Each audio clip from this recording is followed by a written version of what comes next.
The rain had already been falling for hours by the time I left work that evening.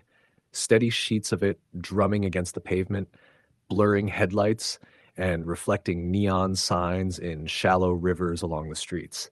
I wasn't supposed to stay that late, but a last-minute problem with the registers kept me in the store well past closing. By the time I finally clocked out, it was just after 11. The parking lot was nearly empty, the wet blacktop shining with distorted reflections of the overhead lights, each one buzzing faintly in the storm.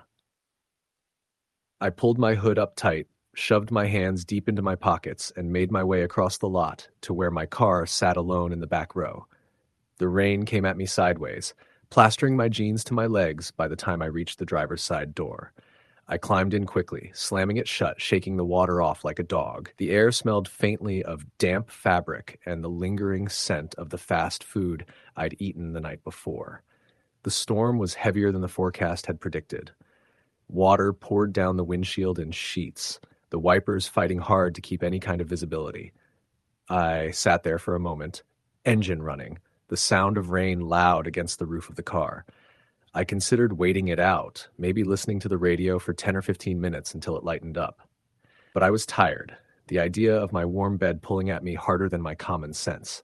I shifted into reverse, tires crunching across the wet asphalt, and pulled onto the nearly deserted road. My route home wasn't long, 15 minutes if the lights worked in my favor. But most of it cut through stretches of back roads where houses were spread far apart, patches of trees on either side. At night, especially in weather like that, it always felt lonelier than it should have. The first 10 minutes passed without incident. My headlights cut two narrow beams through the storm, picking up the silver streaks of rain. I leaned forward slightly, my knuckles tight on the wheel, trying to focus through the blur. That's when I saw him. At first, I thought it was nothing more than a shadow along the side of the road, maybe a mailbox or a tree. But as I got closer, the figure sharpened into view. A man standing just off the shoulder, rain pounding against him. He wore no raincoat, just a dark shirt that clung to his frame and jeans that looked soaked through. His head was tilted slightly downward, but as my car approached, he lifted it, staring straight at me. I don't know what it was that unsettled me so much. Maybe it was the way he didn't move, didn't even flinch as my headlights hit him full on. Most people, caught walking in the rain at night, at least shield their eyes or wave their arms. He just stared. His face was pale, washed almost white under the beams of my headlights. And his eyes, even through the rain and glare, I could see them. Dark and unblinking.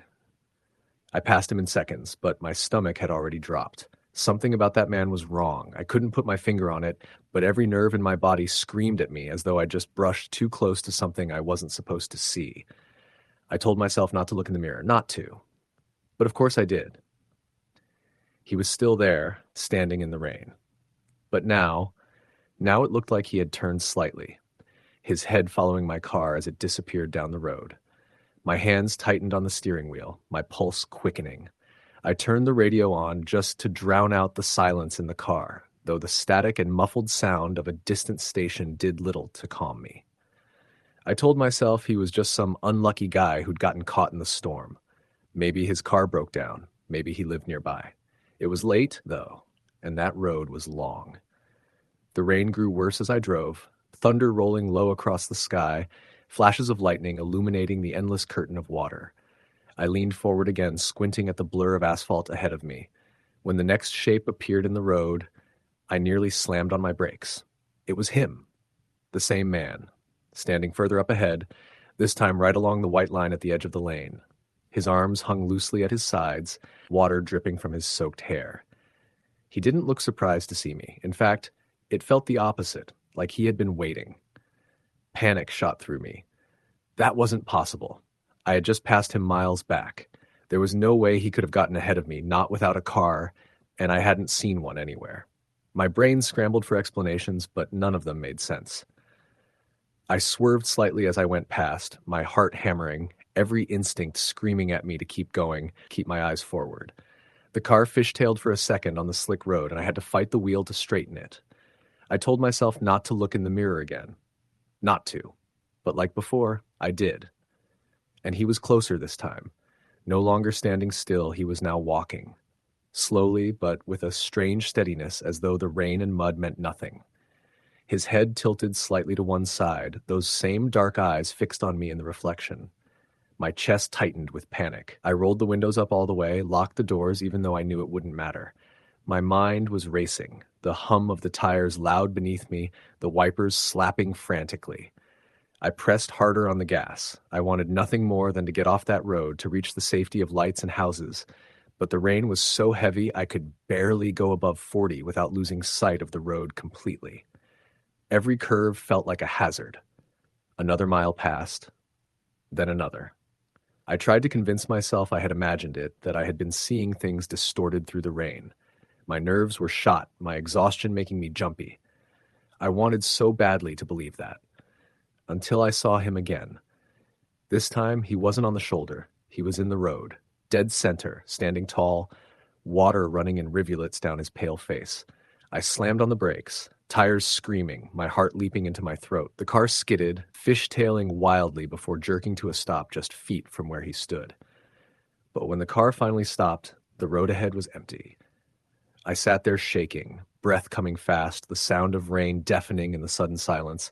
My hands trembled on the steering wheel. I blinked, hard, staring at the empty stretch of wet asphalt.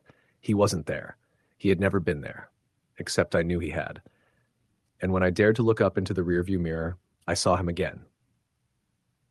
Not on the road this time, not behind me, but sitting in the back seat. His face was pale, inches from mine in the reflection, his dark eyes unblinking, his lips curling into the faintest, coldest smile I had ever seen. The scream caught in my throat, choked by pure terror. My body moved before my mind did. I threw the car into drive, flooring the gas pedal. The engine roared, the tires slipped on the wet pavement, but the car lurched forward. I didn't dare look back, didn't dare look in the mirror again. I drove like a man possessed, the rain swallowing the world around me, every curve of the road a blur. I only remember flashes, the glow of a farmhouse light in the distance, the hiss of water beneath the tires, the pounding of my heart in my ears. By the time I reached my driveway, I was sobbing, though I hadn't realized it until then. I jerked the car to a stop, threw it into park, and leapt out into the rain. I didn't even close the door. I just ran to my front porch, fumbled with the keys, and slammed the door behind me once I was inside. For a long time, I stood there, back pressed to the wood, gasping for air. The house was dark, the storm raging outside. I told myself I was safe, I was home. But it didn't feel that way. Not when I could still feel his presence behind me. Even now, years later, whenever it rains like that, I find myself checking the rearview mirror just a little too often. And sometimes, when the storm is heavy enough, I swear I see him again, waiting, watching, and smiling. Story the end. The rain had been falling steadily for hours, turning the streets slick and reflective under the pale glow of street lights. I had been driving home from a late shift at the diner, the one on the edge of town that never really slept. It was the kind of place that attracted night owls, drifters, and people who had nowhere else to be. I liked it mostly because it was quiet in its own chaotic way, and the tips weren't terrible. But that night, I couldn't shake the feeling that something was off. The road leading out of town was narrow, lined with thick woods that seemed to swallow the feeble beams of my headlights. Rain streaked my windshield, and even with the wipers on high, I had to slow to 25 miles per hour to see clearly. The hum of the engine, the soft patter of rain against the roof, and the occasional flicker of the rearview mirror were the only sounds. Somewhere behind me, something seemed to be moving, but I told myself it was just my imagination. About 15 minutes into the drive, I saw a figure on the side of the road. My first thought was that it was a hitchhiker, though it was late, and in the pouring rain, that was unlikely. Still, I slowed down instinctively. The figure was wearing a dark hoodie, hood up, standing stiffly in the rain, thumb out. I thought about stopping, but something in my gut told me not to. I drove past slowly, heart thumping, trying to convince myself that if it were someone in trouble, they'd find shelter. A few minutes later, I saw headlights in my rearview mirror. I had been alone on the road until now, but these lights were close, almost too close, like they were following me. I checked the speedometer, 25 miles per hour. The car behind matched my every move. The rain was heavier now, hammering the roof, making it almost impossible to see through the wipers. I tried to stay calm, but the pit in my stomach was growing. I turned onto a side road, hoping to lose whoever it was, but the car followed. Every turn I made, it mirrored. I started to panic, heart hammering against my ribs. I considered calling the police, but my phone's reception was spotty at best out here. I could barely make out the number on the road signs in the rain. Finally, I hit a stretch where the trees hung over the road, dark and oppressive. The car behind me didn't slow down. It didn't even flicker its lights. I couldn't see a driver, just the headlights and the darkness beyond them. My mind raced through every horror story I had ever heard about isolated roads at night, about people who followed drivers into the woods, about disappearances that never made the papers. I forced my hands to the wheel and tried to think. Then, without warning, the car's lights went out. Just like that. I blinked, squinting, thinking maybe my eyes were playing tricks. But it wasn't my eyes. The road ahead was suddenly empty. The rearview mirror showed nothing. I exhaled shakily, heart still pounding. I had lost it. Whoever, or whatever it was, they were gone. Relief was short-lived. A sharp metallic sound rang from behind me, like something hitting the car. I glanced in the mirror again, and my blood ran cold. The other car had returned, impossibly close, and now I could see a figure in the passenger seat. Not a driver. A face, pale and expressionless, pressed against the glass, staring directly at me. I swerved instinctively, trying to shake it, but the figure stayed there, staring. I slammed on the gas, praying for the road to open up. The rain had turned into a steady drizzle, but it didn't help with visibility. The trees seemed to close in on me, and the occasional glint of headlights made it impossible to tell how close I was to the edge of the road, or the shallow ditches that ran alongside it. Suddenly, the car veered to block me. My heart sank. I had no choice but to stop. The figure in the passenger seat didn't move, didn't blink. It just stared. I threw the car into reverse, fishtailing down the slick asphalt, and the figure disappeared again, as if it had never been there. I didn't wait to understand. I floored the accelerator and drove as fast as I dared, rain pelting the windshield, hands gripping the wheel until my knuckles were white. I finally made it back to the main road, where the town lights stretched ahead like a beacon. I slowed, trying to rationalize what had happened. Maybe it was someone playing a prank. Maybe I had imagined the whole thing after being tired all day. But deep down, I knew that what I had seen wasn't real in any normal sense. It was too deliberate, too haunting. When I got home, drenched and shaking, I locked every door and window, double-checking the curtains. My apartment was small and tucked away on the second floor, but it felt exposed in that rain-soaked night. I sat in the dark for a long time, trying to convince myself it was over. Eventually, exhaustion took over, and I drifted into a fitful sleep. I woke to the sound of tapping at the window. Heavy, deliberate taps, like someone had knuckles pressed against the glass. My heart leapt into my throat. I peeked through the blinds and saw nothing but the rain streaking down the window pane. My apartment faced a small alley, and there was no way anyone could be standing there without me noticing.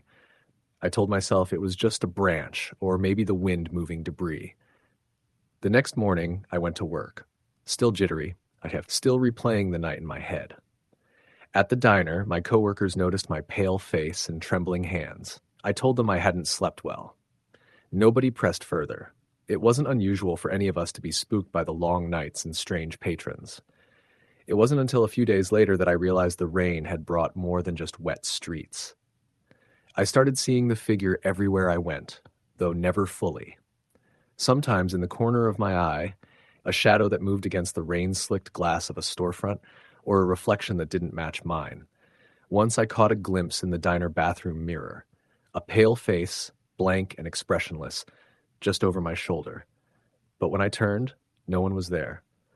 I began avoiding going out when it rained. I would sit in my apartment, curtains drawn, lights on, phone at my side. Still, the figure came. I would hear taps, soft footsteps, the creak of a door that shouldn't be opening. Sometimes it was just outside my apartment, in the hall, waiting for me to look. Other times it seemed to be inside, moving between rooms while I sat frozen. I tried telling people, friends, even my family, but they dismissed me. Stress, paranoia, too many late nights, nothing unusual. But I knew what I had seen. I could feel it in the pit of my stomach, the cold dread that settled in my bones every time I heard the rain. Then, one night, it escalated. I had fallen asleep on the couch after a long shift, the rain hammering the windows. I woke to the sound of whispering, soft, almost unintelligible, but definitely there. My living room was empty, furniture in its usual place, curtains drawn. But the voice, it was coming from behind me, from the kitchen. My apartment was tiny, and that meant if something was in the kitchen, it was close, uncomfortably close. I grabbed a baseball bat from under the couch, shaking, and crept toward the kitchen. The whispering stopped. Silence. I flipped on the light. Nothing. My fridge, my counter, my stove, all exactly as I had left them. Heart hammering, I turned to leave, and there it was, standing in the doorway. Not fully formed, more like a suggestion of a person, pale, faceless, watching me. I swung the bat, and it vanished into the shadows. I didn't sleep that night. I didn't the next. The rain became my enemy, each storm a reminder that it was out there, waiting, patient, watching. I moved twice, trying to escape it. Different neighborhoods, different cities, but the pattern followed. The rain always brought it back, always.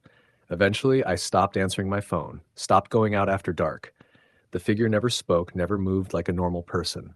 It only watched, only waited, and only came with the rain. Friends drifted away, unable to understand my obsession, my terror. I was left alone with it, with the rain, and with the knowledge that no matter how far I went, it would find me again. Years have passed since that first night. I don't drive anymore, not in the rain. I don't leave the apartment when the sky is dark and the clouds heavy. And sometimes, in the middle of the night, when I lie in bed, the soft tapping begins at the window. Just a couple of taps, deliberate, patient. I know it's watching. I know it remembers me. And deep down, I know that no matter how long I run, no matter how far, I will never be free from the rain. Story the end. The rain had started just after dusk, a slow, steady drizzle that gradually built into a persistent downpour. I was driving home from a late shift at the diner, my headlights cutting through the sheets of water as they streaked across the windshield. The roads were slick, reflecting the glow of the streetlights, and the occasional splash of passing cars sent water spraying onto the shoulders. I didn't mind the rain much. It had a way of making the world feel smaller, quieter, like nothing existed outside the cocoon of my car. But that night, the rain brought with it a kind of unease I couldn't shake. It started with a figure on the side of the road just past the overpass where the trees clustered close to the asphalt. I nearly missed it. A shadow in the rain, someone with an umbrella that seemed to merge with the darkness. My first thought was that they were stranded. Maybe their car had broken down. I slowed, keeping a careful distance, trying to see if they were waving. They weren't. They just stood there completely still, facing the road, heads slightly tilted. My stomach turned. Something about the way they didn't move felt wrong. I considered just driving past, thinking maybe someone else would stop, but the thought that I might be the only one to help made me hesitate. I pulled over slowly, keeping my car about 20 feet from them. I rolled down the window and called out, "Hey, are you okay?" The rain hit my face instantly, cold and biting, soaking my jacket within seconds. The figure didn't answer. It didn't move. The umbrella twitched slightly, like a weak hand trying to grip it, and then I realized there was no umbrella at all. The shape I had seen was just a person, soaked through, hair plastered to their face, standing there with their arms hanging limp. I felt a pang of fear, a sudden dread that I couldn't explain. "Do you need a ride?" I asked, my voice cracking slightly. The figure tilted their head further, unnaturally, and then took a step toward the car. I flinched. That movement, it was slow, deliberate, almost mechanical. Something about the way they walked, careful and silent despite the rain, made my skin crawl. I locked the doors instinctively. They stopped when they reached the front of my car, hands pressed against the hood, dripping wet. I could see their face now, pale and streaked with water, but the features were blurred like someone had smeared wet paint over them. Their eyes were wide and empty, reflecting nothing, yet staring straight into mine. I started the car without thinking, my hands shaking, and pressed the accelerator. The tires spat water onto the asphalt as I pulled back onto the road, heart hammering. I glanced in the rearview mirror. The figure was still there, standing in the middle of the lane I had just vacated, not moving as I drove past, not disappearing into the night. A scream built in my chest, but I swallowed it down, gripping the wheel tighter. The rain seemed to get heavier, drumming on the roof, thrumming in my ears. I drove faster, weaving through the wet roads, my headlights cutting through the downpour. Every shadow in the trees, every reflection in the puddles felt alive, like eyes were watching me. About 10 minutes later, I reached the stretch of road that cut through the old industrial district, abandoned warehouses on either side. The streetlights flickered, some completely dead, leaving pools of darkness between the dimly lit patches. I felt my pulse quicken again. I had driven this route hundreds of times, but tonight it felt like the road itself was closing in. I thought I saw movement in one of the darkened windows of a warehouse, a silhouette, tall and thin, shifting as though it were aware I was watching. I told myself it was just a trick of the light, that the rain distorted everything, but my gut told me otherwise. As I slowed for the next turn, I saw them again, standing at the intersection ahead, drenched, their face turned toward me, head tilted in that same unnatural angle. My stomach dropped.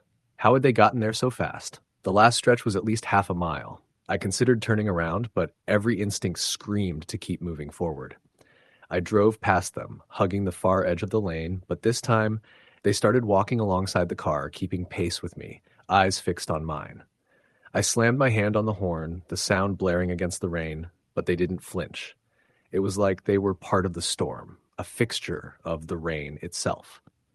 I gritted my teeth, forcing my foot down on the gas, tires skidding slightly on the wet pavement. The figure stayed with me for nearly half a mile, walking as if gravity and speed had no effect on them. Then, suddenly, they vanished. No flash, no turn of the head, just gone. I checked my mirrors, my windows, even the rear view, but there was nothing. Only the rain, relentless and cold. I didn't stop until I reached the main highway, a wide stretch of road with traffic in both directions. The sense of dread lingered, a tight knot in my chest. I kept looking over my shoulder in the rearview mirror, half expecting to see that figure reappear. But the highway was busy, cars passing in both directions, the headlights cutting through the rain. I tried to rationalize it. Someone was just standing in the dark, maybe a drunk person, maybe a prankster. But the image of those empty eyes and that impossibly slow, deliberate walk stayed with me. By the time I reached my neighborhood, the rain had lightened to a steady drizzle. My street was empty, quiet, the familiar houses blurred by the wet darkness. I pulled into my driveway, heart still racing, and sat in the car for several minutes, trying to calm down. I wanted to convince myself it was over, that it had just been a hallucination, a trick of the storm. But when I finally stepped out of the car, soaked through, I froze. On my porch, there was a single footprint in the wet cement. Not a pair, just one. It was the size of a man, elongated, as if someone had stepped from nowhere and paused, and then the rain had fallen around it, leaving no trail leading to or from my house. My skin crawled. I went inside, locked every door, checked every window, nothing. No signs of anyone. But the footprint remained, clear in the dim porch light, slowly being washed over by the lingering drizzle. Sleep didn't come that night. Every sound, the wind in the trees, the patter of rain on the roof, felt amplified, as if something was moving just beyond my vision. I kept imagining that pale face, the empty eyes, that unnerving tilt of the head. I told myself it had to be some sort of prank, but nothing in my life had ever prepared me for the way fear can settle into your bones, a weight that doesn't go away. The next day, I spoke to a coworker at the diner about what had happened. She gave me a long look, like she understood more than I could articulate. "You saw the Stormwalker," she said quietly. I blinked at her. "Stormwalker?" She nodded. "Old local story. People say it appears when the rain starts heavy, follows travelers along the back roads, never hurts anyone supposedly, but it watches, it waits. Some people say if it appears near your house, it means something bad is coming." I laughed nervously, trying to dismiss it, but the unease didn't leave me. Over the next few days, I noticed small things, shadows flickering at the edge of vision, puddles where footprints appeared and disappeared mysteriously, a faint tapping on the windows during storms. My friends told me I was imagining it, that stress from long hours at work and the endless rain were playing tricks on me. But I knew what I had seen. Those eyes, empty and watching, weren't something imagination could create. Weeks passed, and the rainy nights kept coming. Each one brought the same gnawing feeling, the same anticipation that I might see that figure again. And then it escalated. I started noticing things outside my windows, even when it wasn't raining. A shadow here, a movement there, always just beyond clarity. I'd catch glimpses from the corner of my eye. Tall, thin, head tilted unnaturally, eyes that didn't reflect light. Every time I looked directly, it would vanish, as if it existed only to be seen in fleeting glimpses. One night, I woke to the sound of scratching on my door. The rain had stopped, but the air was thick with mist. I thought maybe it was a branch or an animal, but the scratches were deliberate, slow, methodical, like fingernails dragging along the wood. My heart pounded. I grabbed a baseball bat from under the bed and crept to the door. The scratches stopped. Silence. I waited for what felt like hours, listening to every creak, every rustle. Eventually, I went back to bed. Sleep impossible, my mind racing. A few days later, I found another footprint on my porch, similar to the one before, but this time it led from the edge of the driveway to the front door and disappeared there, as if whoever or whatever had walked right through the threshold without leaving a mark. I tried cleaning it, scrubbing the cement, but it seemed to return, faint at first, then clearer after the next rainstorm. I began installing cameras, hoping to capture evidence to prove to myself that I wasn't losing my mind. The footage came back disturbing. Every night during storms, the cameras would pick up movement, indistinct, shadowy shapes moving just beyond the illuminated edges of the lens. And on occasion, a pale figure with that same tilt of the head would appear, sometimes standing still, sometimes walking alongside the driveway, vanishing when approached. I tried to ignore it, tried to convince myself it was just some prankster taking advantage of the storm and the darkness. But I live alone. There's no one else with keys. No one else could have been outside without me knowing. And still, the figure persisted, appearing whenever the rain came, waiting, watching, disappearing without a trace. Months went by. I moved the cameras inside, thinking maybe I could catch something indoors, but the figure never appeared there. Only outside, in the rain, lurking at the edges of visibility. And then, one night, the storm came stronger than ever. Lightning cracked across the sky, thunder rolling like distant cannons. I watched from the living room window, soaked in sweat and fear, as the figure appeared again at the end of my driveway. But this time, it didn't just stand. It raised a hand and pointed directly at the house. I froze, breath catching in my throat. The wind tore at the trees, rain lashed against the windows, and for a long moment I felt the weight of that empty stare pressing into me. I never found out what it wanted. I never got an answer. But I know it watches, and I know it waits for the rain. Sometimes I hear whispers when the storm is strongest, a voice carried on the wind, faint, almost indistinguishable, and I feel a chill that sinks past my skin into my bones. I've stopped driving on back roads during storms, stopped walking outside alone when it rains. I don't go out at night at all if I can avoid it. But the sense of being watched, of being measured and observed by something not entirely human, never leaves. And now, even as I sit in my apartment listening to the rain pounding against the windows, I can feel it again. The unease that starts in the pit of my stomach, crawling up my spine. Somewhere outside, in the storm, it waits. Watching. Patient. Silent. And I know deep down that the rain will bring it back, like it always does. Every storm is a reminder. Every flash of lightning, every clap of thunder is a herald of its presence. And I have learned the hard way that some things in the rain aren't just shadows, aren't just stories. They are real. They are patient. And they are waiting for the next person to drive too slowly, to stop to help, to notice them at the side of the road. I don't know what it is, or why it watches, or what it wants. I only know that it exists, and I will never forget the empty eyes, the unnatural tilt of the head, the slow, deliberate walk in the rain. Story the end. The rain had started slowly at first, a fine mist that barely wet the pavement, and yet, by the time I left the diner that night, it had grown into a relentless downpour. I had been on the road for hours, driving through the back roads of rural Pennsylvania after a late-night work shift. The diner where I stopped for a cup of coffee had been empty, save for the middle-aged waitress who had offered me a tired smile and a free refill without asking. There was something about the way she looked at me as I left that made me uneasy, like she knew something I didn't.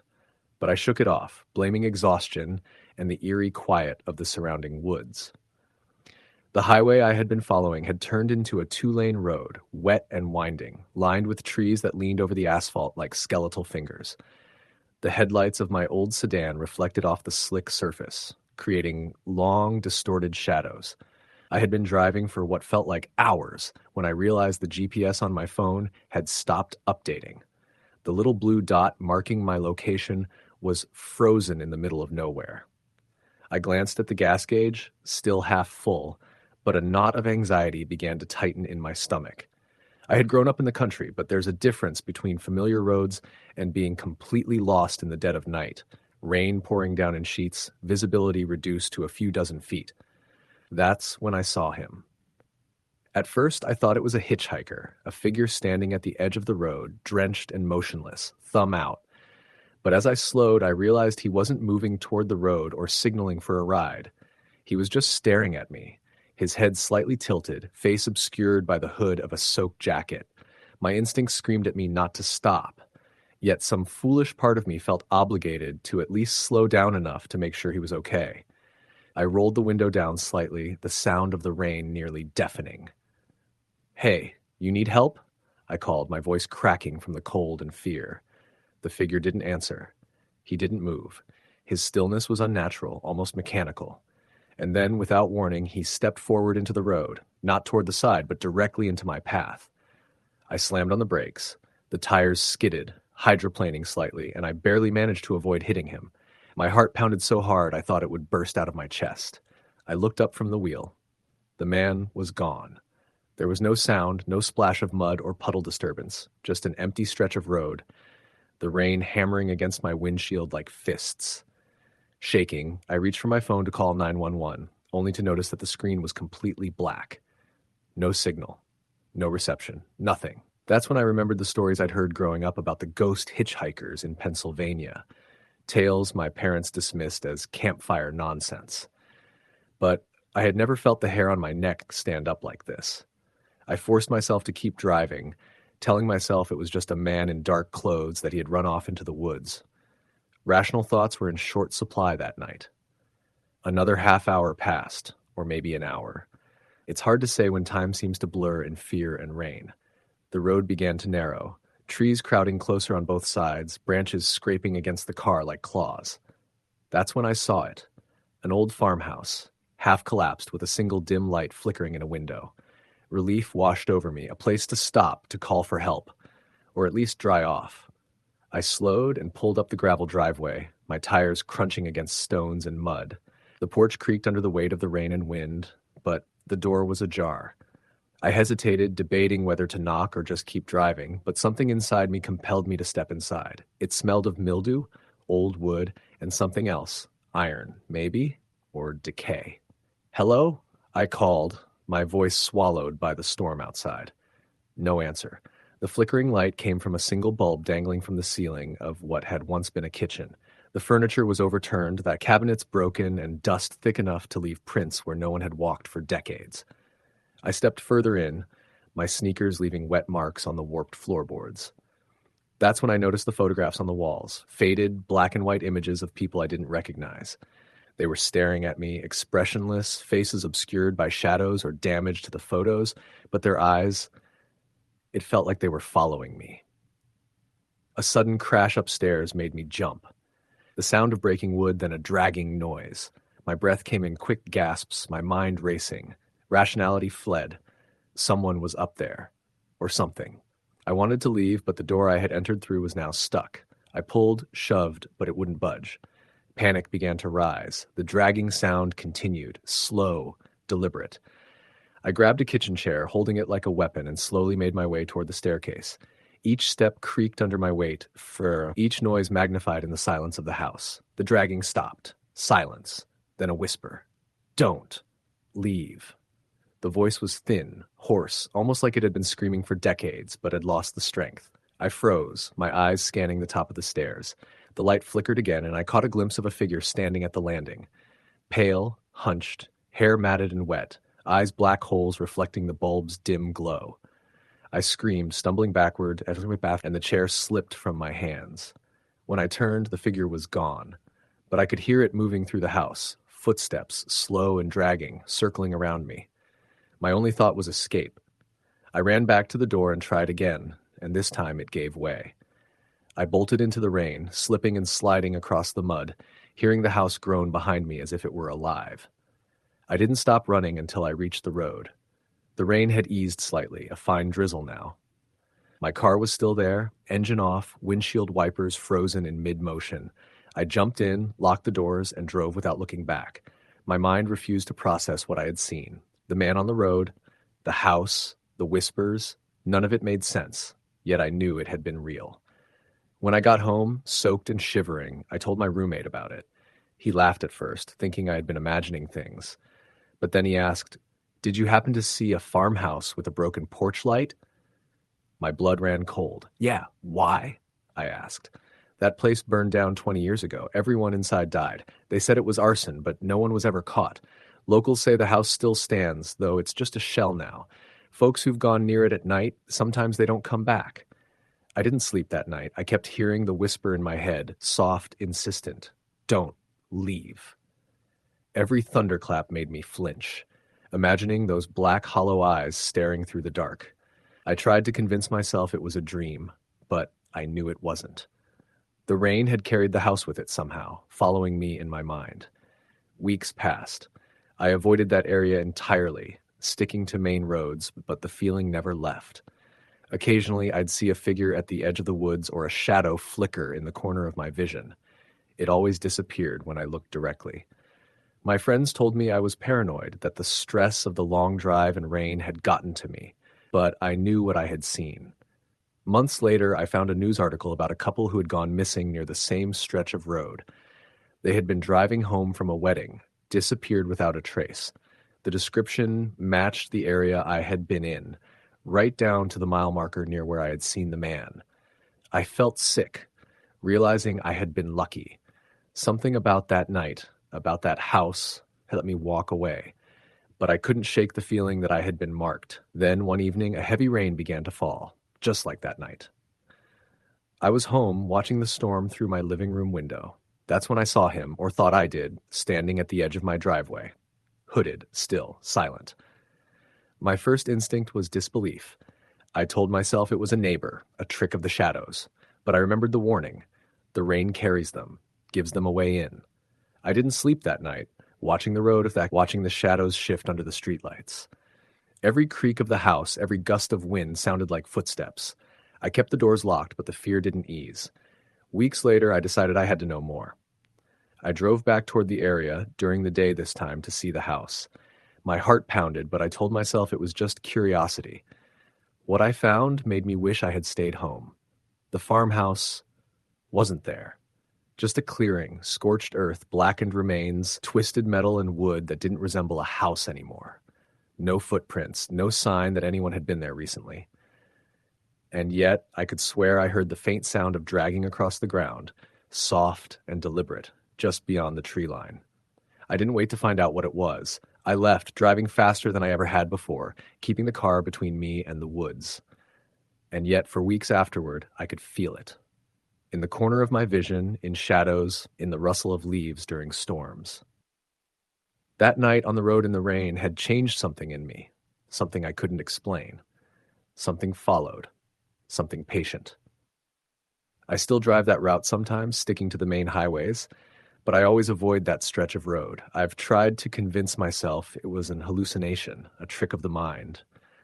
But the moments when I see a hooded figure at the edge of the forest or feel eyes watching me from the dark, I know it was real. The rain carries them, and they are patient, waiting, watching. Every time it rains now, I feel it creeping closer, the whisper returning to my ears, faint but unmistakable. Don't leave. I've considered moving, leaving this state entirely, but even that wouldn't stop it. The rain comes everywhere, and when it does, I can almost hear the faint creak of a door, the drag of footsteps, the soft, wet whisper of someone or something that has been waiting for decades. The warning was real. I just didn't understand it until I had seen it. And now I know the rain will bring it back eventually. Story the end. The rain had started early that evening, the kind of relentless downpour that makes the street lights shimmer in blurry halos and leaves the sidewalks slick and treacherous. I had just finished my shift at the diner on the edge of town, a place that was never very busy on a Monday night, and I was more than ready to get home. My car was parked about half a mile down the road, and with my jacket pulled tight around me and the collar of my hood up, I tried to hurry my steps, splashing through puddles as I went. The sound of the rain pounding on the asphalt, the rhythmic sloshing of my boots through the water, and the occasional gust of wind whipping my hood off my head made me feel isolated, like I was the only person alive in that gray, dripping world. As I walked, I kept glancing over my shoulder, half expecting someone to be following me. There wasn't anyone. I had passed a couple of houses with lights on, but they were far enough away that the feeling of isolation only grew. That's when I noticed it. A figure standing on the corner near the intersection of Maple and 3rd, almost completely hidden under a black umbrella. At first, I thought it was just another pedestrian trying to avoid getting soaked, but something about the way it stood so still, completely motionless despite the wind tugging at the umbrella, made me uneasy. I slowed my pace. The figure didn't move. My instincts screamed at me to keep walking, but my curiosity got the better of me. I called out softly, "Hey, you okay?" The rain swallowed my words almost immediately, but the figure didn't respond. Not a word, not a movement, nothing. I forced myself to take a step closer, and that's when I noticed it. There was no face beneath the umbrella. Not obscured by shadows, not hidden by hair, nothing. Just darkness. I froze. My heart started hammering. The rational part of my mind tried to convince me it was just a trick of the shadows, a puddle reflecting the streetlight at the wrong angle, maybe even a mannequin someone had left out as a prank. But deep down, I knew none of that mattered because something about the air changed when I was near it. It felt colder, heavier, like the rain wasn't even reaching me anymore. I turned to walk away, forcing my feet to move, and that's when I heard it. The softest whisper, barely audible over the rain, coming from behind me. "Don't leave." I spun around. The figure was closer, closer than it had any right to be in the few seconds I had taken to look away. Its umbrella was tilted, almost like it was leaning toward me, but the face was still just darkness. My stomach dropped and I ran. The puddles splashed around my boots as I sprinted to my car, fumbling with the keys, my hands slick and shaking. I got the door open, threw myself inside, and slammed it shut, locking it immediately. I sat there, chest heaving, listening to the rain hammering the roof of the car, trying to convince myself I had imagined it. Maybe it was just a panic projection, a trick of the shadows. I started the car, and when I looked in the rearview mirror, the street corner was empty. No umbrella, no figure, nothing. I told myself I was being paranoid. It had to be nothing. But then as I pulled onto the road leading back home, I noticed something that made my blood run cold. The figure, or whatever it was standing in the middle of the road a few hundred feet ahead. No umbrella this time, just a silhouette, perfectly still, facing me. My headlights illuminated it, but there was no reflection of it in the wet asphalt. And then I realized something worse. I wasn't the only one who had seen it. My car's radio, which had been off, suddenly crackled to life. A voice whispered through the static, "Why are you running?" I slammed on the brakes, skidding slightly on the wet road. My hands were trembling so badly I could barely grip the wheel. The figure didn't move, didn't react, just stood there. Then it started to walk toward me, slow, deliberate, but it didn't make a sound on the road. I tried to reverse, but the car felt sluggish, like the rain itself was slowing it down. Panic overtook me. I shifted gears and floored the accelerator. My tires screamed against the slick pavement, splashing through puddles as I careened around a corner. When I glanced in the rearview mirror, the figure was still there, always there. No matter how fast I went, it was keeping pace. The streetlights passed in a blur, and I could feel my heartbeat in my throat, in my ears, in my entire body. Finally, I reached the highway, hoping the faster road and more traffic would somehow break whatever this was. But it didn't. It was still there. Not on the side of the road, not on a bridge railing or a median. It was somehow moving with me. And then the whisper again, clearer this time. "You can't leave." I swerved, almost hitting another car, my headlights briefly illuminating the figure. It was taller than a man, impossibly thin, and still no face.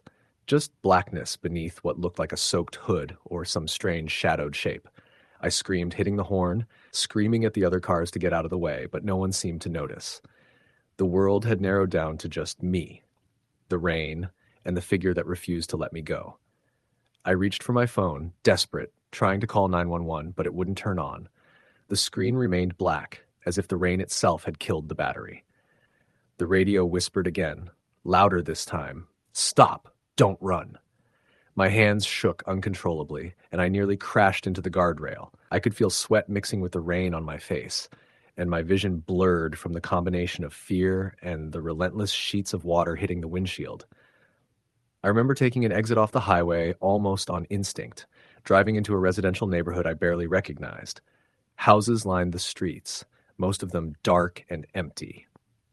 I slowed down, hoping that by stopping somewhere, this thing would leave me alone. I pulled into a dimly lit driveway and turned the car off, holding my breath. The rain had soaked through my clothes, and I could barely see through the windshield. For a moment, everything was quiet. Too quiet. And then, the whisper. Directly in my ear this time, unmistakable, as if someone was leaning into the passenger side window. "You can't hide." I bolted from the car, running into the nearest house, pounding on the door, screaming for help. An older woman answered, looking alarmed and confused at the drenched, panicked mess on her doorstep. I tried to explain, but the words came out jumbled and frantic. She stepped back, letting me in, shutting the door behind me. Inside, I tried to calm down, but the unease never left. I kept glancing out the window, half expecting to see that black figure waiting just beyond the glass. The woman, thankfully, didn't see it. Or maybe she did, but she didn't say anything. I sat in her living room, shivering, waiting for the storm to pass, trying to convince myself that the worst was over. Hours passed. The rain eventually slowed to a drizzle, and the figure didn't reappear. Exhausted, I tried to sleep on the couch, but the sense of dread never left. Every sound, the creak of the house settling, the whisper of wind through the trees, made me jump. I kept telling myself it was over, that it had left, that I had survived the worst of it. The next morning, the woman offered me coffee and a towel. I thanked her, still jittery, and stepped outside to check my car. It was fine, parked exactly where I had left it, no sign of the figure. I got in and drove home. The streets wet but empty, the rain reduced to a gentle mist. I told myself that was the end of it, that I would never see that thing again. But that night, when I tried to sleep in my own bed, I heard it again. A soft, almost imperceptible whisper coming from somewhere in the room. "You ran, but it doesn't end." I never stayed out in the rain after that. I avoid walking anywhere alone when it's pouring. I've moved twice since that night, trying to escape whatever followed me, but sometimes when the storm is heavy, when the rain drums against the roof and the windows rattle, I can still hear it. That same voice, whispering, cold and patient, promising that it's still out there, waiting. People call me paranoid, say it was stress, exhaustion, imagination. Maybe they're right, but I know what I saw. I know what I felt. And I know the rain isn't just water. It's a cover, a cloak for something that waits, something that watches, something that comes for you if you stop moving, if you get too comfortable, if you think the storm is over. Sometimes I wake up in the middle of the night and the sound of rain on the roof makes my heart pound. I can hear it in my mind, even if it isn't there. A whisper that starts soft and grows louder the longer I listen. "You can't hide. You can't hide." I've never been able to explain what it was, and I don't think I ever will. I know what happened was real, though, and I know that wherever it is now, it's still out there, moving with the rain, patient, waiting. I just pray that it doesn't remember me, or that if it does, it waits a little longer before it finds me again. Even now, every time it rains, I can't go outside without feeling eyes on me, something watching from the shadows, something that doesn't belong in this world but somehow exists anyway. I never saw a face, never knew what it wanted, and maybe that's the worst part, because when you don't know what's hunting you, every drop of rain feels like a countdown. I keep telling myself to move on, to live normally, but the rain reminds me otherwise. And deep down, I know that the next time it comes, I won't be able to run because it's patient and it always catches up. Story the end. It was one of those relentless September nights where the rain never really seemed to fall. It just hung in the air like a heavy, soaked blanket, drenching everything it touched, soaking straight through to your bones if you weren't careful. I was driving home from my shift at the convenience store, somewhere in rural Pennsylvania, the kind of place where streetlights barely existed, and most of the townspeople knew each other by sight, if not by name. The road was slick, and the sky had long since turned that charcoal gray black that makes the world feel smaller, tighter, more suffocating. The rhythmic drumming of rain on my windshield and the steady hum of the wipers were the only constants, and honestly, I welcomed the monotony. My mind tends to wander on nights like that. I had just passed the last gas station for miles, my headlights cutting through sheets of water like knives. My truck, an old Ford that rattled more than it drove, struggled to maintain traction, but it wasn't the vehicle that concerned me, it was the road. Highway 422 is a narrow stretch that curves and dips unpredictably. Locals call it the Devil's Spine, though nobody I know talks about it seriously. The name alone was enough to unsettle a casual traveler. Tonight, in the rain, with the road slick and deserted, it felt like the kind of place where something could just appear, unannounced, and I'd never see it coming. I hadn't even noticed the figure until I was almost on top of it. At first, I thought it was just a fallen tree branch or maybe a road sign knocked over by the storm, but the shape was wrong. Too thin, too upright. My headlights caught a reflection, something wet, glistening, standing in the middle of my lane. I slammed on the brakes, skidding a little on the asphalt, and cursed under my breath. The figure was a man, or at least human-shaped. He was soaked, clothes plastered to his body, hair matted to his scalp. He wasn't waving, signaling, or even moving, just standing, staring. I realized my heart was hammering like I'd run a mile, and my hands were gripping the wheel so tightly my knuckles hurt. I slowed to a crawl, inching past him on the wet shoulder. When I passed, I caught a glimpse of his face. Pale, expressionless, empty eyes that reflected the dim light like a deer caught in headlights. He didn't flinch, didn't move, didn't even blink. And then he was gone. I must have imagined it. That's what I told myself. It had to be the rain, my tired mind, the darkness playing tricks on me. My radio had gone static, the kind that always creeps in during thunderstorms, and I realized I hadn't heard a single car in the past 20 minutes. My truck's headlights swept across the wet road, the ditch, the tree line, and there was nothing. I exhaled shakily and tried to focus on the road. That's when I noticed the tire tracks. Not mine, not any trucks I'd ever seen before, but thin, deep grooves pressed into the asphalt, stretching behind me like a long, dark line. They weren't from a car. They were too narrow, too perfect, too deliberate. The storm got worse. Rain poured harder, lightning splitting the sky, and I gripped the wheel tighter, trying to tell myself it was nothing. Just my imagination, just a wet, lost person on a deserted road. Nothing more. That's when I saw him again. At first I thought it was a reflection, a trick of the rain against the glass, but no. He was on the shoulder now, just ahead of me, walking. Or rather, gliding. The puddles didn't splash under his feet. His movements were unnaturally smooth, like he was floating over the water. And those eyes, black and hollow, were locked on me. Not just in passing, but with intention. I could feel them. I swear, I could feel them boring into my skull. I tried to scream, but the words were gone. I swerved slightly, hitting the shoulder and spraying muddy water across my windshield. My wipers struggled, missing patches, and I saw him move faster now, faster than any human could. In seconds, he was parallel with me. My mind couldn't process it. I was gripping the wheel so hard I thought I might snap it. Then my truck stalled. I slammed my foot down on the gas, but it was useless. The engine coughed, sputtered, and died entirely. My headlights flickered out, leaving me in darkness, rain hammering down like a drumbeat of warning. Panic hit me full force. I was trapped, alone, completely, terrifyingly alone, in the middle of the storm with something standing beside my vehicle that shouldn't exist. I reached for the door handle, intending to run, but before I could even turn it, a hand slammed against my window. The force rattled the glass, leaving spiderweb cracks radiating outward. I screamed, heart in my throat, pounding on the door as rain sluiced into the cabin. My flashlight, which I had kept on the visor for emergencies, was nowhere to be found. It was just me, the storm, and that thing. Then the sound hit me. Not a voice, not a growl, but a whisper. Low, wet, sibilant, like a wind brushing across dead leaves. You shouldn't be here. I don't know how long I sat frozen, praying for the world to make sense, praying for the rain to drown the sound, praying for my truck to start.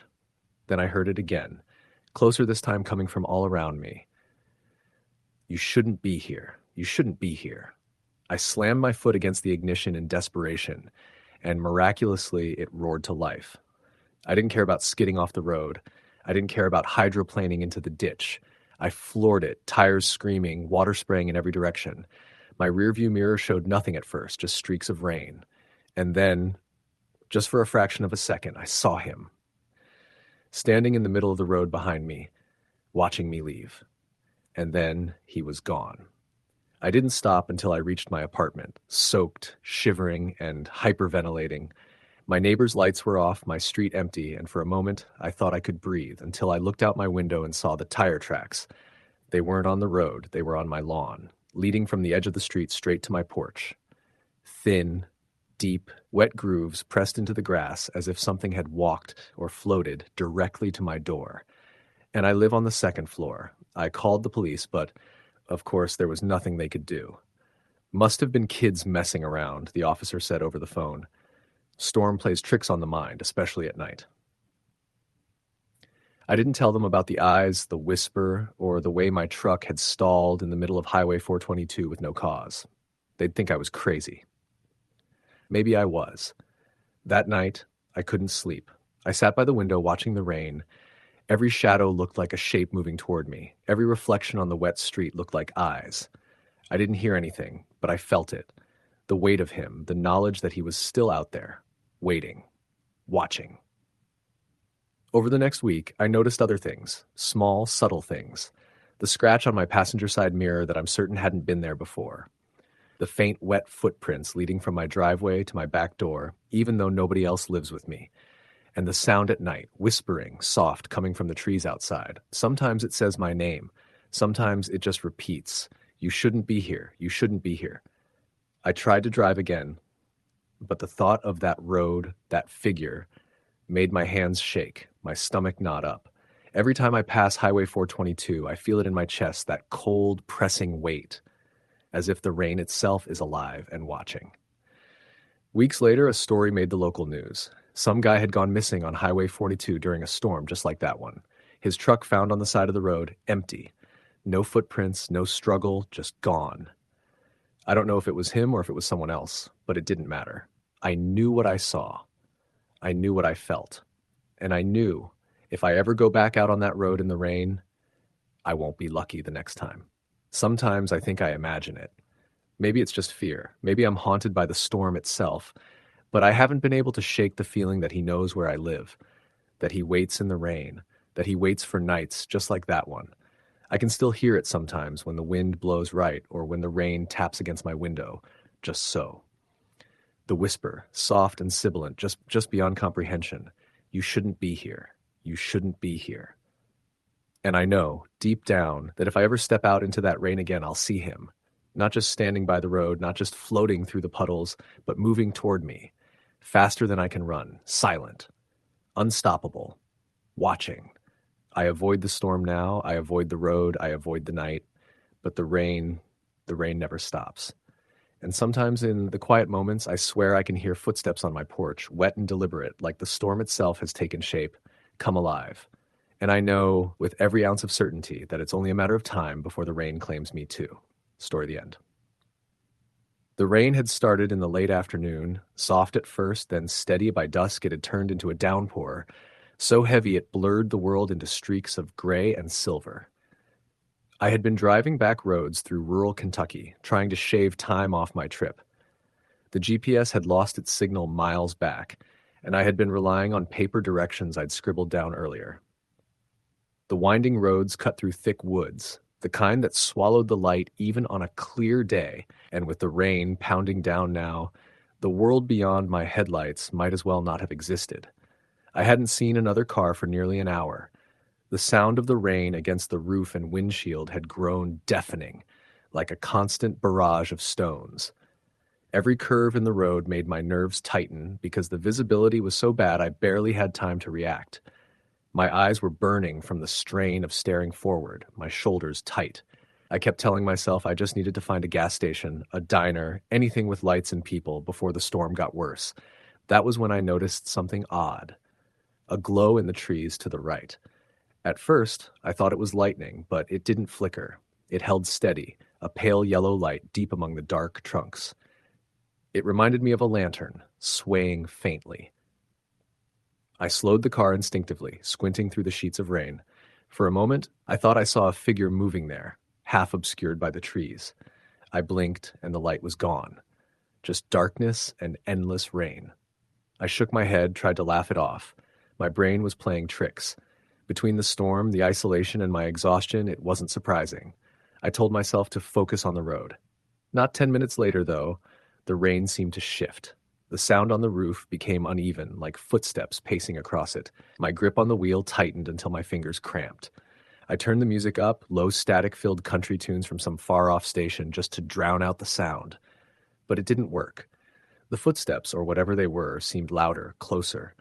Finally, a small diner appeared ahead, its neon sign barely visible through the sheets of rain. Relief washed through me so strong it made me dizzy. I pulled into the gravel lot, tires slipping in the mud.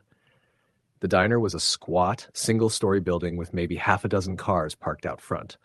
The sign buzzed faintly, its red glow casting eerie streaks across the puddles. Inside, the place smelled of fried food and stale coffee. A jukebox in the corner played something old and scratchy. The waitress, a woman in her 40s with tired eyes, gave me a polite nod as I slid into a booth. There were a few other patrons, all locals by the look of them, older men hunched over mugs, talking low among themselves. I ordered coffee and a burger, glad for the warmth. For a while, I let the normalcy of the place soothe me. But then I noticed the way the men at the counter were watching the rain through the big front windows. Their faces were tense, their voices hushed. I caught fragments of their words. Storm like this, not again, the girl. The waitress set down my plate and I asked her, trying to sound casual, "What's going on? Folks seem a little on edge." She hesitated, glanced toward the men, then back at me. Finally, she lowered her voice. "Storm like this, people remember things best forgotten." I frowned. "What kind of things?" Her gaze shifted toward the window, the rain streaming down in endless sheets. A girl went missing years ago, during a storm almost exactly like this one, last seen walking along the road trying to make it home. They never found her. Not her body, not a trace. Some folks swear they've seen her out there when it rains like this, wandering, asking to be let inside. Her words sent a chill crawling up my spine. I forced a laugh, but it came out shaky. Like a ghost story? She didn't smile. Call it what you want, but people around here don't stop for strangers on nights like this, not anymore. I ate in silence after that, the food tasteless in my mouth. By the time I left, the rain hadn't let up at all. It felt heavier, if anything, hammering down in thick sheets. I climbed into my car, reluctant to leave the relative safety of the diner, but I couldn't stay there all night. I told myself the motel I'd seen on my map earlier couldn't be far. The road wound deeper into the woods, my headlights carving out a narrow tunnel of visibility. Then, as I came around a bend, my stomach dropped. There she was.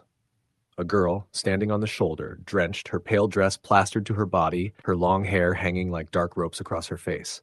She didn't move as I approached, didn't even flinch at the car's headlights. My instincts screamed at me to keep driving, but another part of me, a deeper, guiltier part, said I couldn't just leave her out here. I slowed, pulling alongside her. I rolled the window down just a crack, the rain instantly blowing in. "Are you okay?" I called. She turned her head slowly, and for the first time I saw her face. It was too pale, her lips a bluish shade, her eyes dark and hollow. She didn't answer, just stared at me, unease curdled in my stomach. "Do you need a ride?" I asked, my voice thin. She stepped closer, her hand lifting as if to touch the handle of the car door. I panicked, slammed the lock button and hit the gas. My car lurched forward, and in the mirror, I saw her standing in the road, her head turning to follow me as I drove away. I didn't stop until I reached the motel. It was an old, weathered building, its sign barely lit.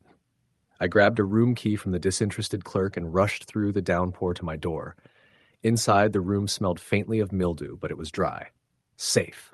Or so I thought. Around midnight, just as I was starting to doze off, a knock sounded at the door. 3 sharp raps, deliberate. I froze. The rain beat down, the old air conditioner rattled, but all I could focus on was that knock. I got up slowly, heart pounding, and went to the door. "Who is it?" I called. Silence.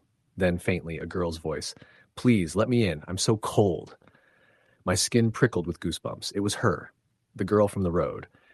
The knocks came again, harder this time. Her voice rose, desperate, right on the other side of the thin door. "Please, please let me in. I can't stay out here."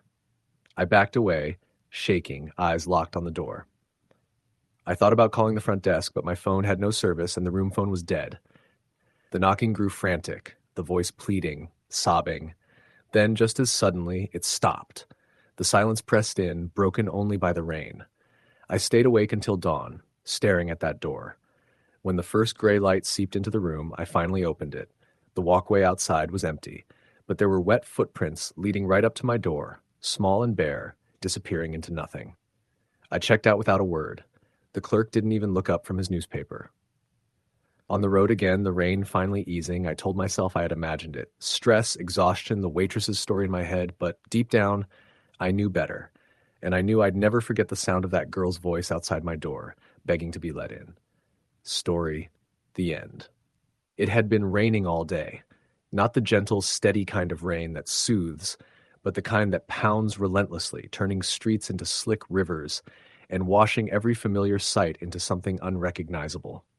I was driving home from a late shift at the diner on the outskirts of town, the wipers furiously scraping against the windshield as I navigated the dark, deserted roads. The diner's parking lot had emptied long ago, leaving me alone with a lingering sense of unease that I couldn't shake. Rainwater splashed onto the sides of my old sedan with a rhythm that almost felt deliberate, as if the storm itself were marking the time, counting down to something I didn't yet understand. The highway stretched out like a black ribbon ahead, disappearing into the night. Streetlights flickered sporadically, their light refracted by the sheets of rain, creating a distorted tunnel effect. My headlights cut through the darkness, illuminating the wet asphalt, but nothing else. It was that perfect, cinematic kind of isolation that feels safe until it isn't. About 15 minutes into the drive, I noticed a figure standing at the side of the road. At first, I thought it was someone hitchhiking, drenched and shivering, maybe desperate enough to risk standing out in the storm. But something about the way they stood was off, too stiff, too deliberate. I slowed down, rolling the window down just slightly despite the cold, the raindrops immediately spattering inside the car. "Hey," I called cautiously. "Do you need a ride?" The figure didn't respond. Not a word, not a nod. They just stood there facing me, unmoving, and I felt my stomach knot. The rain made it hard to see clearly, but I could just make out long, dark hair plastered against their face. The longer I stared, the more I realized that there was something wrong about the way they looked. Not just wet or cold, but wrong, like a painting slightly askew. "Okay, be careful out here," I muttered, rolling the window back up and driving past. My eyes kept flicking to the rearview mirror, half expecting to see them running after the car, but they stayed there, perfectly still, until the curve in the road swallowed them from view.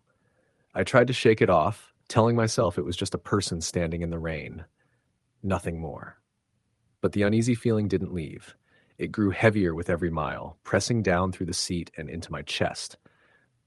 By the time I reached the next intersection, I felt like I was being watched. Every shadow in the periphery seemed alive. Every reflection in the wet pavement seemed to shift when I blinked. Then I heard it, a tapping on the passenger window. My heart jumped, and I slammed on the brakes, skidding slightly on the slick road. I fumbled for the interior light switch, and when the dome light flicked on, there was nothing. Just the rain, drumming against the car. I laughed nervously, trying to convince myself I was imagining things. The rain was making the most ordinary sounds seem sinister. My hands were shaking on the steering wheel, my knuckles white. I took a deep breath and started driving again, faster this time, trying to put distance between myself and the growing unease. That's when I saw them again, on the side of the road, just beyond a curve, silhouetted under the faint glow of a flickering streetlight. My stomach dropped. The figure was closer this time. And the posture, it was wrong. They weren't standing naturally. Their body was angled at an impossible bend, and their head was tilted in a way that made me shiver. Panic surged. I floored the accelerator, gripping the wheel tighter than I ever had in my life. I didn't look back, not even once, until I had reached the old abandoned gas station on the outskirts of town. I pulled in, heart hammering, trying to calm down. The rain was still relentless, pounding the roof of the car, masking the sound of my ragged breathing. I sat there for a while, willing my heart to slow, willing myself to feel safe. That's when I noticed something on the rear window, a handprint, large, smudged, and impossibly wet. I froze, staring at it. I had been alone in the car. I had locked the doors. My hands hadn't touched the glass since I got in. I didn't wait to figure it out. I threw the car into reverse and sped off, taking the long way around back roads, hoping to make it home without seeing anything else. But the feeling of being followed, watched, never left. Every reflection in the side mirrors, every shadow stretching from the trees along the road seemed to move in ways they shouldn't. By the time I reached the outskirts of my neighborhood, the rain had slowed to a steady drizzle, but the roads were still slick. I parked in front of my house, hands trembling, and ran inside. Locked every door, checked every window, and tried to convince myself it was over. That night, I couldn't sleep. Every time I closed my eyes, I saw that figure standing in the rain, head tilted, eyes hidden, watching me. Weeks went by. I avoided driving at night whenever possible, avoided the highway entirely during storms, but the figure, it never completely left my mind. Then came the night I realized it wasn't just in my mind. I was leaving work late again. A different night, another heavy downpour. I took a different route, one I thought would be safer, but as I turned onto a narrow road flanked by dense trees, there it was again, standing in the middle of the road. Dark hair plastered to a pale, expressionless face, body angled in ways that no human should bend. I slammed on the brakes, skidding to a stop barely a foot away. My car lights illuminated their figure, and my stomach lurched. This time they didn't move. They didn't flinch. They didn't blink. Just stood there, unmoving, as if waiting. And then I saw something I'll never forget, a smile. Not a normal smile, but a grotesque, unnatural curve, stretched far too wide, revealing teeth that glistened wetly in the rain. It wasn't a smile of joy or friendliness. It was a smile of something predatory, something that existed beyond the boundaries of human comprehension. I didn't wait to see what came next. I backed up, my tires screeching, spun the wheel, and fled, taking the first exit off the road, heart hammering, mind screaming. I didn't stop until I was safely in my driveway, the storm outside reduced to a light drizzle. I ran inside, locked every door, and for the first time in weeks, called the police. They came, polite, professional, but skeptical. "A person standing in the rain?" the officer said, shaking his head. "You're lucky, but we'll check it out." They didn't find anything, of course. No footprints, no evidence of anyone having been there. The only thing left was the wet road and the echo of my own fear. After that night, I stopped driving at night in storms. I avoided the highway, avoided dark roads. But even during the day, I felt the lingering sense of being watched. I could feel eyes on me from the corners of parking lots, from empty sidewalks, from alleys I passed. And every time it rained, no matter how light, that memory came back. The figure in the rain, unmoving, smiling in a way that no human ever should. Months later, I decided to move. A fresh start, a new city, a different routine. But the memory didn't fade. One night, I was unpacking boxes in my new apartment, the sky darkening outside, the first drops of a storm beginning to fall. And then I saw it, outside my window across the street in the downpour, standing under the flickering light of a street lamp. Long, dark hair, head tilted, body bent wrong, smiling. I froze. My chest tightened. It wasn't supposed to be able to follow me. I was hundreds of miles away, but there it was, watching, waiting, smiling. I pulled the blinds, double-locked the door, but I couldn't shake the image from my mind.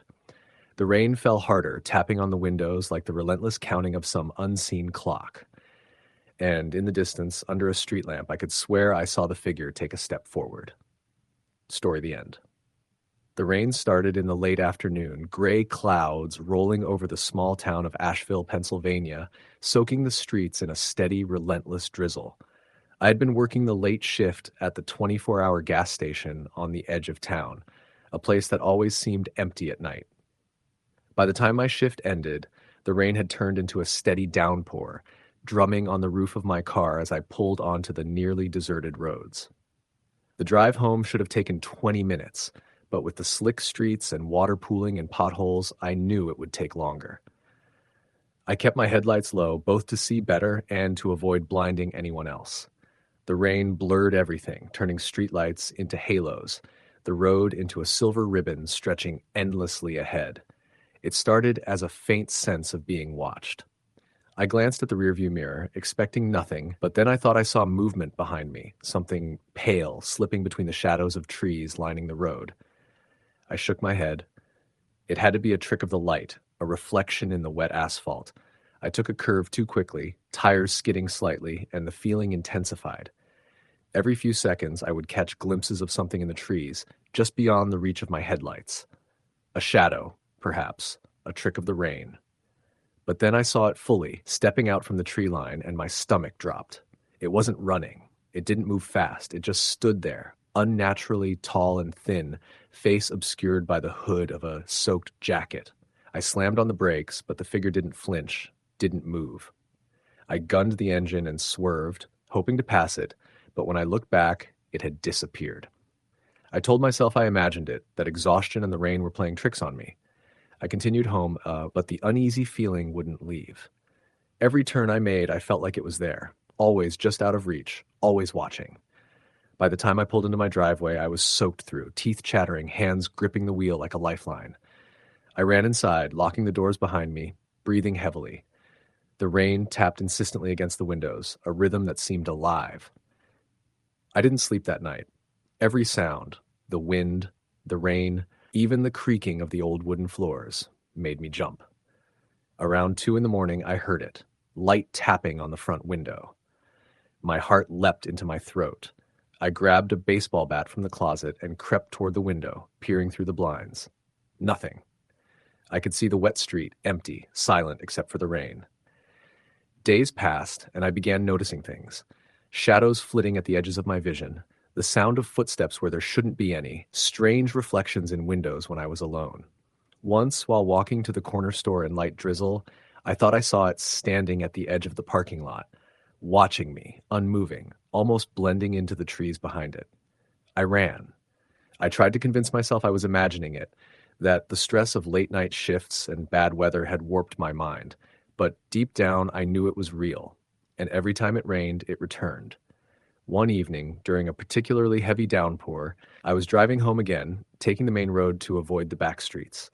The rain was blinding, sheets of water bouncing off the hood of my car. Then I saw it, standing in the middle of the road, unmoving, facing me. I slammed the brakes, tires skidding on the wet asphalt. For a brief moment, its features were visible. Too pale, too long, limbs stretching in ways that made my stomach twist. I swerved, barely avoiding it, and it vanished. My hands shook as I gripped the wheel, and I drove the rest of the way home at a crawl, too scared to glance at the side mirrors. Once inside, I checked every window, locked every door, and sat in the dark listening to the rain. I couldn't shake the feeling that it was out there, just beyond the walls, patient, waiting for the next storm.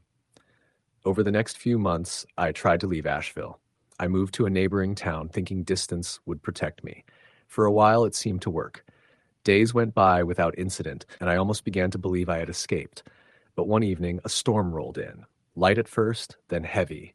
And there it was, pale, tall, standing at the edge of the street outside my apartment. I froze, heart hammering as it just watched. I ran inside, locking every door, but the sense of being hunted didn't leave. I realized then that it didn't care where I went. It only needed rain. And when it rained, it came. I began avoiding going out at all during storms, watching the weather obsessively. I installed cameras, alarms, even motion sensors, but nothing ever captured it. It existed just beyond what could be recorded, a presence only felt, never proven. One night, after weeks without rain, a storm rolled in again. I could hear the tapping on the roof, light at first, then heavier. I didn't dare look outside. I sat in the dark, gripping a knife, listening to the sound of water on the windows and the subtle shifting of weight on the roof above. I knew it was there, patient, waiting for the conditions to be perfect. Sometimes I think about driving at night during heavy rain, about taking risks and hoping it wouldn't appear. But I've learned that hope is dangerous. When it rains, the figure comes. It doesn't chase, it waits, it watches. And no matter how far I run, no matter where I hide, when the rain falls, I know it's out there, patient, relentless, waiting for the night to fall and the streets to empty. Even now, sitting inside, dry and safe, or what I tell myself is safe, I can hear it. The rain taps against the windows, and I imagine its long, thin limbs stretching, moving silently outside. I know it is waiting just as it always does, ready to return when the storm reaches its peak. Every storm brings the same dread, the same fear that I felt the first night I saw it. I've tried to ignore it, rationalize it, but it's impossible. It thrives in the rain, in the dark, in the emptiness. It waits patiently, and it always returns. I don't know if it will ever stop. I don't know if it ever needs to. But every time the clouds roll in and the rain begins to fall, I know one thing for certain. I am being watched. I am being followed, and there is no escaping it. Story the end. It started as a normal Friday evening in late October. The air was thick with the smell of wet asphalt, the kind that hits you when a cold rain begins to fall after weeks of dry weather.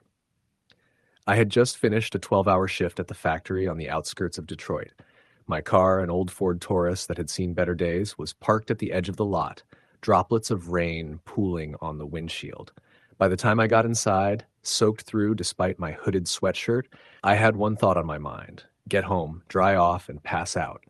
The drive was nothing unusual. Rain slicked roads, the occasional car with high beams cutting through the darkness, and the rhythmic swish of windshield wipers against a backdrop of low, rumbling thunder. I always found rain at night a little unnerving, but comforting at the same time. There was a weird kind of silence in it, a muffled whirl that made every small noise seem amplified. I had taken this route home for years. A 30-minute drive that wound through empty streets, patches of industrial decay, and stretches of quiet residential neighborhoods. That night, though, there was an eerie stillness. No other cars in sight, not even a distant pair of headlights to break the monotony. By the time I passed the old gas station near the corner of Harrow and 7th, the streetlights flickered, their orange glow reflecting off puddles like molten metal. Something about that reflection made my stomach twist. I shook it off and kept driving. Halfway home, my car began to sputter. A low rumble, then a brief coughing noise, and the engine stuttered. I glanced at the dashboard. Everything seemed normal. But the next time I tried to accelerate, the car jerked and died completely. I cursed under my breath, muttering to myself about how this had to happen on the one night the rain poured like this. I tried the ignition again. Nothing. The tires spun on the slick road as I tried to ease the car to the shoulder.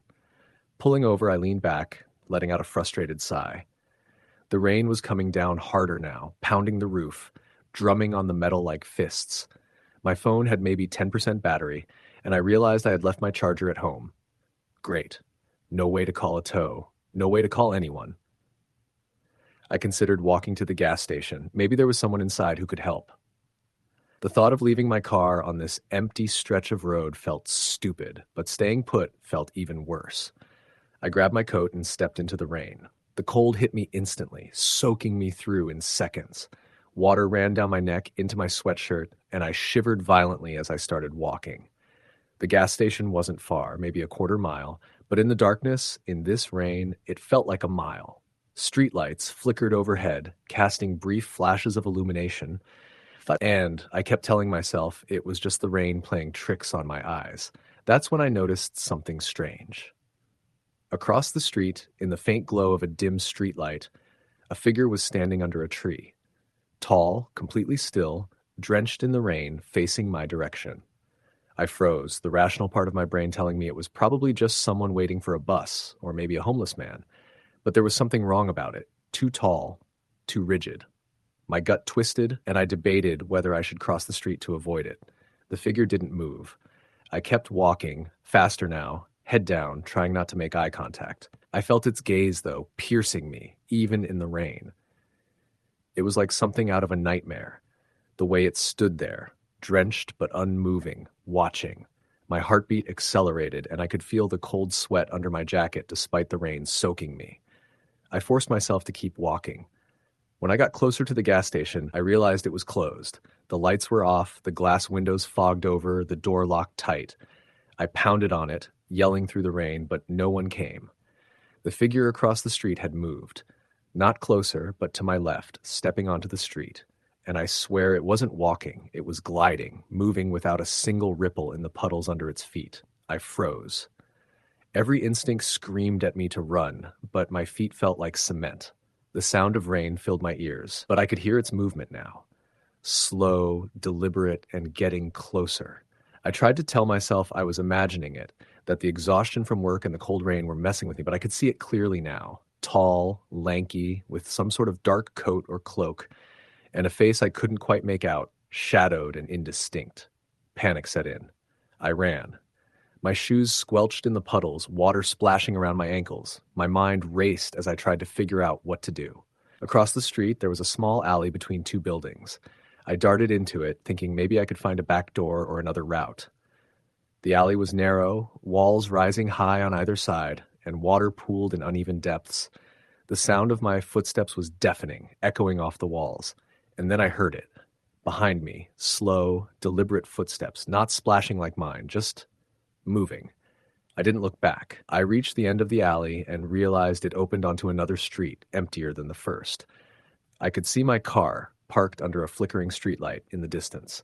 Relief surged through me, and I sprinted towards it. But when I got close enough, I saw something that made my blood freeze. My car was still there, but on the roof, a figure crouched, dripping wet, black as the night, watching me. I stumbled back, my heart hammering, and the rain seemed to intensify. Lightning cracked in the sky, illuminating the figure in a grotesque, fleeting flash. It wasn't human. Its limbs were too long, its posture wrong, and its head tilted in a way no human head could tilt. And then it spoke. Not with words, but a sound that went straight into my chest, a low, guttural vibration that made my teeth ache. I ran again, this time without thinking. Down streets I didn't recognize, over puddles, through alleys. The rain soaked me through, rain mixing with sweat and fear, my lungs burning. I tried calling 911 on my phone, but it was dead. Every time I glanced over my shoulder, I saw it, always at the edge of visibility, just far enough to not be certain, close enough to make me want to collapse. Eventually, I stumbled into a neighborhood I knew. The rain had eased slightly, turning from a storm into a drizzle, and I spotted a small diner, its neon sign flickering. I ran inside, soaking wet, dripping water onto the floor. The waitress looked at me with mild annoyance until she noticed the panic in my eyes. "Call the police," I gasped. "Please. There's someone after me." She didn't hesitate. She picked up the phone, called 911, and I collapsed into a booth, shaking violently. The diner was warm, the smell of coffee and frying bacon wrapping around me like a blanket. But even as I sat there, trying to catch my breath, I could feel it. Outside, waiting, watching. I couldn't see it through the rain-smeared windows, but I could feel it. The police arrived about 10 minutes later. I tried to explain what I had seen, but by the time they looked around, the streets were empty. They took a report, asked about my car, about the alley, about the figure. I told them everything, even the parts that didn't make sense, that seemed impossible. They were polite, nodded, but the way their eyes flicked to the window made me realize they didn't fully believe me.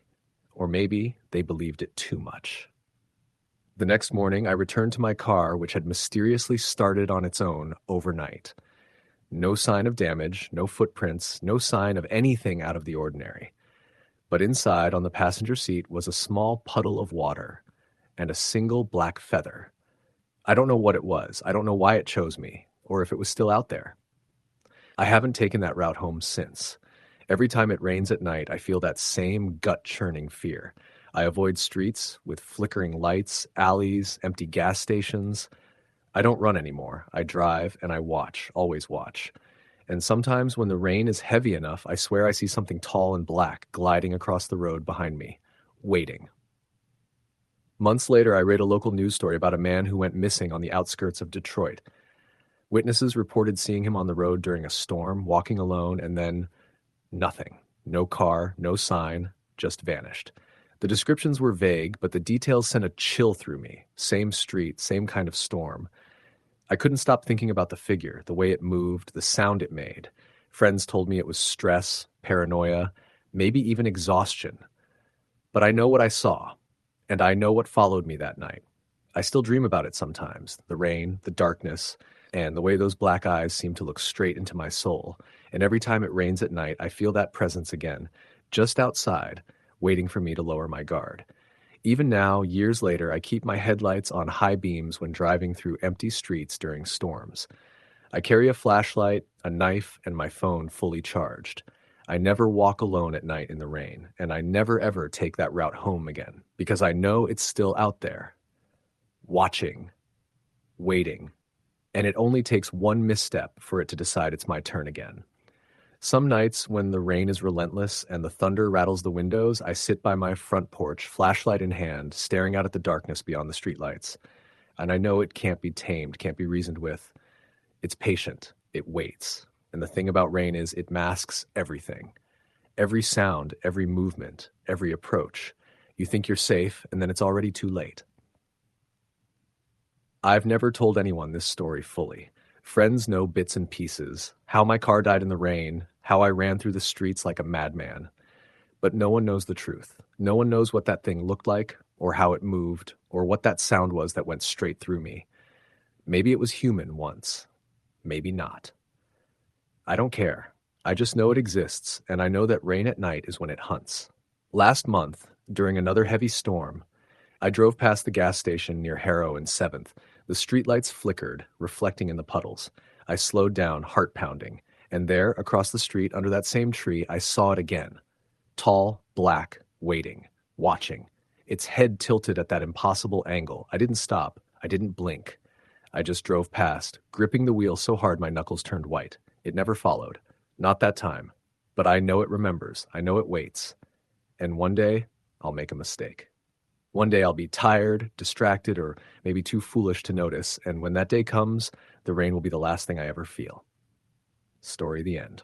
The rain had started before sunset, a steady drizzle that turned the streets of the small Oregon town slick and dark. By the time I left the print shop where I worked late, the drizzle had grown into a relentless downpour, hammering the roof of the building like 1,000 tiny fists. My manager had left hours earlier, and the shop sat silent except for the storm outside. I locked up, pulling my hood up against the cold, and dashed to my old pickup parked under the dim glow of a flickering street lamp. It was a 25-minute drive home if traffic was clear. But the storm had transformed the familiar route into a labyrinth of shimmering black pavement and blinding reflections. The wipers worked furiously, barely keeping up. Every oncoming car's headlights became an explosion of white that left me blinking spots from my eyes. My only company was the low drone of the engine and the hiss of rain against metal. About 10 minutes into the drive, I came to the old timber road, an unused shortcut I'd only taken a few times. It cut through a dense section of forest and met the main highway on the other side. Normally, I avoided it after dark, but tonight the main roads were flooded with stalled cars. Against my better judgment, I turned down the timber road. Immediately, the forest seemed to swallow the sound of civilization. No more passing cars, no glowing signs, just trees on either side, looming like sentries, their dripping branches arching over the road. The truck's headlights lit only a few feet ahead, and beyond that was nothing but pitch-black void.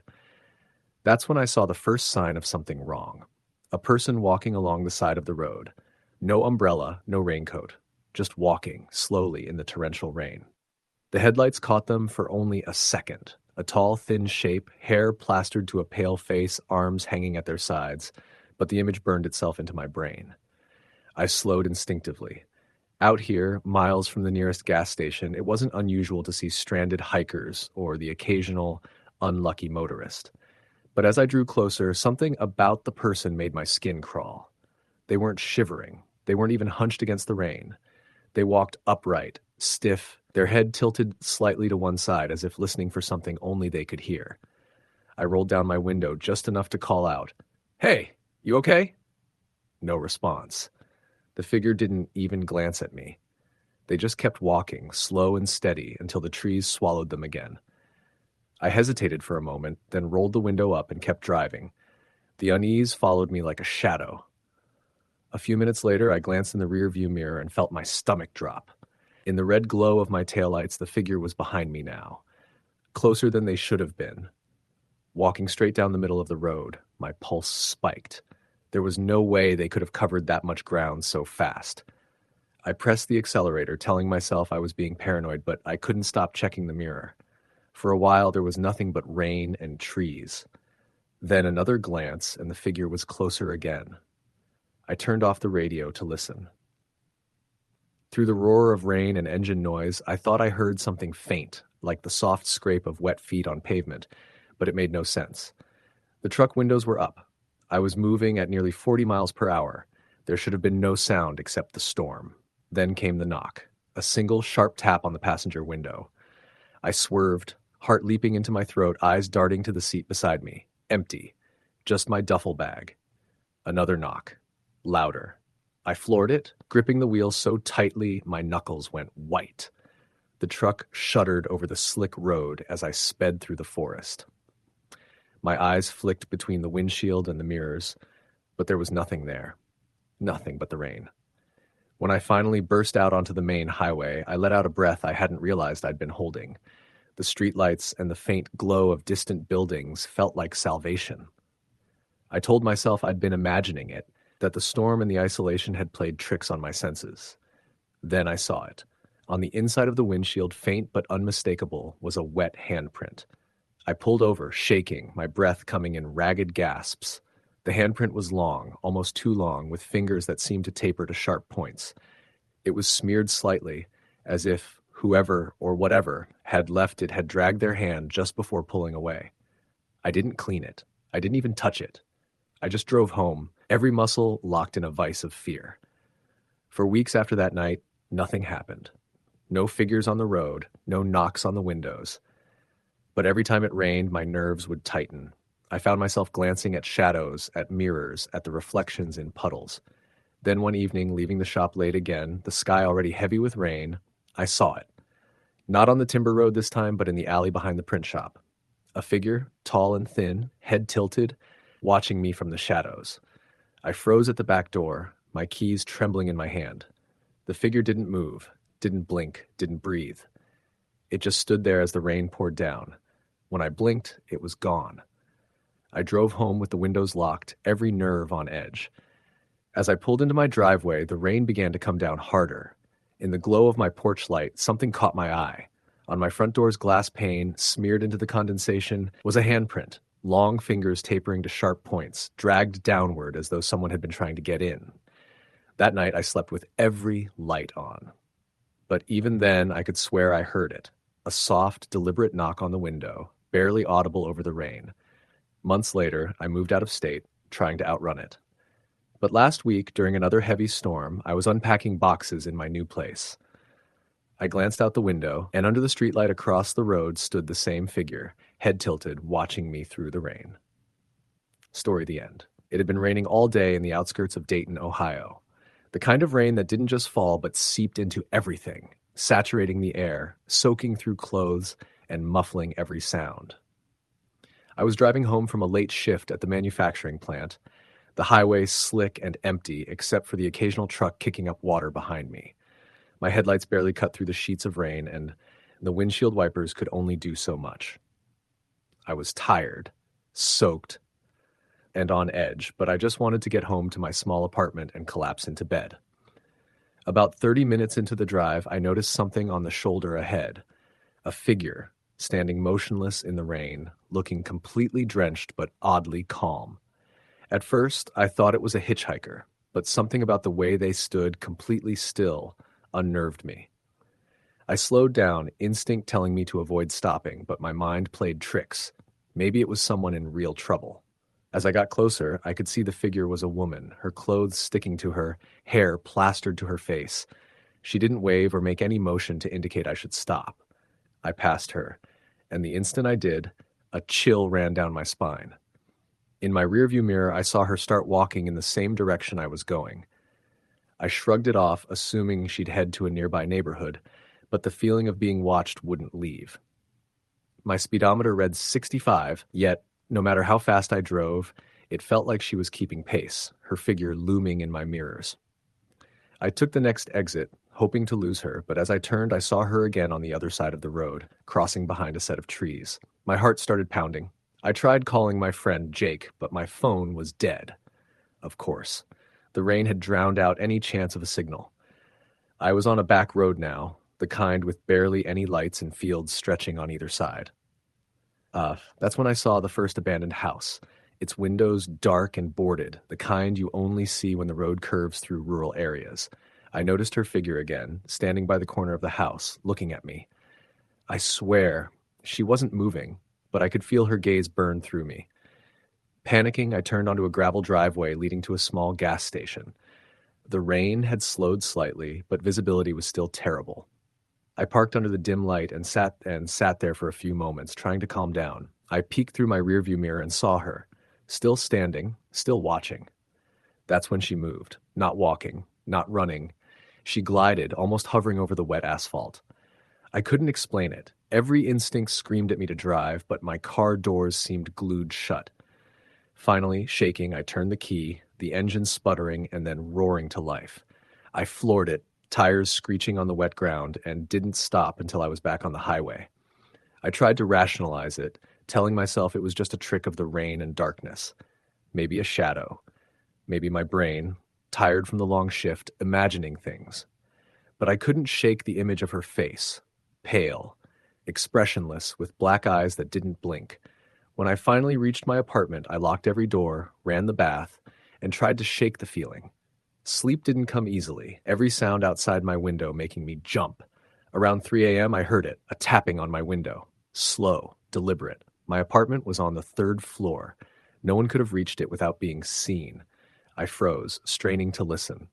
The tapping came again, more insistent. I grabbed a knife from the kitchen drawer and crept to the window. She was there, wet hair stuck to her face, staring at me. Her black eyes met mine, and my blood ran cold. I slammed the blinds shut and ran to my bedroom, locking the door.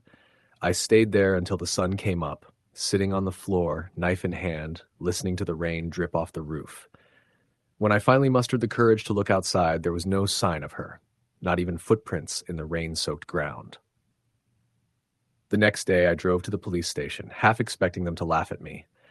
But when I described the figure and the tapping, the officer's face went pale. He told me about a case from a few years back, a woman who had disappeared during a storm on a rural road not far from where I had seen her.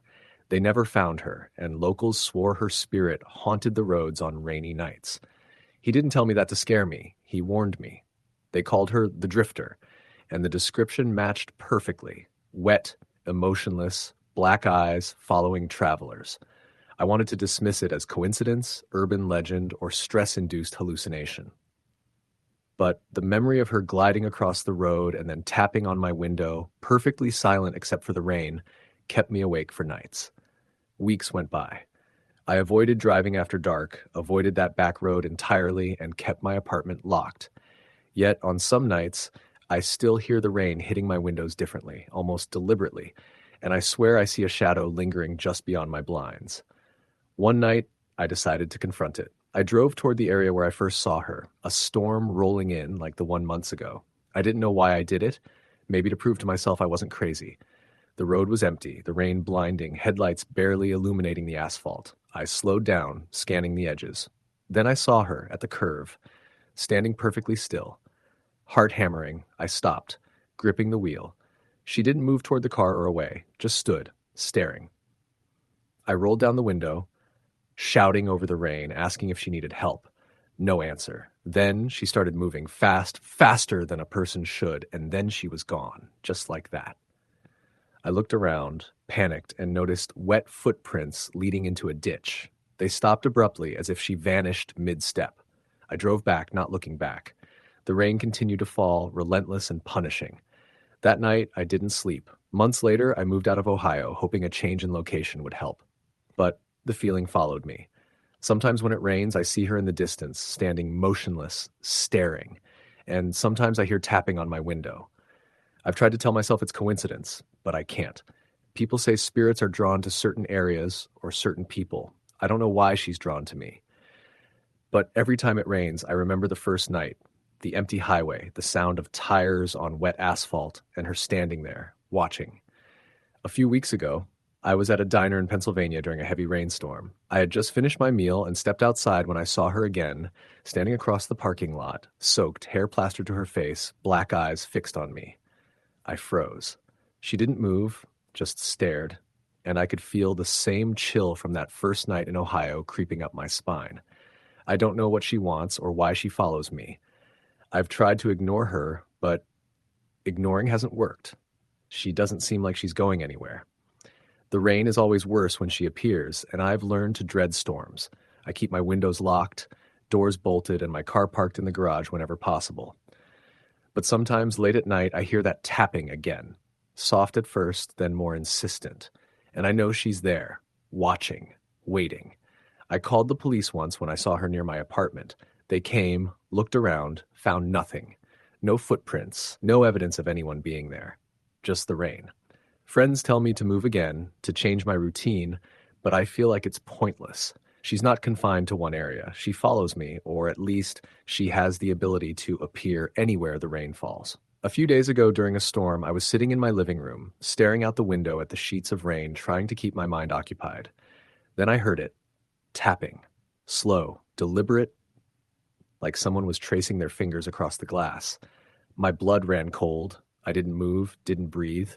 Then, out of the corner of my eye, I saw her reflection, standing behind me in the living room. I turned, knife in hand, and there was no one. Just the rain hammering against the window. I don't sleep well anymore. The rain keeps me awake, and every shadow looks like her. I've stopped driving at night, and I avoid being alone. But sometimes, when I can't help it, when the rain starts to fall, I see her. And I know she's watching, just beyond the edge of my vision, waiting. She never speaks. She doesn't need to. Her presence is enough. Enough to freeze me in place, enough to make me question my sanity, enough to remind me that some things are not meant to be understood. Even now, years later, I can feel her sometimes, in the rain, in the shadows, in the quiet moments when the storm is at its heaviest. I can't escape her. And I don't know if anyone else ever can. The rain is coming again tonight. I hear it, faint but insistent, on the roof against the windows, and I can feel it in the air. Somewhere beyond the veil of water, she is there. Watching, waiting. I don't know what she wants or why she continues to follow me. I only know that I can't ignore it anymore. I can't escape, and I can't stop the rain. Story the end. It started raining just as I was leaving work. Not the kind of rain that's easy to dodge, but the kind that seeps through every layer of clothing, the kind that makes the asphalt smell sharp and metallic, the kind that turns streetlights into blurry halos. I had stayed late at the diner that night, cleaning up, counting cash, and wiping down sticky tables where people had left half-eaten meals and coffee rings. I was exhausted, my muscles sore from a long day of standing on tile floors, dealing with customers' complaints, and keeping up with the constant rush. The rain was heavy, but my car was only a few blocks away, so I didn't bother with an umbrella. I just pulled my hood over my head, shoving my hands deep into my pockets as I hurried down the sidewalk, the water dripping from my jacket and soaking the sleeves. The street was practically empty. Most people had fled the downpour. Only the occasional car splashed through puddles, sending waves across the sidewalk. The world felt quiet, the kind of quiet that always makes me a little uneasy. I noticed her then, or maybe I should say, I felt her. At first, I thought she was just someone running late like me, another soul trying to escape the rain. She was standing under a flickering streetlight, motionless, completely drenched, wearing a thin gray hoodie that clung to her skin. She wasn't moving toward the street or the crosswalk. She was just standing there. Her hair was dark, plastered against her face, and her head was tilted slightly downward, like she was staring at the ground. I glanced at her, felt a chill I couldn't explain, and kept walking. As I got closer, I realized something was off. The rain was coming down in sheets, but she wasn't moving. Not a flinch, not a shift in posture, nothing. And then I noticed her eyes. They were completely open, staring straight at me, black and unblinking. My pace slowed without me realizing it. I wanted to keep walking, wanted to pretend she wasn't there, but my body felt rooted to the sidewalk. She spoke then, her voice almost swallowed by the rain. You shouldn't be out here. It wasn't a warning, not exactly. It was a statement. No malice, no emotion, just a certainty that froze me. I tried to speak, tried to say something normal like, it's fine, I'll be okay. But my voice caught in my throat. I couldn't look away. Her eyes seemed wrong. Too dark, too deep, like looking into a shadow that could swallow me whole. I passed her quickly, telling myself I'd be fine, that it was just some girl standing in the rain, maybe waiting for someone, maybe just lost. I didn't glance back, though I could feel her gaze burning into my back the entire way. The streets were empty, and the rain made every sound echo. The splash of my shoes in the puddles, the hum of the streetlights, the faint drip from the fire hydrant down the block. By the time I reached my car, I was soaked through. My keys trembled in my hand as I fumbled to unlock the door. I slammed it shut, breathing hard, trying to calm myself down. And then I saw it. On the passenger seat, just inside the window, a small, wet handprint. Not a smudge, a full pressed handprint, as if someone had been sitting there. My heart stopped. I hadn't seen anyone get into my car. I hadn't even touched the passenger door. I backed out of the spot quickly, my hands gripping the wheel so tightly it hurt. The radio crackled with static, then a faint voice whispered my name. I slammed on the brakes, swearing, scanning the empty streets. There was no one. The rain was relentless, blinding, and I couldn't tell if what I was hearing was real or just my imagination. I sped down the road, taking turns faster than I should, desperate to get home, desperate to escape the feeling of being watched. By the time I reached my apartment, the rain was still falling, but the storm seemed quieter here. I ran inside, slamming the door behind me, and locked it. My apartment was small, a one-bedroom on the second floor, the kind of place that feels safe during the day, but empty and fragile at night. I turned on every light, checked every window, and even double-checked the locks. My hands were shaking, and I couldn't shake the feeling that she was still out there, just waiting. I didn't sleep much that night. Every sound, the creak of the radiator, the soft hum of the refrigerator, even the patter of the rain against the window, made me jump. I kept imagining her standing outside my window, staring at me with those black, unblinking eyes. I tried to rationalize it. Maybe I'd seen someone else's reflection in the wet sidewalk. Maybe my imagination had run wild after a long shift. But deep down, I knew it wasn't my imagination. The next day, I drove back to the diner for my morning shift. The streets were wet but empty, the storm long gone. I told myself I wouldn't mention the previous night to anyone. Who would believe me, anyway? But as I pulled into the parking lot, I saw her again. Same hoodie, same drenched hair, same dark eyes, standing under the flickering streetlight at the corner. She didn't move as I drove past, just watched. For the next few weeks, it became a pattern. Rain or no rain, she was there sometimes, always standing, always watching. She never spoke again, never moved, never left. People at work noticed my distraction, my jittery behavior, but when I tried to explain, I stumbled over my words. They thought I was just tired, stressed, overworked.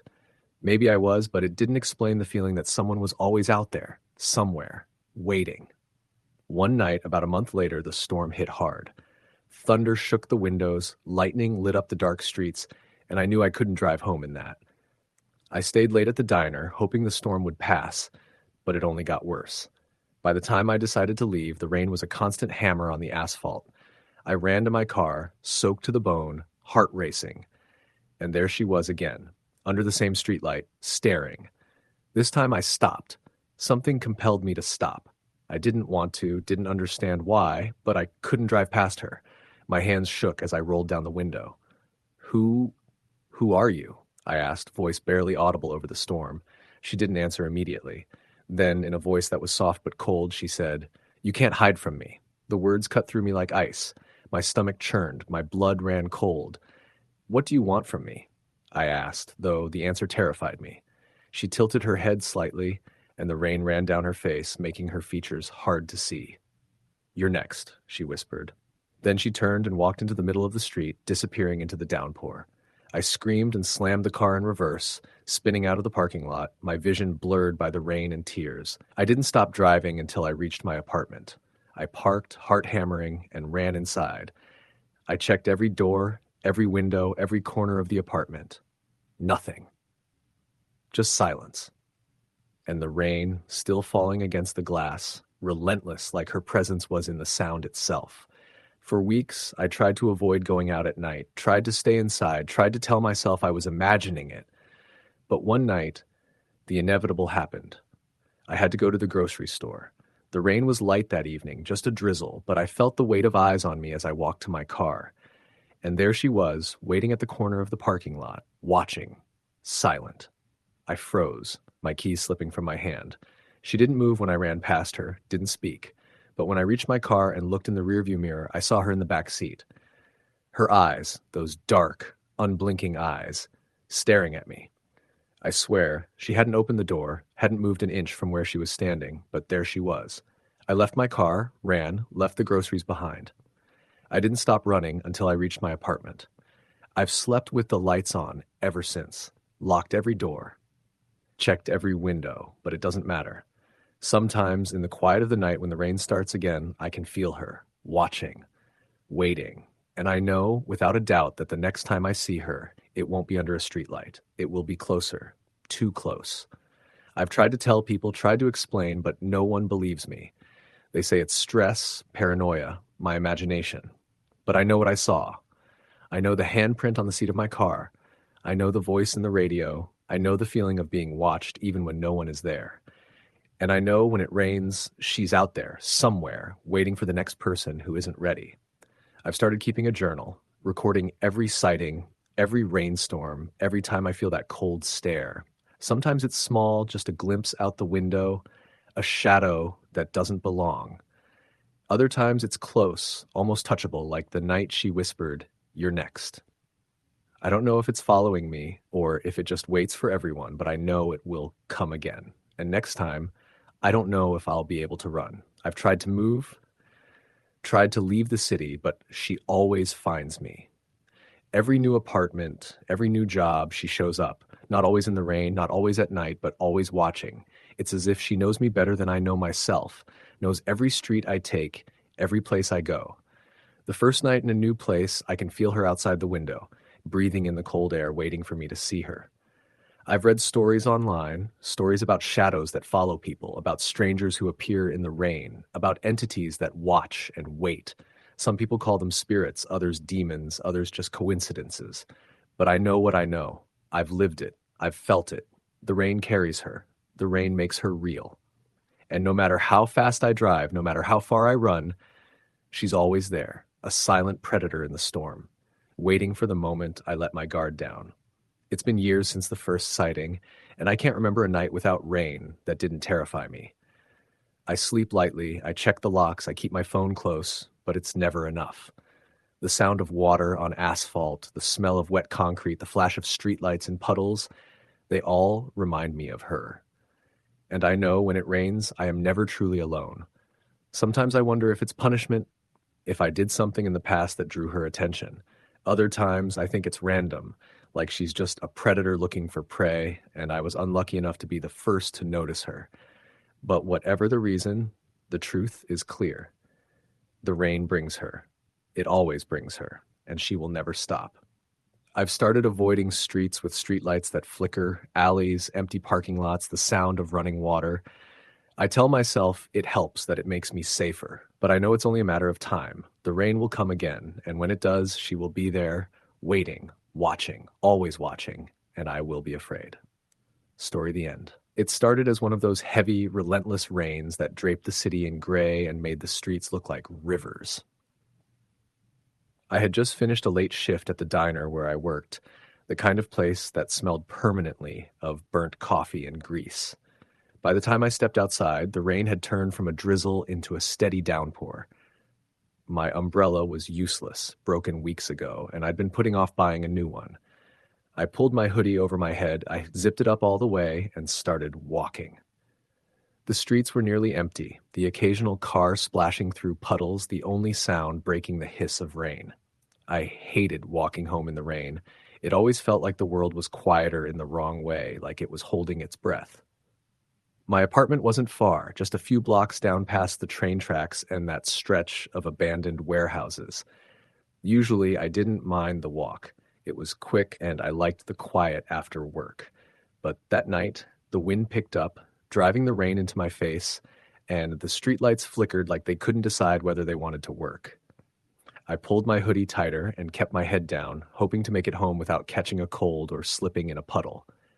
About halfway down the block, I noticed a figure across the street. At first, I thought it was someone else braving the storm, hunched under a hood, maybe trying to get somewhere as fast as I was. But something about the way they stood made my stomach tense. They weren't moving, just standing there, like they were waiting. The street was almost empty, and they were in the middle of it, facing me. My instinct told me to cross to the other side, but my phone was in my pocket, and I was already wet and cold, so I kept walking straight. As I got closer, I realized the figure wasn't moving at all. They weren't walking, didn't shift their weight, didn't even seem to acknowledge me. Then, almost imperceptibly, I noticed their face, or rather, the lack of one. The hood fell back slightly, and the outline of their head was too smooth, too pale. No features, just a blank expanse of skin where eyes, a nose, a mouth should have been. I froze mid-step. The rain pounded my shoulders, and I had to fight the urge to scream. My heartbeat thumped in my ears as if trying to warn me. I took a shaky step back, ready to bolt, but the figure tilted its head slightly, almost like it was curious. I swallowed hard and tried to reason with myself. Maybe it was someone wearing a mask, a hood pulled too far down, but that didn't make sense. The shape was wrong, too perfect, too featureless. Something in my gut told me I needed to leave now. I turned and started walking faster, hoping the slick pavement wouldn't make me fall. But as I did, I heard it. The softest shuffle behind me, the subtle brush of wet shoes against concrete. Not like footsteps in rain, more like something gliding just behind me. I dared not look back, but my mind screamed at me to see if it was following. My pace quickened, my chest tight with panic. When I reached the train tracks, I considered running across, but then I remembered how slippery the rails could be when wet. I slowed, almost regretting it immediately. The sound behind me had grown, subtle but insistent. I could hear a faint sloshing like wet shoes in water, keeping pace with me. I glanced back over my shoulder, keeping my hood up, and caught a glimpse of movement. The figure was no longer across the street.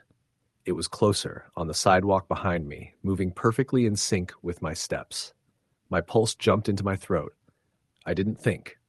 I ran. My wet shoes slipped against the pavement, rain blurring my vision, but I didn't stop. Not until I reached the corner near my apartment. I swung the door open and ducked inside, dripping water everywhere. My apartment smelled like old carpet and cooking oil, and I slammed the door behind me, locking it immediately. My hands were shaking so badly I couldn't even pull my hoodie off properly. I pressed my back against the door, chest heaving. The rain pounded on the roof and the windows, but inside, it was quiet. I told myself I was safe. I told myself it was probably a homeless person, a trick of shadows and water, but the memory of that face, or lack of one, kept my stomach twisting. I called my roommate Dave, trying to sound normal. He answered on the first ring, his voice groggy. "Yo, what's up?" I told him I was home and soaked. He laughed, said he'd make some tea. That was the last I heard him before I hung up. I tried to calm down, went to the bathroom to dry off, took a long hot shower, letting the water pound against my skin, trying to wash away the fear. When I got out, I checked the locks again and sat on the couch wrapped in a towel, staring at the rain streaking the window. It was just rain, nothing more. I didn't sleep that night. Every time the rain hit the windows, I jumped. Every shadow in the apartment looked like the figure. I kept thinking I heard footsteps, faint and wet, moving around the hall outside my door. I even called Dave again. He answered, sounded confused when I asked if he was home. "Yeah." "Why?" I couldn't explain it. I hung up, but the unease stayed. I stayed up all night, sitting by the window, watching the rain turn the street into a mirror, waiting for something that never came. The next morning, the rain had stopped. The sun came out weakly, turning the wet streets shiny and reflective. I went out to get coffee, trying to convince myself it was all in my head. The street was empty, just puddles and broken umbrellas lying around. I walked past the spot where I'd seen the figure, heart hammering. Nothing. Just the normal morning city noise, distant cars, a dog barking somewhere. I shook my head and laughed nervously. Paranoia, I told myself, nothing more. But that afternoon, things started to feel off. I was at the diner again, prepping for my shift, when the lights flickered. Just for a second, but long enough to make the room feel colder. I chalked it up to the old wiring. Then I noticed something in the corner of my eye. The shadows behind the counters seemed to move slightly, like they weren't quite following the natural path of light. I blinked. Nothing. Maybe I was still jumpy from last night. The thought comforted me until I walked past the window facing the back alley and saw it again. Standing there just beyond the rain-soaked pavement, the same featureless figure watching through the glass. It didn't move. Just watched. My breath caught. I ducked behind the counter, trying to act casual, hoping no one else had noticed. Over the next few days, it became worse. It wasn't just outside in the rain anymore. I'd catch glimpses in mirrors, in darkened corners of the diner when I went to clean. Sometimes it would be standing in the street across from my apartment, just staring. I started keeping my blinds closed, not opening the door unless necessary. I told myself not to panic, that it couldn't get inside. But then, one night, I woke up to the sound of something tapping on my window. Slow, deliberate. The streetlight outside flickered. I crept over, heart thundering, and peered out. Nothing. Just wet asphalt, reflections of the streetlights, a trash can rolling slightly in the wind. My hands were shaking, and I realized I'd left my front door unlocked. My stomach dropped. I never left it unlocked. I started recording everything, taking pictures when I saw it, writing down times and locations. But whenever I tried to show someone, the figure wasn't there. The photos came out as nothing but blurry streaks, like a camera struggling to focus in low light. Friends laughed it off when I showed them, assuming I was stressed or tired. I felt like I was losing my mind. Every rainy day became unbearable. Every puddle, every reflection, every flicker of shadow felt like it was watching, waiting. Then came the night I nearly lost everything. I had stayed late at the diner. Closing up, the storm outside raging worse than before. The wind howled, sheets of rain lashing the windows, and the streets were deserted. I stepped outside, umbrella still broken, cursing under my breath. That's when I saw it, right at the corner where the streetlight flickered like it always did.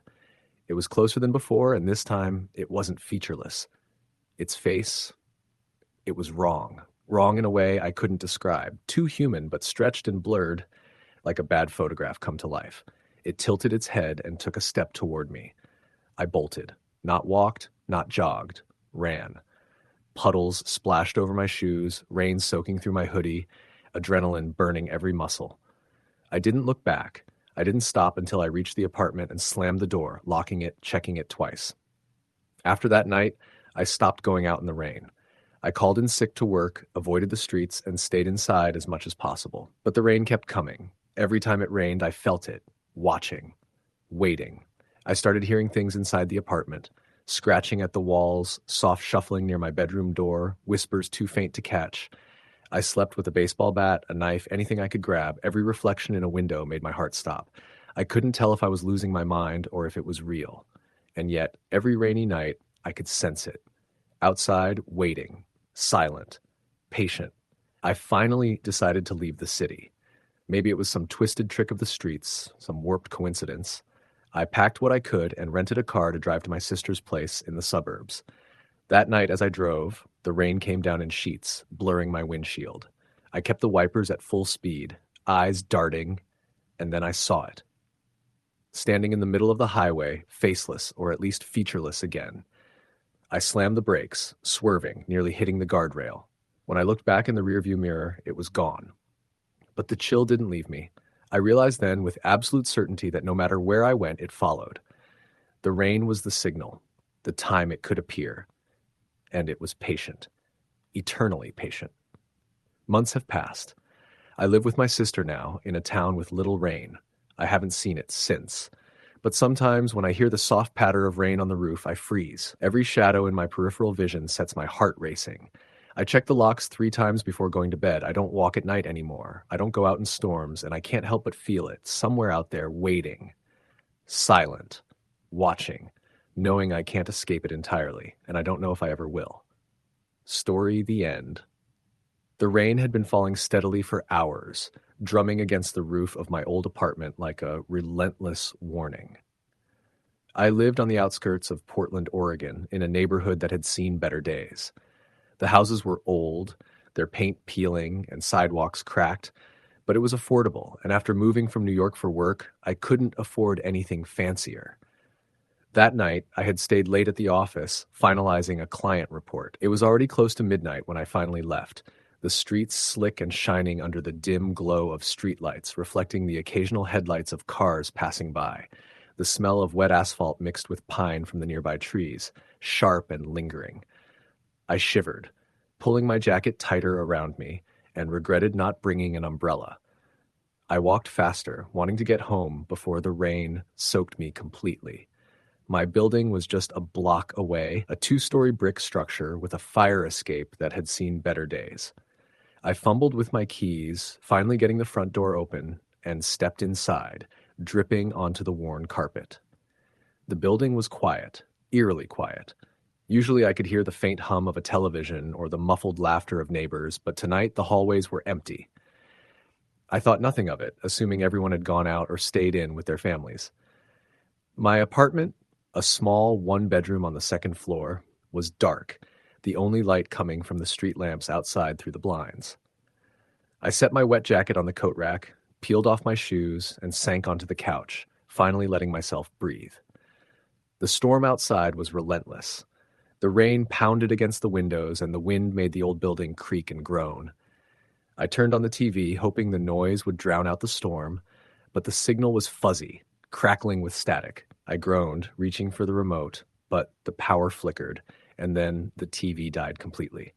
The lights went out too, leaving the apartment bathed in the pale, silvery light of the street lamps. I sighed and reached for my phone to turn on a flashlight, but my battery was almost dead. I figured I'd just wait it out. The power usually came back within minutes during storms. I moved to the window, looking out over the street. The rain made everything look distorted. The streetlights stretched into streaks of yellow in the downpour. I thought I saw someone walking on the sidewalk across the street, a figure with a hood pulled low, moving slowly and deliberately. At first, I assumed it was a neighbor, but then I realized the person wasn't holding an umbrella and wasn't even trying to avoid the puddles, just stepping into them with purpose. I frowned, wondering why anyone would be out in this weather. Then the figure stopped, right in front of my building, looking up at the second-floor windows. My heart skipped a beat. I strained to see through the rain, but the figure's features were obscured. It stood there for what felt like an eternity, not moving, just staring at my window. My breath caught. I wasn't alone. I stepped back from the window, trying to convince myself it was just my imagination, maybe a passerby stopping to tie a shoelace. But the feeling of being watched wouldn't leave me. I backed away slowly, heading toward the kitchen, thinking maybe if I made some noise, it would go away. That's when I heard it, a soft scratching at the front door. My stomach dropped. My building's front door was locked from the inside. No one could get in without a key. My mind raced. I grabbed the kitchen knife from the drawer and slowly approached the door, the scratching continuing, now accompanied by a low, dragging sound, like nails being scraped across the wood.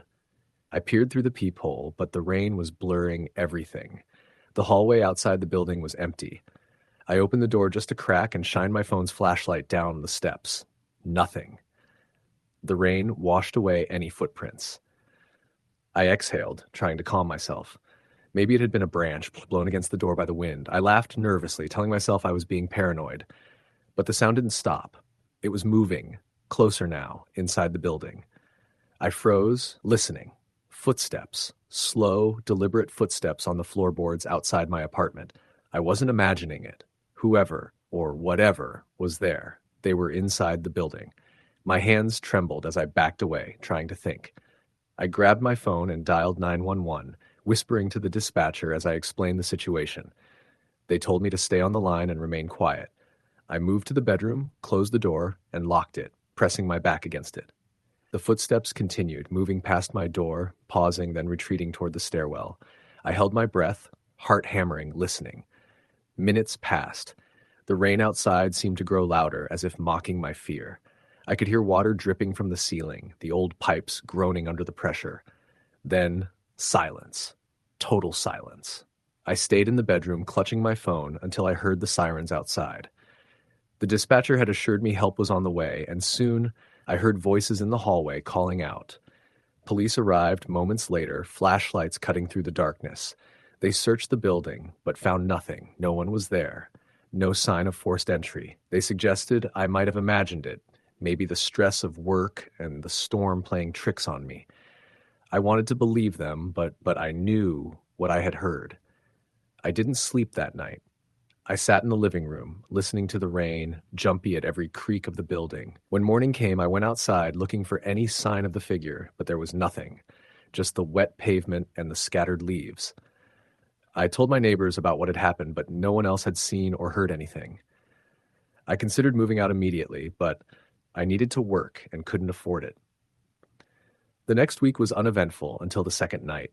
Another storm rolled in, heavy and unforgiving. I was at home, trying to watch a movie, when I heard the scratching again, faint but unmistakable, coming from the front door. My blood ran cold. I grabbed the knife, just like before, and slowly approached. The sound grew louder, and then I heard it, a whisper, soft and guttural, coming from the hallway. It said my name. I froze. My name. Only I lived in this apartment. I ran to the bedroom, locked the door, and called 911 again. The dispatcher told me to stay put. I could hear the voice now, moving outside the bedroom, calling my name over and over, louder this time. The footsteps were back, circling, dragging something across the floor. I pressed the phone to my ear, tears streaming down my face, listening to the dispatcher's calm voice as world shrank to the sound of someone or something just outside my door. When the police arrived, they found the door to my apartment locked from the inside, as it should be. No one was there, no forced entry, nothing at all. I could barely speak, shaking uncontrollably. They asked if I had anyone who could have had a key. I didn't. I was alone. The officer looked at me sympathetically, but offered no explanation. After that night, I started sleeping in the living room, away from the bedroom, keeping the lights on and the door locked. The sounds continued, always during storms, always the scratching, the dragging, the whispering of my name. Sometimes I would see a figure at the window, barely visible in the rain, standing still, staring. I never tried to confront it again. Weeks turned into months, and the occurrences continued, always with the rain. Friends and family told me I should move, but I couldn't afford it, and I didn't want to give up my apartment. The police never found anything, and I stopped calling them. I learned to live with the sounds, the whispers, the footsteps, the scratching at the door. I started leaving small lights on in the hallways, hoping that whatever it was might stay away, but it never did. One night, during an especially violent storm, I woke to the sound of water pouring from the ceiling. I grabbed my flashlight and headed toward the kitchen, trying to find the source. That's when I saw it. Standing at the foot of the stairs, a figure drenched from the rain, its face obscured, eyes glowing faintly in the dark. I screamed, stumbling backward, tripping over my own feet. The figure didn't move, just stood there, watching. I ran to the bedroom, locked the door, and stayed huddled in the corner, breathing heavily, waiting for the storm to pass. When I finally summoned the courage to look again, the figure was gone. Months later, I found a neighbor who had lived in the building for decades. She told me stories about the original owner, a man who had gone mad during a series of storms, disappearing one night. They never found his body. People said his spirit still wandered the building, angry and restless, appearing only during rainstorms. I tried not to believe her, but deep down I knew she was right. Now, every time it rains, I can't sleep. I sit by the window, staring out, watching the shadows move. I hear the footsteps, the dragging, the whispering of my name. I've tried to move, but the apartment is cheap, and I can't afford anything else. And sometimes when the storm is at its worst, I see that figure at the window, standing there, watching me, waiting. I've learned to live with it, but I know one day the rain won't be enough to keep it at bay. I can only hope that by staying quiet, staying inside, I can avoid whatever it is that waits in the shadows. But I know it's only a matter of time before it decides I'm ready. Even now, as I write this, the rain is falling, relentless and heavy. The wind shakes the old building, and I can hear it, footsteps on the floorboards, soft and deliberate, moving closer to my door. I keep telling myself it's just my imagination, but deep down, I know it isn't. The storm is coming, and with it, the figure. Watching, waiting, patient. I can hear the scratching now at the door and the whispering of my name. It's closer. I know it won't stop until it gets what it wants. Story the end. It started raining that night in a way that made the city feel alive and dangerous all at once. I was driving home from my shift at the diner on the outskirts of Portland, Oregon, the windshield wipers thumping in rhythm with the steady downpour. The streets were nearly empty, the streetlights casting pools of orange light on the slick asphalt, reflecting the rain like molten metal.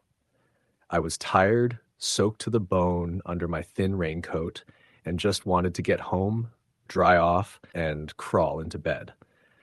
I took the familiar back roads instead of the highway, thinking I could save time, but the rain had turned everything slick and slow. It wasn't unusual to see deer crossing this stretch of forested road at night, but tonight the woods felt alive in a different way. The wind rattled the trees and made shadows dance in unnatural shapes across the road. I shrugged off the unease creeping up my spine, telling myself it was just the storm. Around 10 o'clock, I noticed something strange in my rearview mirror. At first, I thought it was another car, headlights cutting through the rain, but as I watched, it didn't move like a car. It stayed roughly the same distance behind me, matching my every turn and adjustment. My stomach tightened. In heavy rain like this, it was easy to misjudge distances, so I tried to convince myself it was nothing. Still, I kept glancing at the mirror. Then I saw it more clearly. A figure, tall and unnaturally thin, drenched in rain, walking along the edge of the road. The headlights caught it every few seconds as it stepped out from between the trees. It didn't run or move quickly. It just followed. I blinked, thinking I was imagining it, but when I looked again, it was closer, and now it seemed to be looking directly at me. I felt the hairs on my arms stand up. I hit the gas. My tires skidded on the slick road. The figure didn't move faster, didn't react. It just kept pace. Panic rose in me like a tidal wave. My phone was in my pocket, but the signal here was spotty, and I knew I wouldn't get a call through anyway. I considered turning around, but the thought of it somehow cutting me off was worse. I took a sharp turn, hoping to lose it among the twists of the old back road. For a moment, I thought I had. I slowed, catching my breath, scanning the road behind me. Nothing. Relief washed over me, and I tried to calm my racing heart. But then a tapping sound hit the roof of my car. Light, deliberate. I froze. The wipers flung water across the windshield, but I could just make out the shape at the passenger side window. Standing in the rain, tall, dripping, staring. Its face was obscured by the hood of a wet jacket, but the outline of it didn't look entirely human. I slammed the accelerator and fled. The trees blurred into darkness, and the rain hammered down harder than ever. Every instinct screamed at me to keep going, but my brain also whispered the impossible. How could it keep up with a car? Every turn I made, every dip in the road, I saw it again. Sometimes it was right there, sometimes it appeared through the trees, but always watching. Eventually, I hit a main road, a 4-lane stretch that connected me back to town. I breathed a little easier as I saw other cars, other life. Maybe the figure couldn't follow me here. But when I glanced at my side mirror, my stomach dropped. There it was, standing in the middle of the road like it had teleported, dripping wet, just staring. I jerked the wheel and swerved, tires screeching. The figure vanished, but I didn't stop to look. I floored it all the way to my apartment, ignoring the blaring horns of cars behind me. When I got home, I locked every door, drew the curtains, and sat in the dark for what felt like hours, listening to the rain batter the windows. I kept expecting to see a shadow move across the living room floor, to hear the tapping on the walls or windows, but nothing happened. Sleep didn't come. The next morning, the storm had passed. I went outside to inspect my car and the street. Nothing seemed out of the ordinary, except for the tire tracks on the shoulder where I had skidded last night.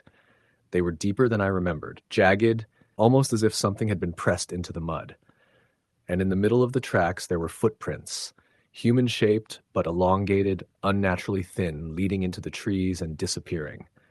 I didn't tell anyone. My friends would have laughed, and the police wouldn't have believed me. But I couldn't shake the memory. Every storm, every heavy rain, I think about that night. I imagine the figure standing there, just waiting, watching, patient, knowing it could follow anyone anywhere if it wanted. Weeks later, I started noticing other things. Small things at first, a shadow in the corner of my eye, a figure reflected in the window across the street when no one was there. Once, I was walking to the store during a light drizzle, and I saw it at the edge of the parking lot, standing still, as if it had been waiting for me all day. I ran. I began keeping my car in the garage, but even then I felt it. Sometimes I would hear tapping, light at first, then louder against the garage door, the walls, the roof. I started carrying pepper spray, a knife, anything I could, but it never approached directly. It just waited, patient, relentless.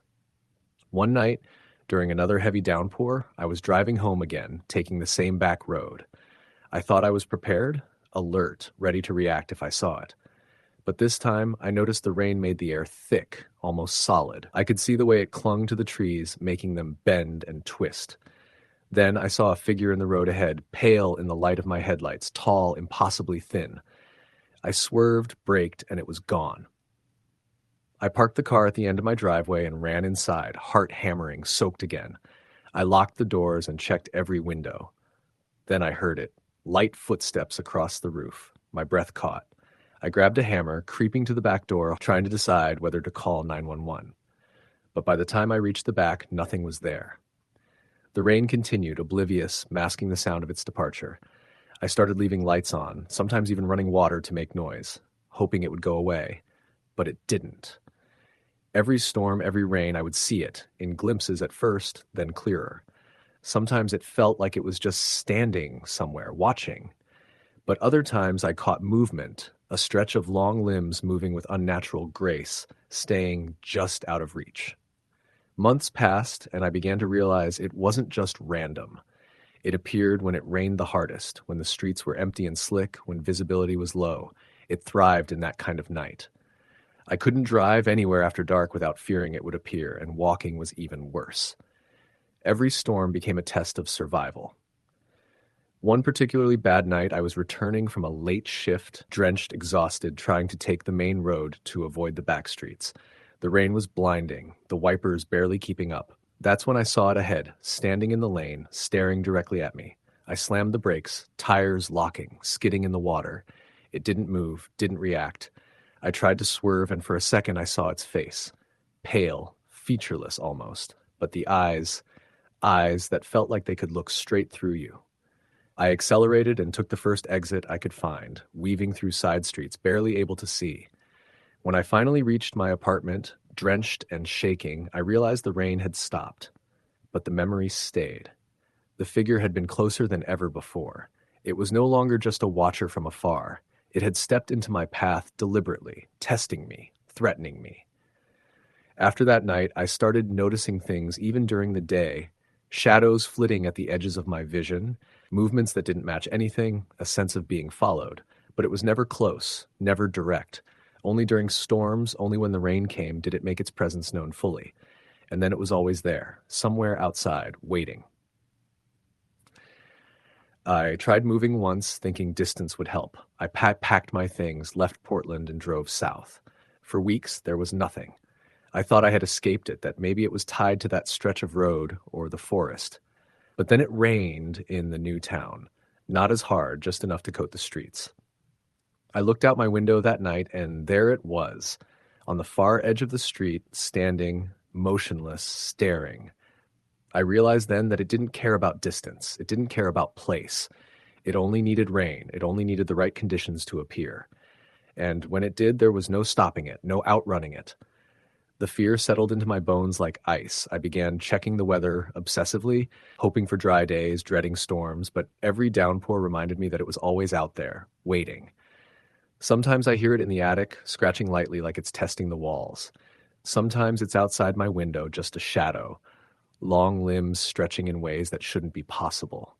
I have cameras, motion detectors, everything, but nothing ever records it. It's like it exists just outside the limits of what can be captured. Friends stopped visiting. They couldn't understand why I refused to go out when it rained, why I flinched at every shadow. I tried to explain, but it sounded insane. Even now, writing this, I can hear it in the distance. Rain started again this evening, light at first, then heavier. I can feel it moving through the streets, the shadows lengthening, the air thickening. I know it's out there, waiting for me, waiting for the storm to grow stronger. And I know I can't run anymore. Not really. Because no matter where I go, no matter how far, no matter how fast, when it rains, it comes for you. It comes for me. It has patience. It has time. And the rain is its calling card. I can hear it now, tapping at the window, faint but deliberate, waiting, watching. And I know that tonight it will come closer than ever before. Story, the end. The rain started around 6 that evening, a soft, steady drizzle at first, nothing too unusual for late September in Pennsylvania. I was driving home from work, my old Jeep struggling a little on the slick roads, windshield wipers fighting to keep up. The kind of rain that soaks through clothes if you stay outside too long, the kind that makes every street lamp glare and distort in the puddles. I liked it, normally. There's something peaceful about a rainy commute. But that night, it didn't feel peaceful at all. I work nights at a small manufacturing plant just outside of Harrisburg. On this particular Tuesday, I had stayed late because one of the machines had jammed, and the foreman needed me to troubleshoot it. By the time I left, the sky had gone completely overcast and the rain had started picking up. I didn't mind. The roads were almost empty, which meant I could make the 40-minute drive home without dealing with traffic. I had my phone charged, my heater on, and my playlist ready. Everything seemed normal. About 20 minutes in, I noticed a car following me. At first, I thought nothing of it. Plenty of people were on the road even in the rain. But it wasn't changing lanes, and it wasn't passing me. Every turn I made, it made the same turn. Every small adjustment in speed, it mirrored. I started to feel that uneasy tingle people sometimes get when they realize they might be being watched. I checked my rearview mirror, a dark SUV, older model, maybe a late 90s Ford Explorer. I didn't recognize it, and there were no lights on inside. Couldn't see anyone clearly. I thought maybe I was overreacting, so I sped up slightly. The SUV stayed right behind me. I slowed down. Still there. My heart started to beat faster, the wipers swiping furiously against the heavy rain. I tried not to panic. It's probably someone heading the same way, I muttered to myself. But instinctively, I started planning. If I had to get away, I'd need a spot with people around. I drove past a 24-hour gas station and made a quick decision. Pull in. The SUV did too, following me closely. I parked near the front, close to the entrance, thinking that maybe someone inside could notice if anything happened. I sat there for a few minutes, hands gripping the wheel, pretending to check my phone. The SUV idled behind me for maybe 5 minutes before finally driving off. I let out a shaky breath and sat there a little longer just to make sure it didn't circle back. Finally, I headed home, taking a slightly longer route, just in case. By the time I reached the small country road that led to my neighborhood, the rain had become a downpour, streaking across the headlights and blurring the lines of the asphalt. My street was dark except for a single lamp near the entrance, casting a yellowish glow on the wet pavement. That's when I saw it.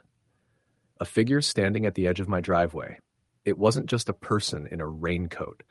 It looked too tall, too stiff, like someone had been standing there waiting for me for hours. The rain hit it in sheets, and yet it didn't seem to move at all.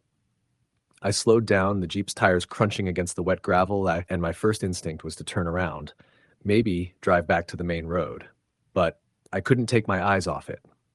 As I got closer, I realized the figure was facing me, head tilted slightly to the side. I couldn't make out a face, just a pale blur. I blinked, trying to convince myself it was a trick of the rain. But then I saw it lift its hand, a slow, deliberate motion pointing straight at me. My hands gripped the steering wheel so hard my knuckles whitened. Without thinking, I threw the Jeep in reverse and peeled out onto the main road, heart hammering, lungs tight. I didn't look back until I reached the safety of my neighborhood street, lights flickering intermittently from the storm. I pulled into my garage and slammed the door shut, trembling. My phone buzzed.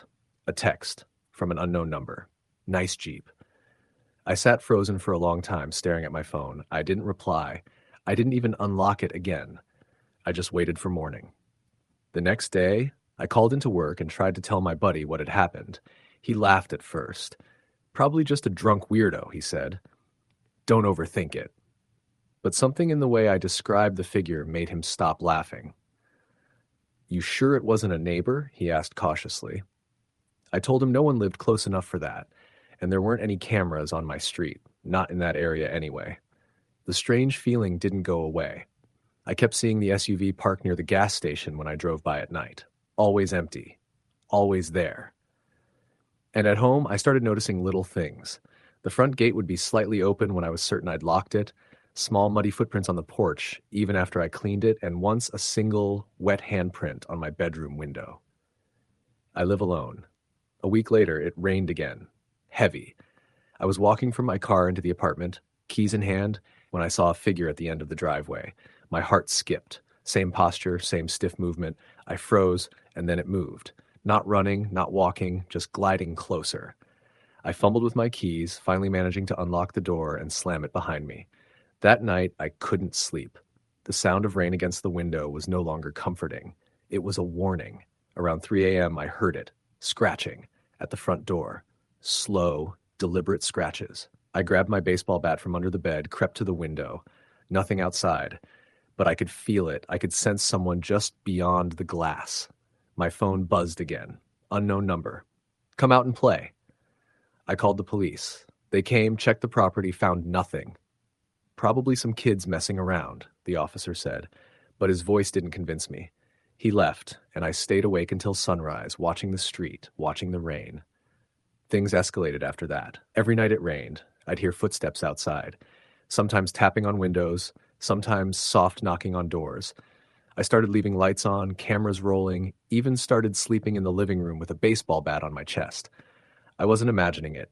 Something was out there, waiting, watching. A month later, the worst happened. I was driving home from work, the rain relentless, when I noticed the SUV behind me again. I tried to shake it, weaving through streets, taking back roads, anything to lose it. But it stayed on me, silent, patient. I realized I had to confront it. I drove home, heart racing, planning to face whoever it was. As I pulled into the driveway, the figure was there, not at the edge, not hidden, standing directly in the middle. And this time it moved toward me without hesitation, hand raised. I slammed the Jeep in park, adrenaline screaming, but before I could react, I noticed the SUV doors open. No one got out, just the doors swinging slightly in the wind. I ran into the house, slammed the door, and called 911. "Someone's outside my house," I yelled. The dispatcher stayed calm. "Sir, are you inside? Can you lock all doors?" I did, all doors, all windows. I watched through the blinds. The figure didn't move anymore. It just stood there as if waiting for something. And the SUV, gone, vanished like it had never been there. Days passed. Rain came and went, but I could never shake it. Any storm, any downpour, my skin crawled. I started keeping the curtains closed. I stopped answering calls from unknown numbers. I didn't leave the house at night unless absolutely necessary. And the worst part, I know it's still out there. Patient. Waiting. Watching. A month after the last incident, I came home to find a package on my porch. No note, no name, just a box. Inside, wrapped carefully, was a single black umbrella, heavy, wet, as if it had been left out in the storm. I didn't touch it. I just backed away. And on the front of the box, scrawled in dark, sharp handwriting, "See you in the rain." I've moved since then, but I still check every dark street, every shadow when it rains. Sometimes in the middle of a heavy downpour, I think I see it. A figure at the end of a driveway, just standing there, watching, waiting. I never get close. I never try to confront it anymore. I just go inside, lock the door, and wait, and hope the rain passes quickly.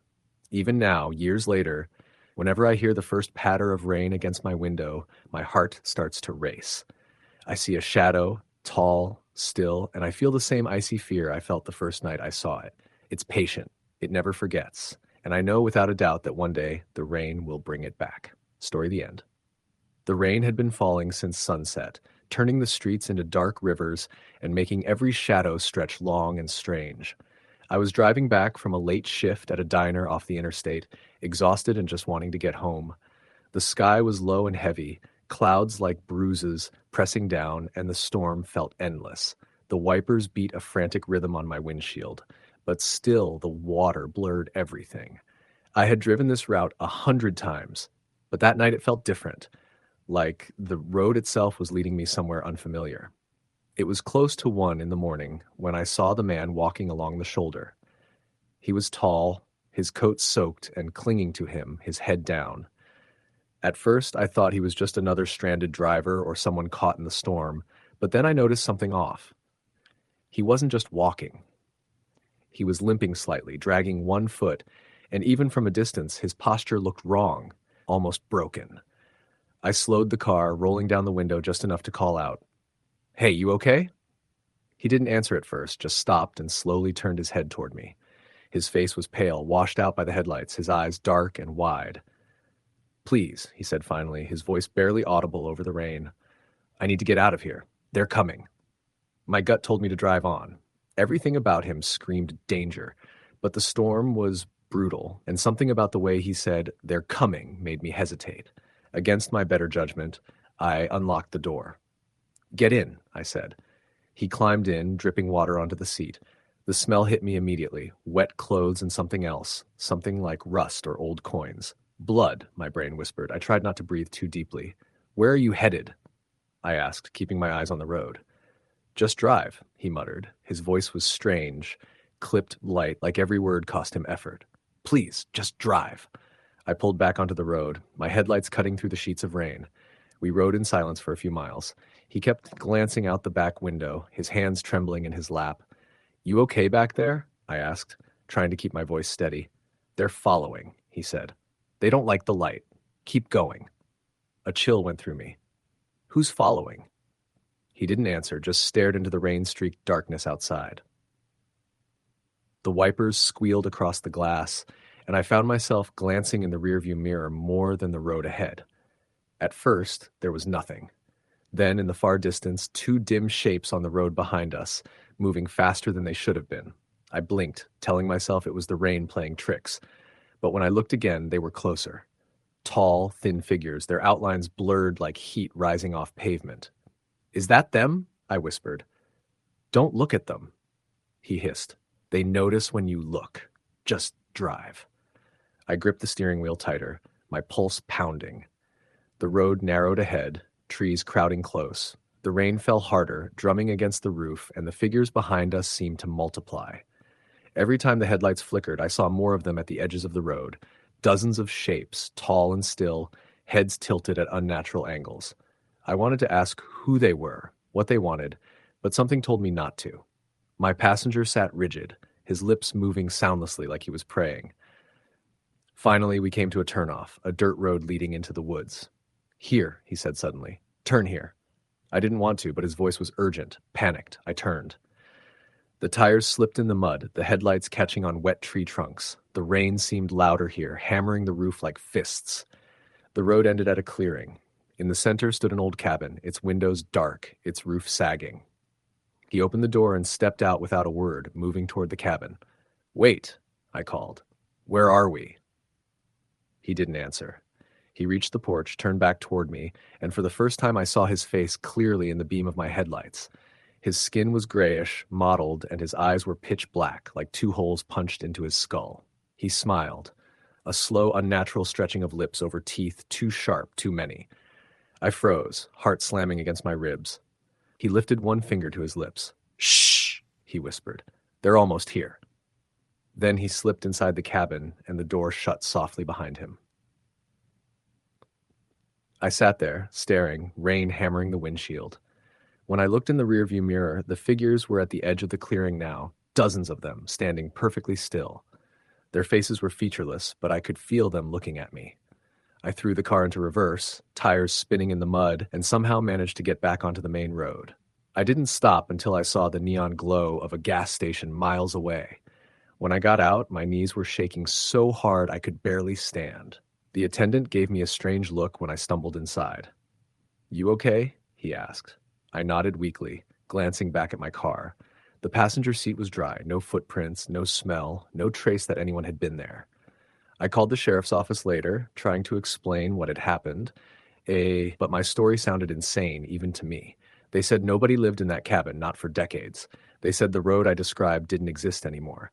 But every time it rains now, I see shapes at the edges of my vision. Tall, thin shapes that don't move like people. And sometimes, when the storm is loudest, I swear I hear a whisper at my window, soft and urgent. "Don't look." Story. The end. It was one of those nights where the rain came down in sheets, drumming on rooftops, pooling in the streets, and turning everything into a blur of headlights and reflections. I had been driving for nearly 6 hours straight, a delivery job that had me running late into the night. I was somewhere between Akron and Cleveland, though at that point it felt like I could have been anywhere. The sky was the same slate gray, the windshield wipers struggling to keep up. I was exhausted, my hands cramped around the steering wheel, and the only thing keeping me awake was the occasional flash of another car passing in the opposite lane. It was around 2 a.m. when I saw the gas station. I needed a break, not just for fuel, but to shake off the tension and the creeping dread that had been building ever since the storm had started. I pulled into the lot, water splashing under the tires, and parked under the flickering neon sign. The rain was so heavy it was hard to tell if the light above me was flickering from a storm glitch or just from old wiring. I stepped out of the car, already drenched, and made my way inside. The smell of diesel and damp asphalt clung to me, and the fluorescent lights buzzed overhead. The place was almost empty. A kid behind the counter was scrolling on his phone, headphones in, completely oblivious. I grabbed a coffee and a pack of gum, trying to shake the chills that weren't entirely from the cold. As I stood in line, I noticed a man standing near the door. He was soaking wet, his clothes plastered to his skin, hood up, face obscured. He didn't seem to be moving much, just staring at the rain outside. At first, I didn't think much of it. In storms like this, people often just stand around waiting for a ride or a break, but something about the way he was standing, so rigid, so still, felt off. I paid for my stuff and headed back outside, trying to ignore the unease settling in my chest. The rain hammered down harder now, and the wind picked up, making it hard to see. I got into my truck and started the engine, listening to the rain pounding the roof. That's when I saw him move. The man was now a few feet away from my truck, still soaked, still staring. He didn't wave or acknowledge me. He just stood there as if he had nowhere else to be. I told myself it was nothing, that he was probably waiting for a ride or just trying to stay dry under the little awning near the pumps. But instinctively, I locked the doors. As I pulled out of the lot, I noticed him again in the rearview mirror. He was standing in the middle of the street, motionless, watching me drive away. My stomach tightened. I've seen my share of weird things on the road, but this felt different. There was something purposeful about his stance. Something that made it feel like he was marking me, like I couldn't just drive away and be done with it. I tried to push the thought out of my mind and focused on the road ahead. The highway was slick and mostly empty. My wipers were going full blast, but visibility was still bad. About 20 minutes later, I pulled over briefly to check the map. That's when I heard it. A knock on my driver's side window. My heart leapt into my throat. I looked up to see nothing at first. The rain was so heavy, the world outside my windshield almost dissolved into gray.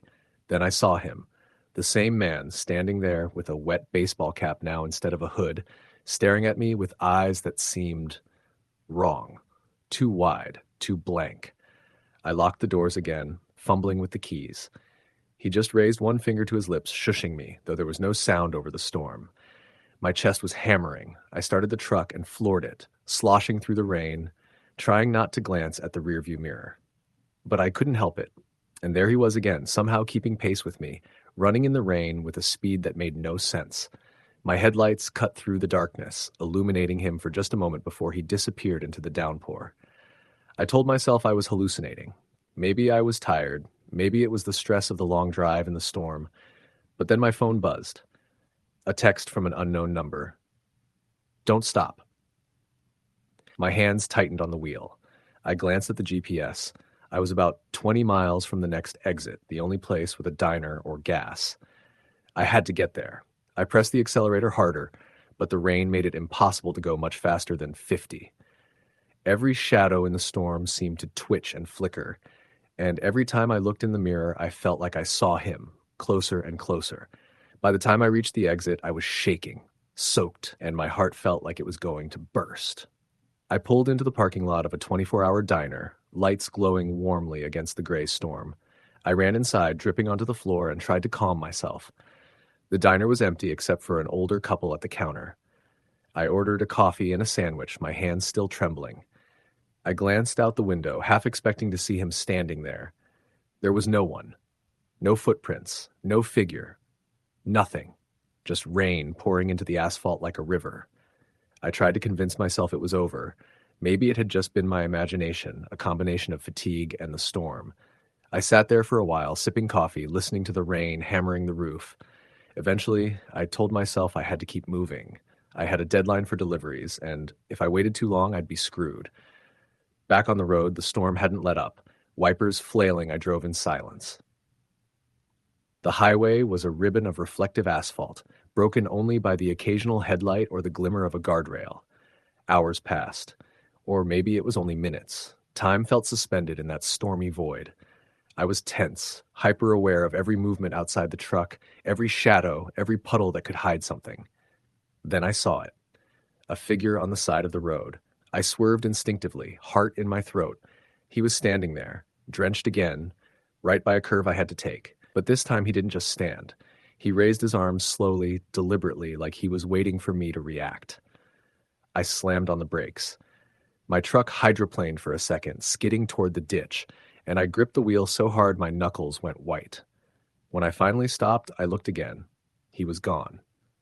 No footprints, no indication he had ever been there, just rain washing over the asphalt. I was shaking so badly I had to pull off at the next rest area. I turned off the engine and sat in darkness, trying to breathe normally.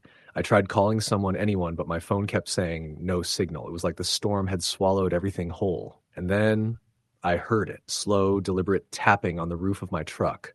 My eyes widened. I knew there was no one else out here, not for miles. My stomach turned cold. The tapping continued, soft but insistent. I didn't dare move. I didn't dare breathe. Eventually, it stopped. I sat there for what felt like hours, drenched and shivering until the tapping came back, this time from the passenger side, right next to me. My mind screamed at me to get out, to run, but I couldn't move. I felt frozen, trapped inside the truck like a mouse in a cage. Then a voice, low and guttural, whispered, "Don't stop, don't stop," over and over. It wasn't coming from a phone, not from inside. It was outside, surrounding me, echoing in the rain. I slammed the truck into drive and tore out of that rest area, leaving everything behind, praying the road would open up, that the storm would hide me. Anything. I don't know how long I drove like that. Hours, maybe. The storm started to ease as the sun began to rise, pale light breaking through the clouds. I passed through small towns, stopping only when I absolutely had to, but never letting my guard down.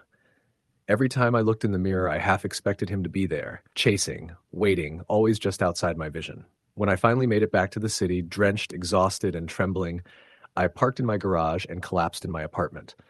My clothes were wringing wet, shoes soaked, hair plastered to my head. I couldn't sleep, not for hours, not even when the rain finally stopped. I kept picturing him, standing in the storm, always watching, always waiting. I never saw him again. I tried rationalizing it. Maybe a vagrant, maybe some kid playing a joke, maybe my imagination pushed too far by fatigue and fear. But I know what I saw. I know what I felt. And sometimes when the sky darkens and the rain starts to hammer down, I swear I hear that whisper in the back of my mind, "Don't stop." Since that night, I never drive alone in storms. I avoid empty roads, avoid late-night deliveries when the weather turns sour.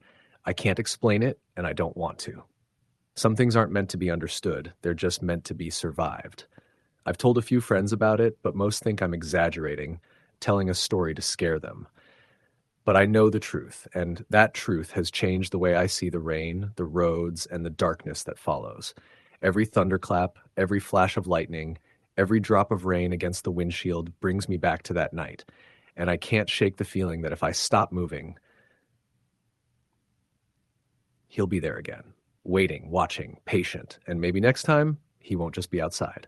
Story the end. It had been raining all day in early October, the kind of rain that seeps into your clothes, chills you to the bone, and makes even familiar streets feel strange.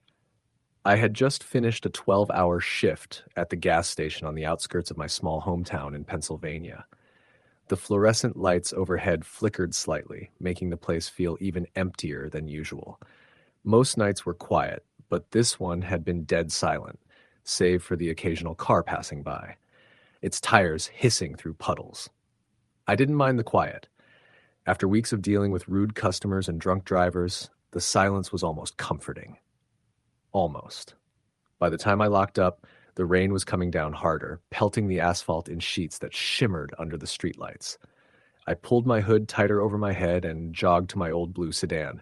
My car had been acting up lately. Doors sticking, wipers that barely kept up with the rain, but I didn't have the money to fix it yet. Tonight, it was just going to have to survive. I had lived in this town all my life, the kind of place where everyone knows everyone, and if you're driving late at night, there's always a chance someone is watching or waiting. I shrugged off the thought. Rain makes people paranoid. I started the car and the wipers fought valiantly against the downpour, smearing the streets into a gray blur. Headlights cut through the gloom, reflecting off the wet pavement, and I realized just how empty the roads were. That was when I saw it. A figure on the side of the road, drenched, thumb out, trying to flag down a ride. Normally I would have ignored it. You hear the stories, the warnings, but something about this night, the relentless rain, the isolation, the headlights glinting off the stranger's wet jacket made me hesitate. I slowed and rolled the window down just a crack. "You need a ride?" I called over the sound of the rain. The figure nodded quickly, stepping closer. It was a man, maybe in his mid-30s, wearing a soaked hoodie and jeans. His hair was plastered to his forehead, and his face was pale under the dim streetlight. "Please," he said, his voice low and shaking. I don't know what happened to my car. Can you take me?" I glanced at my watch. It was past midnight. I knew I probably shouldn't pick him up, but something in his eyes, fear, desperation, made it impossible to just drive away. I unlocked the passenger door. He slid in, shivering, and immediately started mumbling about how his car had broken down and he'd been walking for miles. The smell of wet clothes and something else, something faintly metallic, hung around him. I tried to ignore it, focusing on the road ahead. "Where do you need to go?" I asked, trying to keep my tone casual. "Just North Street, near the old Henderson place." I nodded, although a chill ran down my spine. The Henderson place was an abandoned house a few miles out of town. Nobody went near it, not since the rumors about the man who had died there years ago. But it was a straight shot from where we were, so I agreed. We drove in silence for a while, the only sound the windshield wipers scratching across the glass. Occasionally he muttered to himself about cars breaking down, people disappearing, things I couldn't quite catch. Every now and then he glanced at me, and each time I caught a flicker of something odd in his eyes, something I couldn't identify.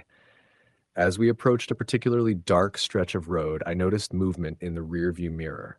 Trees lining the road swayed violently, although the wind wasn't that strong. And then I saw it. Another figure, standing on the side of the road, waving, or maybe just pointing at us. I squinted through the rain, trying to see clearly. "Do you see that?" I asked him, my voice a bit shaky. He froze, staring straight ahead. "Yeah," he said softly, almost whispering. Don't look. Don't look at them." "Them?" I asked. "They watch. They follow. Don't stop." His voice trembled. I swallowed, gripping the steering wheel tighter. The rain felt heavier all of a sudden, like it was pressing down on the car, making the road slick and unsteady. I considered turning around, going back, but something in his expression, the wide-eyed panic, made me hesitate. We drove past the figure in the road. In the dim glow of my headlights, I saw it wasn't a person at all. Not quite. Its shape was human, but wrong, too thin, too tall, with long limbs that moved in jerky, unnatural ways. It froze when it saw the car, its head tilting in a way that didn't make sense. I shivered, telling myself it was just a trick of the light, a shadow stretching in the rain. The man beside me whispered again, "You shouldn't have stopped. They see." "What sees? Who are you talking about?" He shook his head, pressing his palms against his knees. "The ones who live in the rain, they follow when you look at them.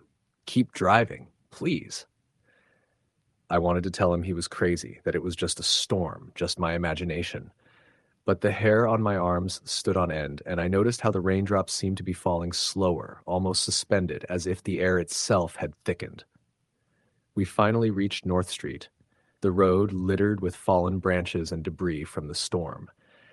The old Henderson house loomed ahead, dark, its windows broken, the front yard overgrown. It had always given me the creeps during the day, but at night in the rain it looked like something alive, something waiting. "Here," the man said, pointing toward the house. "Please, I just need to. Just let me inside." I hesitated. Something about this didn't feel right, but he seemed terrified, and the storm was relentless. I stopped the car. He opened the door and stepped out. The moment he did, I smelled it, the same metallic smell from before, stronger now, like blood. I blinked, thinking I imagined it. Then he turned to me, and his eyes, oh God, his eyes, they weren't human. They were black, bottomless, voids that seemed to absorb the dim light from my headlights.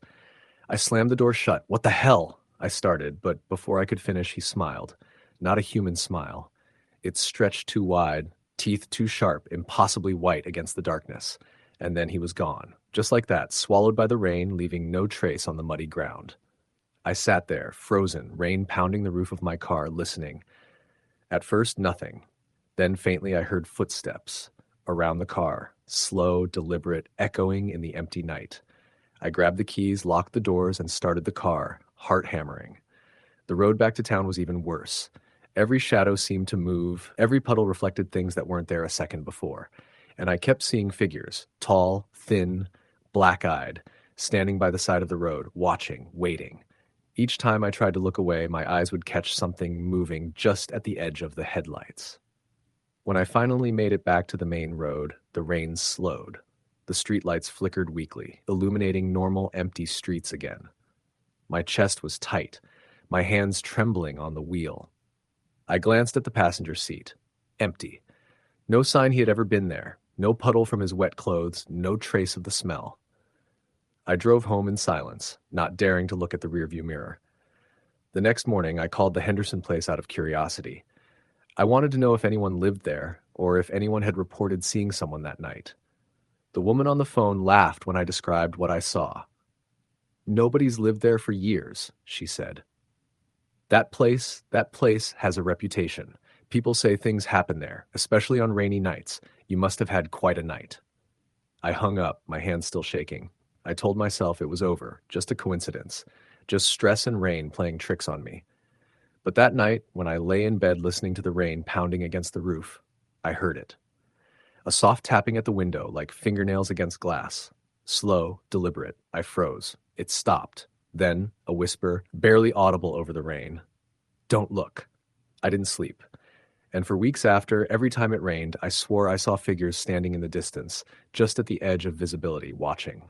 They never moved closer when I looked directly at them. But I could feel them there, waiting for the moment I'd stop driving, stop running, and let the rain take me. I never went near the Henderson place again. I stopped picking up strangers in the rain. And yet, sometimes, when the storm hits and the streetlights blur against the wet pavement, I swear I see someone standing in the distance, their eyes like black holes, waiting, smiling. And every time I think I'm safe, I hear that whisper again, soft, chilling. "Don't look." The rain doesn't wash them away. It carries them. It brings them closer. And some nights when it pours, I swear I feel them inside the car, sitting silently in the passenger seat, watching, waiting for me to make the wrong move. Years later, I told this story to a friend who laughed at first. He said it sounded like a horror movie plot. I warned him. He didn't believe me until he got caught in a storm on North Street. He called me afterward, voice trembling, saying he saw figures moving just outside his headlights and heard a whisper in the rain. Some nights, I still drive out there. Not to confront them, never that, but to see.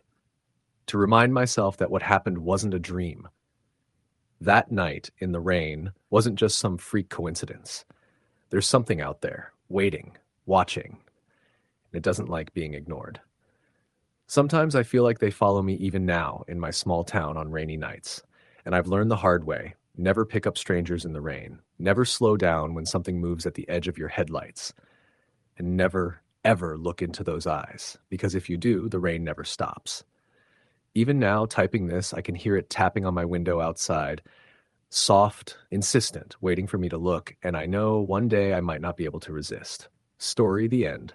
The rain started as a drizzle, soft enough that you could ignore it if you wanted to. I remember looking out the window from my small apartment in Portland, Oregon, watching it tap against the glass in uneven rhythms, each drop reflecting the dim light of the street lamps outside.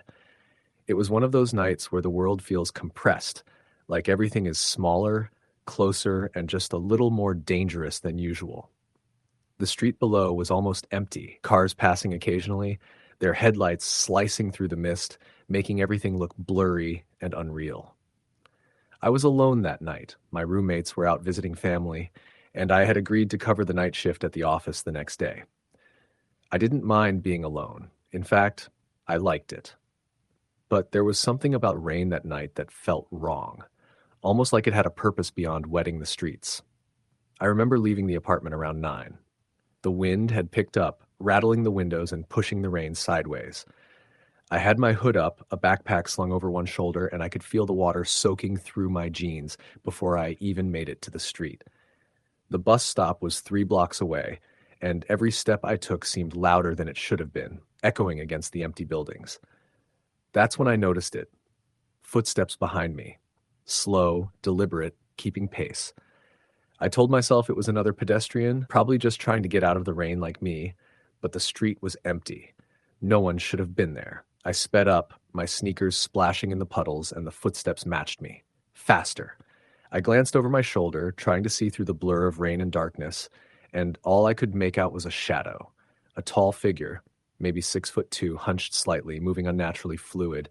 I told myself to stay calm, to keep walking, and maybe, just maybe, they'd leave me alone. I crossed the street, keeping a careful eye on them, and the footsteps stopped. But then I heard it again, coming from the alley beside the convenience store, a wet, dragging sound. I didn't look. I just kept walking toward the bus stop. My phone buzzed in my pocket, a text from my coworker reminding me to bring the files for the night shift. I cursed under my breath, fumbling to pull it out, and that's when I noticed something that made my stomach turn. My reflection in the puddle in front of me wasn't just mine.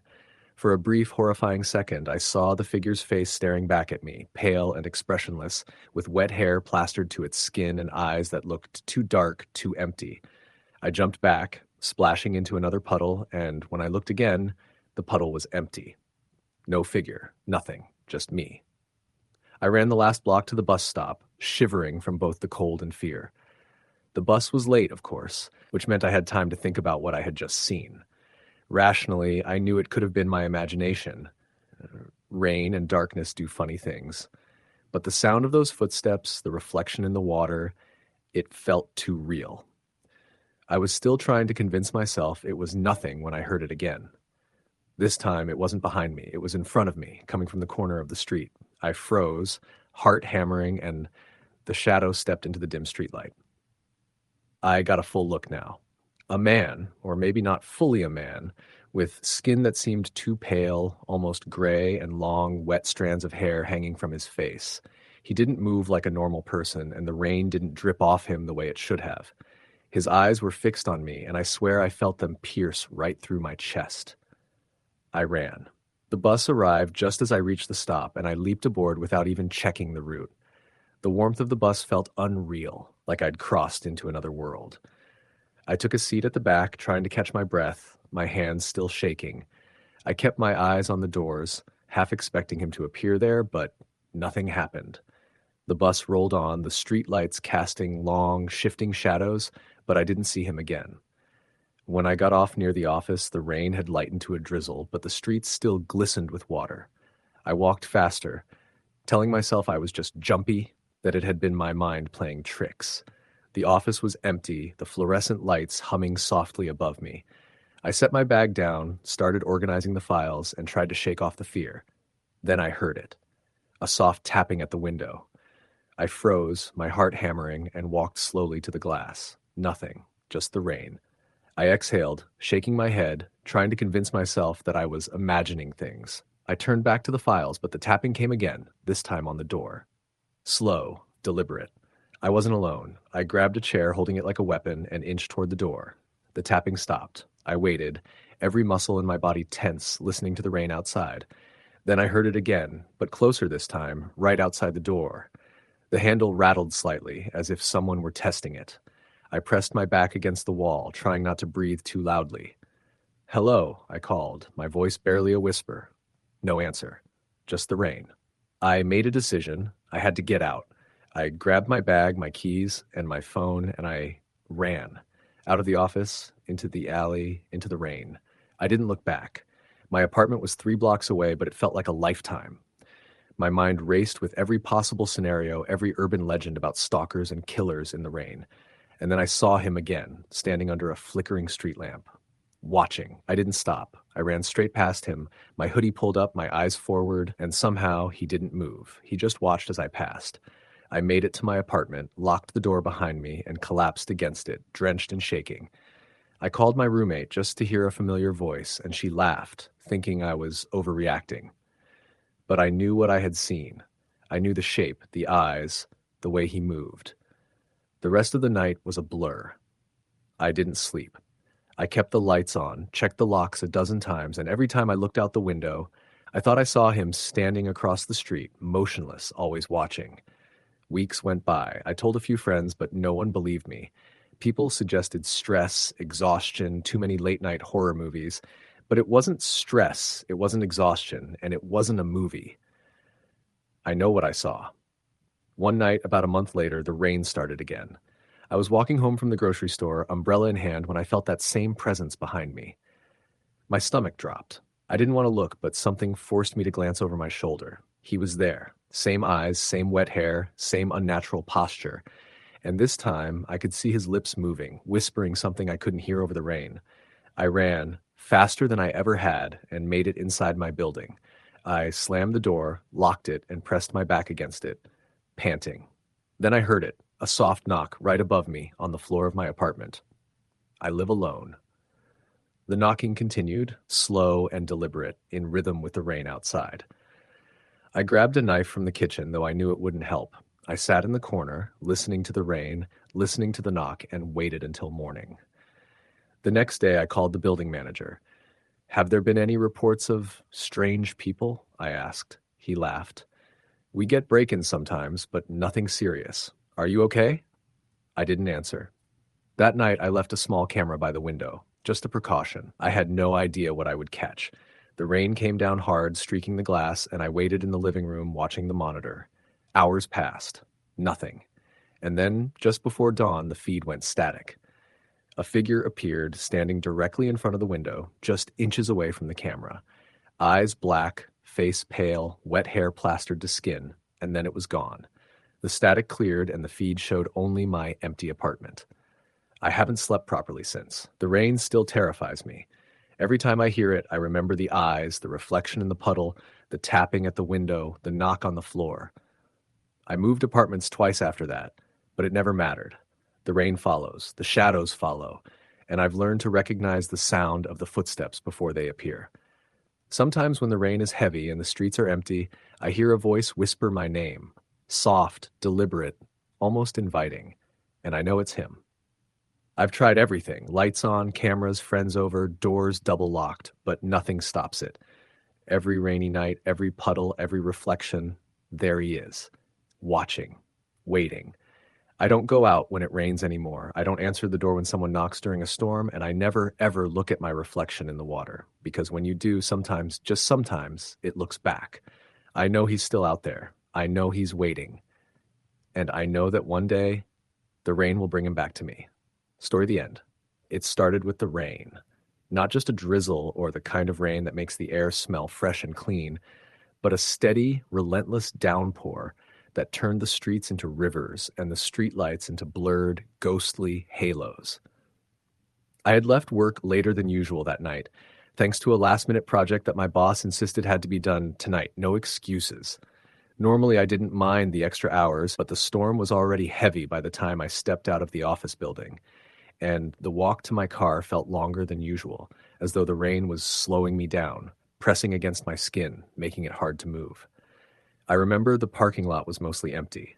A few cars were scattered around, their windshield wipers fighting the sheets of rain. I fumbled with my keys, my fingers numb from the cold and wet, and finally unlocked my car. As I slid into the driver's seat, I realized I wasn't alone. At first, I thought it was just a trick of the rain or my tired mind. A figure was standing by the edge of the lot, just beyond the reach of the dim streetlights. I squinted, trying to make out details, but the rain distorted everything. The figure was tall, maybe a man, though I couldn't be sure. They weren't moving much, just standing there, head tilted slightly as if watching me. I told myself it was nothing, probably someone waiting for a ride or another employee who got caught outside. Still, I locked the doors instinctively and started the car. That's when I noticed it. The figure moved, slowly, deliberately, stepping closer toward my car. My heart started pounding in my chest. I didn't want to look away from the road, but my peripheral vision kept catching that dark shape.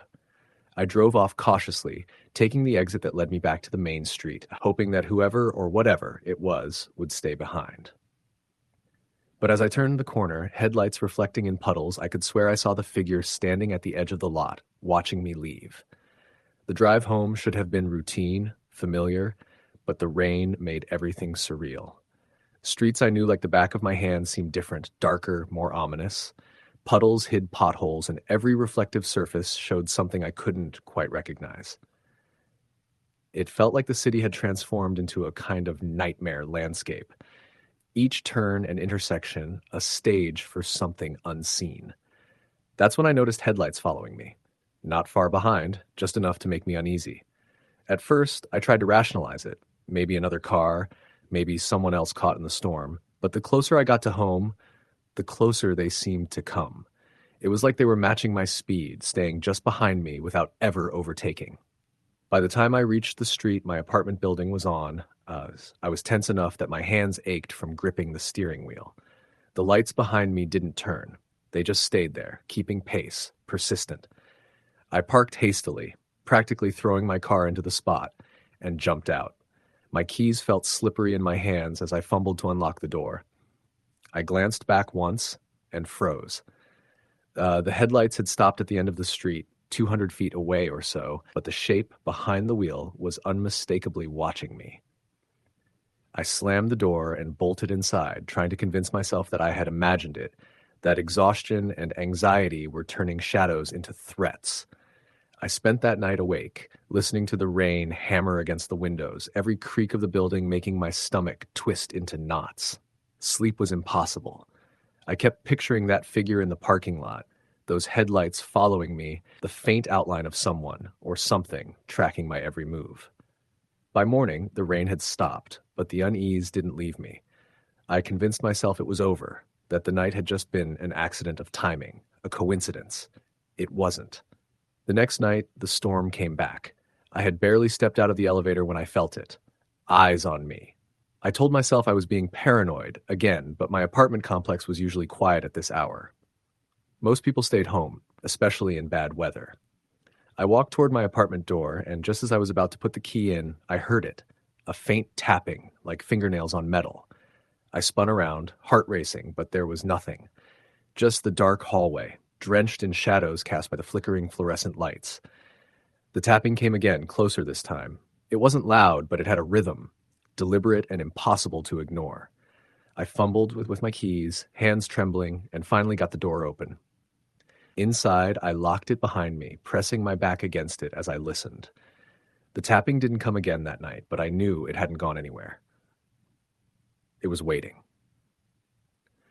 I started noticing things, small, almost imperceptible things that didn't seem like much at first. A footprint in the wet hallway outside my apartment, though I was the only one home.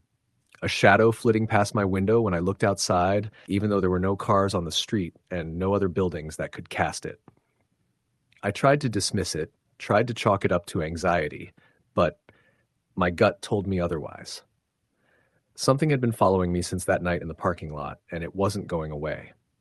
One evening, I decided to take a walk to clear my head, despite the drizzle that had returned. I kept to well-lit streets, trying to stay calm. About halfway through my route, I felt it. Someone behind me. Not the kind of normal footstep behind you, quick and accidental, but slow, deliberate steps that matched my own pace. I sped up. So did they.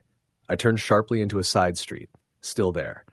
My heart hammering, I ran, and the sound followed me, echoing against the walls of the narrow alleyways. I ducked behind a dumpster, holding my breath, listening. The footsteps stopped. I waited, counting seconds that felt like hours. Then I heard a whisper, barely audible over the rain. Don't run. I don't remember how I got back home that night. Everything after the whisper is a blur of panic and adrenaline. I locked the door, called my best friend, and practically screamed the story at them. They tried to calm me down, told me I was probably imagining things, that stress was playing tricks on me. I wanted to believe them. I really did. But then came the next night. The rain was heavier than ever. Sheets of water fell so fast they blurred vision, making even familiar landmarks look alien. I had hoped that staying inside would keep me safe, but when I glanced out the window, I saw movement. At first, I thought it was a person carrying an umbrella, trying to stay dry. Then I realized there was no umbrella, no coat, just a tall, dark figure standing at the edge of the parking lot, staring at my apartment building. And for the first time, I noticed the face, or at least I thought I did. The rain masked features, but I could see dark, hollow eyes and a mouth that seemed to open in a silent scream. I wanted to run, but I was frozen. The figure stayed there for hours, unflinching, unyielding. I called the police. They arrived quickly, but by the time they got there, the figure was gone. They said it was probably someone seeking shelter from the storm, but I knew better. I knew it had been waiting, watching. The officer who came to my apartment left me a contact number and told me to call if anything else happened. I never called back. I didn't want them involved anymore. I didn't want anyone involved. Days passed, but the rain didn't let up. Every night, the figure returned, always at the edge of my vision, just outside the reach of light. Sometimes in the parking lot, sometimes on the street below, sometimes even closer, reflected in the windows across the street. I tried to ignore it, to pretend it wasn't happening, but every time I closed my eyes, I saw it. In my dreams, it whispered my name. Sometimes it didn't whisper. Sometimes it shouted, a soundless scream that made my teeth ache and my chest tighten. I started leaving lights on, locking doors, drawing the curtains tight. None of it helped. I felt watched constantly. The figure adapting, learning my routines, appearing wherever I least expected it. I couldn't sleep. I couldn't think straight. Work became impossible, but I kept going, afraid that staying home alone would be worse. And then, one night, it got inside. I woke to the sound of the rain, heavier than usual, drumming against my window. At first I thought it was the storm. Then I heard the creak of my bedroom door. I froze, heart hammering in my chest. Slowly, ever so slowly, the door opened. The room was dark, but not completely. Streetlights filtered through the curtains, and in that dim glow I saw it. Standing there, just inside the door, wet and dripping from the storm. Closer than ever before. I couldn't move. I couldn't scream. My mind went blank, paralyzed by fear. The figure tilted its head, just as it had in the parking lot that first night. And then it spoke. My name, clear and low, cutting through the sound of the rain. You can't hide. After that night, I left. I don't even remember how I managed it. I packed what I could, drove through the rain that had become a constant backdrop to my life, and didn't look back. I moved to a different state, far from the city, far from the apartment building, far from the streets that seemed to twist and bend in impossible ways under the storm. But even now, years later, I can feel it sometimes. In the quiet moments when the rain starts falling, I see shadows out of the corner of my eye. I hear footsteps behind me, slow and deliberate, matching my own pace. I hear my name whispered through the rain. And I know, no matter how far I go, no matter how much I try to convince myself it's over, it's still out there, waiting, watching, listening. I've learned to live with it, or at least to pretend I have. I avoid storms. I avoid parking lots. I avoid dark streets. I check behind me constantly, even in daylight. I've tried to tell people, friends, coworkers, even strangers, but no one believes me. They think it's stress. They think it's paranoia. But I know the truth. I know that the rain has a way of bringing it out, a way of making it real again, every single time. And I know that one day it will find me again. It always does. Even now, as I sit in my small apartment, listening to the steady patter of rain against the window, I feel it. The eyes at the edge of the lot, the shadow in the street, the whisper of my name carried on the wind. The world seems calm to anyone else, but I know the truth. I know what waits in the rain, and I know I'll never be safe. Not really. Not ever. Story the end. The rain had started that evening, not with a drizzle, but with that sudden, heavy pounding that shook the roof and rattled the windows. It was early October, the kind of night where the air carries a chill that feels like it seeps through your bones, and the streets glisten with wet asphalt reflections of the dim streetlights.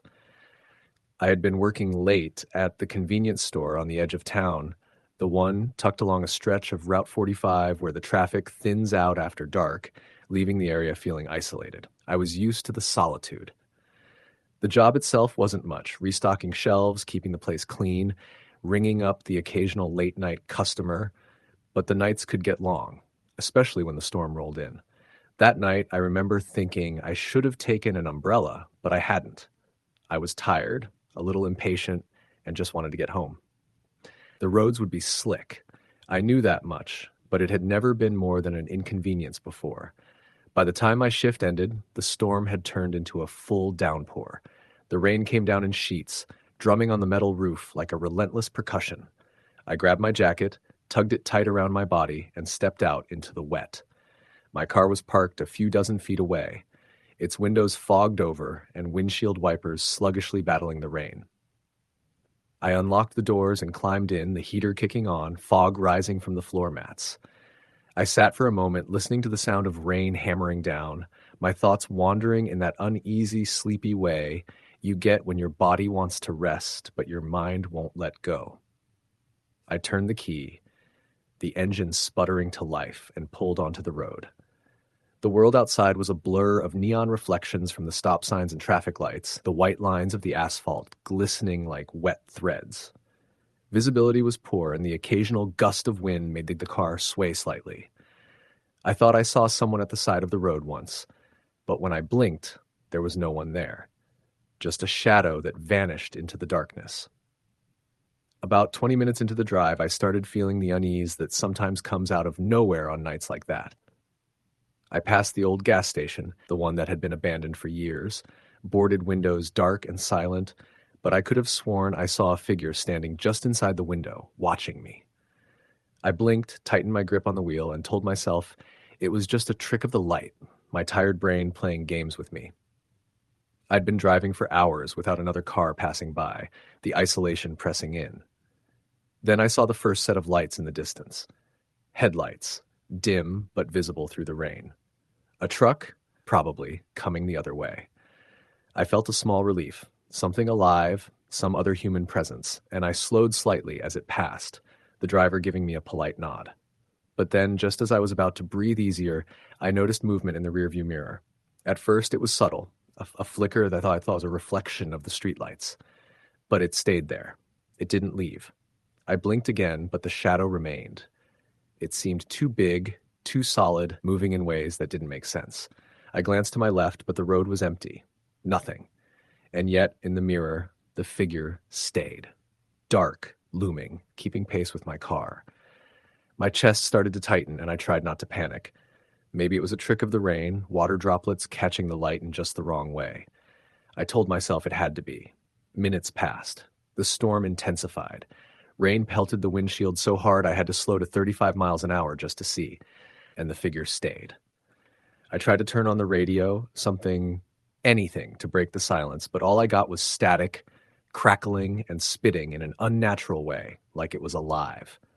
That's when I noticed the truck I had passed earlier wasn't moving the way trucks should. It was far behind me now, but I could swear the silhouette in the mirror was climbing onto it, keeping pace no matter how fast I went. I decided to take the next exit, hoping to lose whatever it was. My hands shook as I navigated the slick ramp, tires sliding slightly on the wet asphalt, but even as I merged onto a side road, the shadow stayed. It was closer now, its form more distinct, hunched, impossibly tall. My stomach turned. I'd never felt such cold fear before.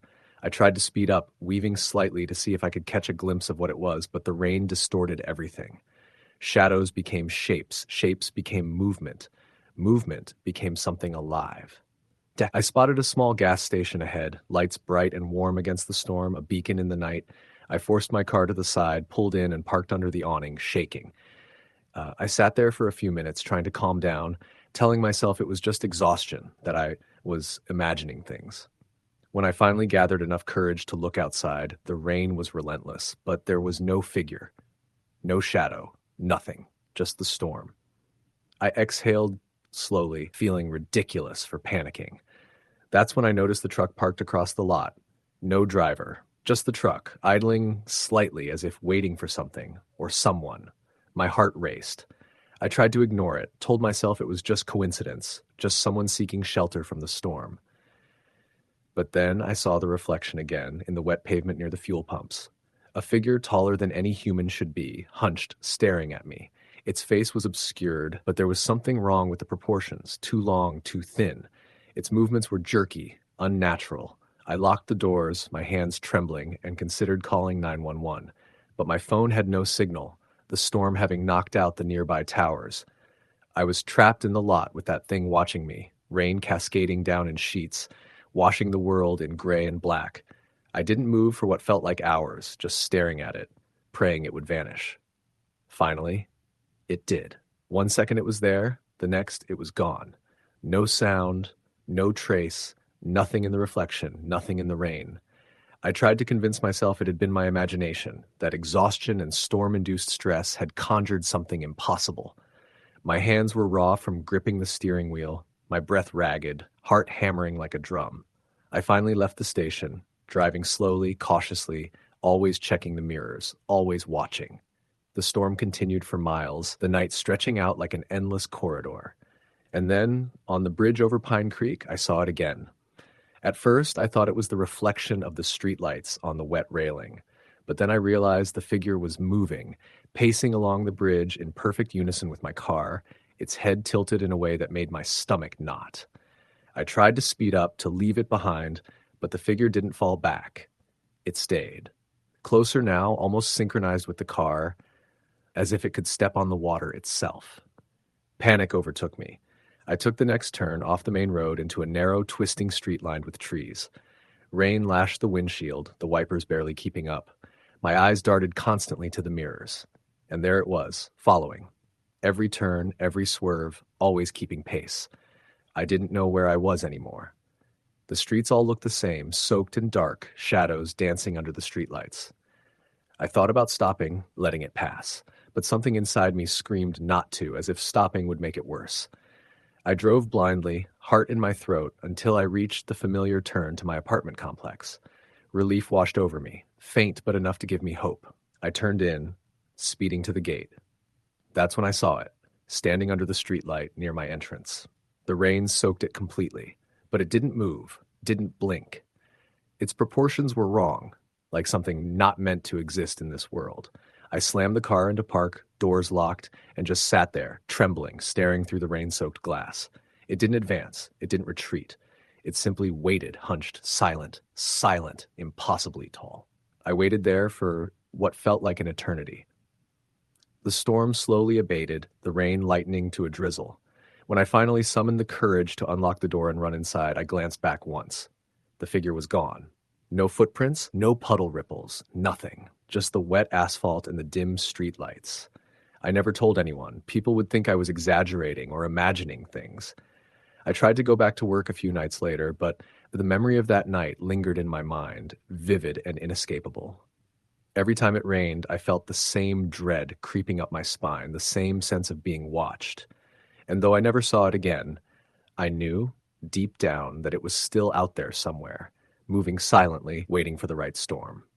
Weeks later, I read a small article in the local paper. A trucker reported seeing a man-shaped figure walking along Route 45 during a storm, impossibly tall, following vehicles for miles before disappearing. The description matched everything I had experienced. I wasn't imagining it. Others had seen it too, though no one could explain it. I changed my route to work, started avoiding nights when storms were forecast. But even months later, I'd catch myself checking the rearview mirror during rainstorms, heart racing, praying the figure wasn't there. It had left its mark on me, something primal, something that couldn't be shaken off with reason or logic. Some part of me knew it was patient. Some part of me knew it wouldn't let go, that the rain would call it back eventually. I've never stopped fearing the storms. The rain pounding on the roof, the reflections in the wet asphalt, the shadows that linger just out of reach. Every downpour brings back that night, the feeling of being watched, pursued, hunted by something that should not exist, something that moves silently through the rain. And though I've never seen it since that night, I know it's still out there, waiting for the next storm, waiting for the next chance. Even now, years later, when a storm rolls in and the sky darkens, I can't drive alone. I can't walk alone. Because somewhere out there, moving with a patience I cannot comprehend, is that figure, the one that follows, the one that waits. And deep down, I know that if I ever see it again, I might not escape. Story the end. The rain started in a soft drizzle, just enough to make the asphalt slick and glisten under the dim glow of the streetlights. I had been driving for hours, leaving Atlanta behind, following the old highway that stretched through the small towns and farmland of northern Georgia. It was late, maybe 1 in the morning, and the sky had thickened to a murky gray, nearly black, swallowing the moon and stars. I didn't mind the rain much. I liked driving alone at night. The hum of the tires over wet pavement was almost hypnotic, a kind of soothing rhythm, a lullaby that kept my mind occupied. I was heading north to a job interview in Chattanooga, something promising but distant, something I hoped might finally feel like an escape from the dead-end routine of my life. The highway was mostly empty, except for the occasional truck or the rare car splashing through puddles. I passed a cluster of barns and dilapidated houses that looked abandoned, their windows dark and unwelcoming.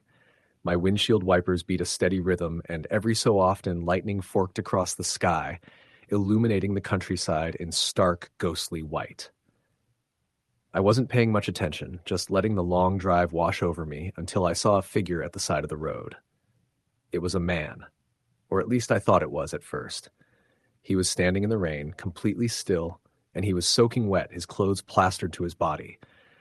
The road was nearly empty, and yet there he was, just standing there with no sign of movement or urgency.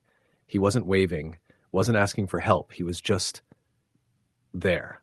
Something about him felt off, but my brain dismissed it. People hitchhike, right? It's rare, but not unheard of. I slowed down, rolling the window down a little, and tried to get a better look. He raised his hand, slowly, deliberately. Not a wave, but more like a gesture to stop. My stomach knotted. There was something wrong about him. His posture was rigid, unnatural. And the rain, he was soaked, yes, but there were streaks of mud running down his legs, but no puddle around his feet. He hadn't moved an inch in the time it took me to approach. It was as if he had been planted there, frozen in place. But I was exhausted from driving and didn't want to stop for anyone at this hour. I shook my head, muttered something under my breath, and drove on, keeping my eyes on the rearview mirror. The feeling didn't leave me. I kept thinking about him, about how strange he looked, about how the rain seemed to bead differently on his skin.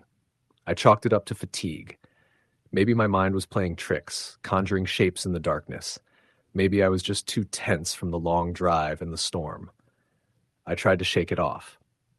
About 20 miles later, I came upon a rest area. The rain had picked up, hammering against the roof of my car like it was trying to drown out every other sound in the world. I pulled in, needing a break. My back ached, my eyes burned from staring at the road, and I felt that familiar tension in my shoulders. I grabbed my backpack and stepped out into the rain. The rest area was empty, lights flickering slightly, puddles forming everywhere. I could hear the rain hitting the concrete, a constant deafening drum. I walked to the restroom, trying to ignore the chill that had settled into my bones. The fluorescent lights buzzed overhead, flickering in time with the storm. As I washed my hands, I glanced at the mirror and froze. Behind me in the reflection, I saw him. The man. He was standing in the corner of the restroom, dripping wet, staring at me. But that didn't make sense. He wasn't inside the building. I spun around, heart hammering, but the restroom was empty. I stepped back, breathing hard, convinced I must be seeing things. The reflection in the mirror didn't lie, though. That face, pale and wet, with eyes that seemed to glimmer even in the harsh light. It wasn't human. It couldn't be. I fled the restroom, my shoes squelching through the puddles, and got back into my car, fumbling with the keys. My hands were shaking so badly that I dropped them twice. The engine roared to life, and I peeled out of the rest area, tires skidding slightly on the wet asphalt. I didn't look in the rearview mirror. I didn't want to. But the feeling that someone was following me, that he hadn't moved from the roadside, clung to me like a shadow. The highway stretched out empty and dark, except for the occasional flash of lightning that revealed stretches of trees and cornfields. I tried to calm myself, telling myself if it was just exhaustion, imagination. Maybe the first guy had been a hitchhiker, maybe the reflection had been a trick of the lights, but I couldn't shake the feeling that he was out there, somewhere, waiting for me to let my guard down. About an hour later, the storm worsened. Rain pounded the car and the windshield wipers were barely keeping up.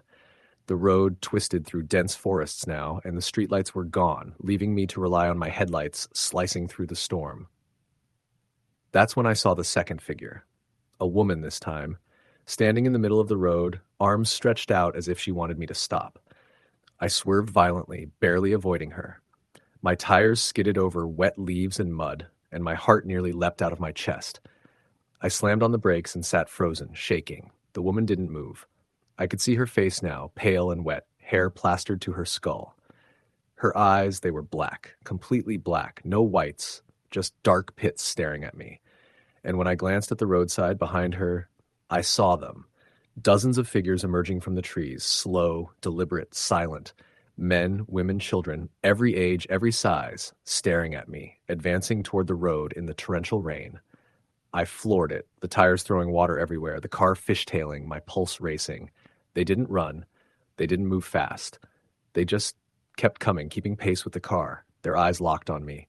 I slammed through curves, skidding over mud, praying I could outrun them, praying there was some kind of exit, some kind of road I could take.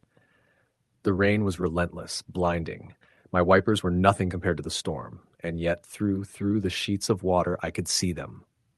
They were gaining on me. I took the next turn at full speed, my headlights catching glimpses of their faces.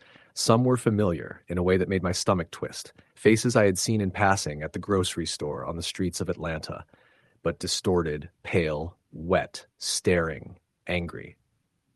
I hit a stretch of highway that led into the mountains, hoping the curves and elevation changes would slow them down. I was wrong. They were on the road, moving like smoke, effortless, relentless. Their eyes followed every movement, their mouths opening silently as if screaming in a world I couldn't hear. I spotted a motel up ahead, a flickering neon sign promising shelter. I swerved into the parking lot, tires squealing, and parked haphazardly near the office. I stumbled out of the car, drenched, shaking, and ran to the front door. No one was there. The lobby was empty, chairs overturned, a phone dangling from the wall. Rainwater was pooling on the floor. I called out, my voice cracking. No answer. And then I saw it. The back door to the motel office, slightly ajar, swinging in the wind. I had the sudden, sickening realization that the place wasn't abandoned. Someone or something had been here before me. I turned to look at my car. In the distance along the edge of the parking lot, I could see them, waiting. The figures from the road now spread out, watching. I didn't dare run back. My mind screamed at me to get inside, to find somewhere safe, somewhere with walls and doors. I darted to the nearest room, a single room with a door that closed and locked it behind me. I could hear the rain pounding, could hear the wind rattling the windows, could hear them, soft, wet footsteps circling the building. Every so often, a faint tapping on the door like long fingernails dragging across wood. I tried the phone, no dial tone. I tried the windows, all barred, all locked. I was trapped. Hours passed like this, the storm relentless, the figures moving outside, never breaking their rhythm, never disappearing. Lightning illuminated the room every few minutes, and each flash revealed a figure pressed against the glass, staring, smiling, their faces distorted, wet, unhuman. And then I realized the taps on the door weren't random, they were counting. 1 tap, pause, 2 taps, pause, 3. My mind was unraveling, trying to make sense of it, and I understood too late that the pause was not silence. It was them listening, waiting, calculating. By morning, the storm had passed. The sun was rising, pale and sickly behind clouds. I cautiously unlocked the door and stepped outside. The parking lot was empty. My car was gone. The road was empty. For a moment, I thought it had been a dream, a hallucination induced by exhaustion and the storm. But then I saw the first figure. Standing at the edge of the road, his hand raised, and behind him, just at the tree line, dozens more, waiting. I ran. I ran as fast as I could, down the highway, away from them, not daring to look back. I didn't stop until I reached a gas station 20 miles down the road where real people were pumping gas, talking, laughing. I asked them if anyone had been at the motel last night, if anyone had been in the storm. They looked at me, confused. Motel? What motel? That place burned down 10 years ago. I didn't sleep for days. Every time it rained, every time I saw a shadow at the corner of my eye, I remembered them, waiting. The way they moved in the storm, slow and deliberate. The way their eyes followed me, unblinking. And I understood something I can't explain rationally. They weren't human. Not really. They were something else. Something that waits in the rain, something that counts, something that follows and always knows where you are. I never drive that stretch of highway at night anymore. I avoid storms. I avoid empty roads. But every time it rains, I can't shake the memory of those faces, pale and wet, their black eyes glimmering in the dark. I know they're still out there, waiting for the next person foolish enough to be alone, to be driving through the rain, thinking they're safe. Story the end. The rain had been falling all day, the kind of relentless storm that blurred the horizon and turned familiar streets into shadowy corridors. I had left my friend's place much later than planned, knowing full well that driving home in weather like this wasn't smart. But I didn't have a choice. My small apartment sat on the edge of town, near a patch of woods and an old railway line. The main highway was closed due to flooding, so I had to take back roads. Narrow, twisting stretches lined with trees whose dripping branches clawed at the sides of my car as I passed. The wipers struggled to keep up with the downpour, smearing water across the windshield in streaks. The world beyond the glass felt far away, muted by the storm. I was alone on the road, except for the occasional flash of distant headlights in the opposite lane. My phone had no signal out there, the GPS map frozen on the last stretch I had passed. All I could do was keep driving and hope the route would eventually lead me back toward town. As I rounded a curve, the beam of my headlights fell on something ahead. A car pulled off to the shoulder, hazards blinking faintly. The silhouette of a person stood beside it, hunched over like they were trying to shield themselves from the rain. My first instinct was to keep going. I'd heard enough stories about people getting robbed or worse while trying to help strangers on isolated roads. But as I approached, I saw the figure turn slightly toward me, raising one arm, not waving, exactly, more like pointing. The gesture was subtle, but it stopped me cold. I slowed to a crawl, my hands slick with sweat despite the cold. The figure stepped closer to the road, their features hidden under a dark hood. Even from my car, I could see they were soaking wet, unmoving except for the slight tremor of their raised arm. Something about their stillness felt wrong, too rigid, too deliberate. My gut told me to drive on, but my conscience whispered that leaving someone stranded in weather like this was cruel. Against my better judgment, I rolled down the window a few inches. "Hey!" I called out over the roar of rain. "You need help?" The figure didn't respond, didn't even seem to hear me. They just kept pointing, not at me, but down the road ahead like they were directing me somewhere. Lightning flashed, and in that instant, I caught a glimpse of their face beneath the hood. Pale skin, hollow eyes, lips slightly parted as though frozen mid-breath. It wasn't just blank, it was wrong, as if the features were there but rearranged in a way my mind couldn't process. My stomach flipped. I slammed the window shut and pressed on the accelerator. The car lurched forward, tires slipping slightly on the wet pavement. In my rearview mirror, the figure stood at the edge of the road, arms still raised, pointing at nothing, fading into the sheets of rain. I tried to shake it off, telling myself I'd just seen a trick of the storm, a reflection, maybe even a mannequin someone dumped there. But a mile later, as the road straightened out, my headlights caught another figure. The same hood, the same stillness, the same pale face under the flash of lightning, only this time they were on the other side of the road. Pointing again. My chest tightened. This was impossible. I had been driving straight. There was no way someone on foot could have beaten me here. I pressed harder on the gas, heart hammering as the trees blurred past. The rain only grew heavier, the thunder rolling closer. I felt like the storm itself was closing in around me, narrowing my world to the space inside the car. Then, out of nowhere, the road dipped under a bridge and I hit a deep puddle. Water sprayed up in an arc, and for a second, the car swerved. My headlights flickered against the tunnel walls, and there they were again, standing dead center under the bridge, hood still up, but now both arms raised slightly, palms out like someone trying to stop a car.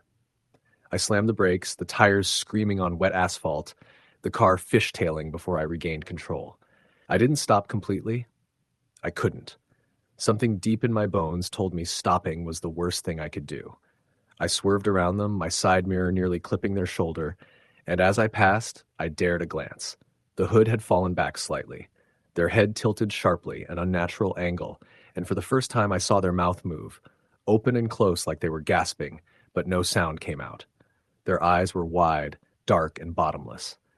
By the time I reached the other side of the bridge, my whole body was shaking.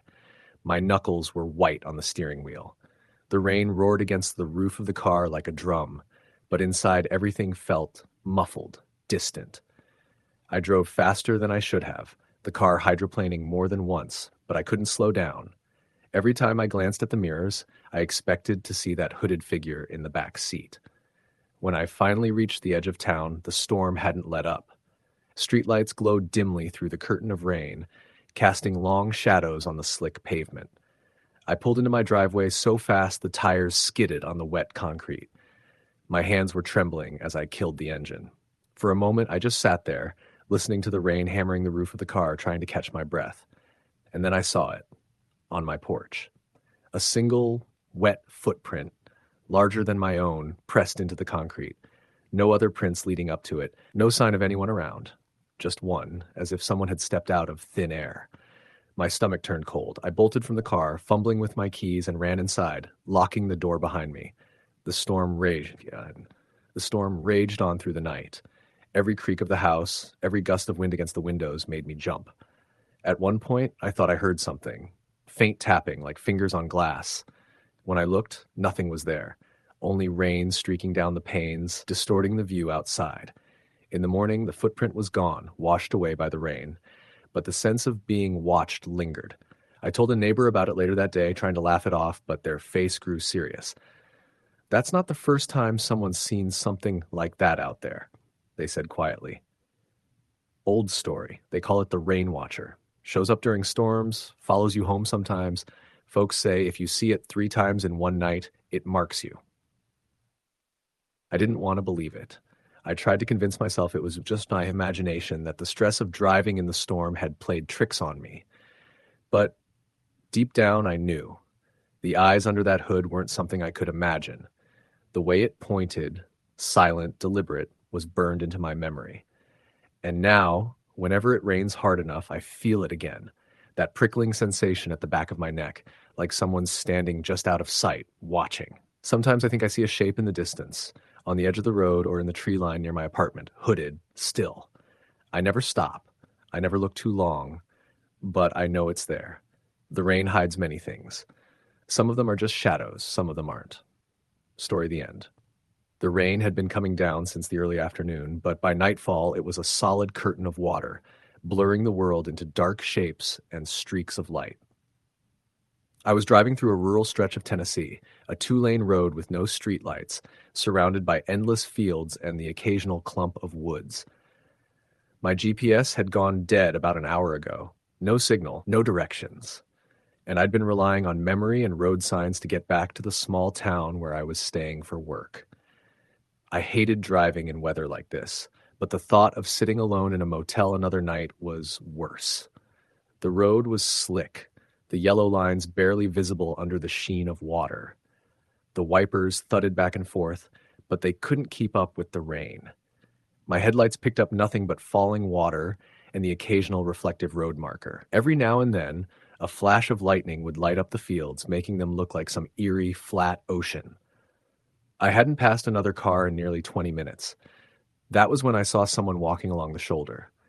At first, I thought my eyes were playing tricks on me. Who would be out walking in this weather, in the middle of nowhere? I slowed down instinctively, leaning forward to get a better look. It was a man, or at least, it looked like one. Tall and thin, wearing what appeared to be a long coat or cloak. The rain streamed off him like he'd been standing there for hours. His head was down, but as my headlights swept over him, he slowly turned to look at me. The face was pale. Not just pale like someone who doesn't see the sun, but pale like paper. The features seemed off. Stretched too long, eyes too deep, and even though the rain was hammering down on the car roof, I thought I saw his lips move. I didn't stop. I pressed the gas and kept going, trying to shake off the chill crawling up my spine. People hitchhike, I told myself. People get caught in the rain. It's not weird. But it was weird. There was no car, no bag, no sign of where he'd come from or where he was going. And his eyes, they didn't look human. I drove another mile, my heart still pounding.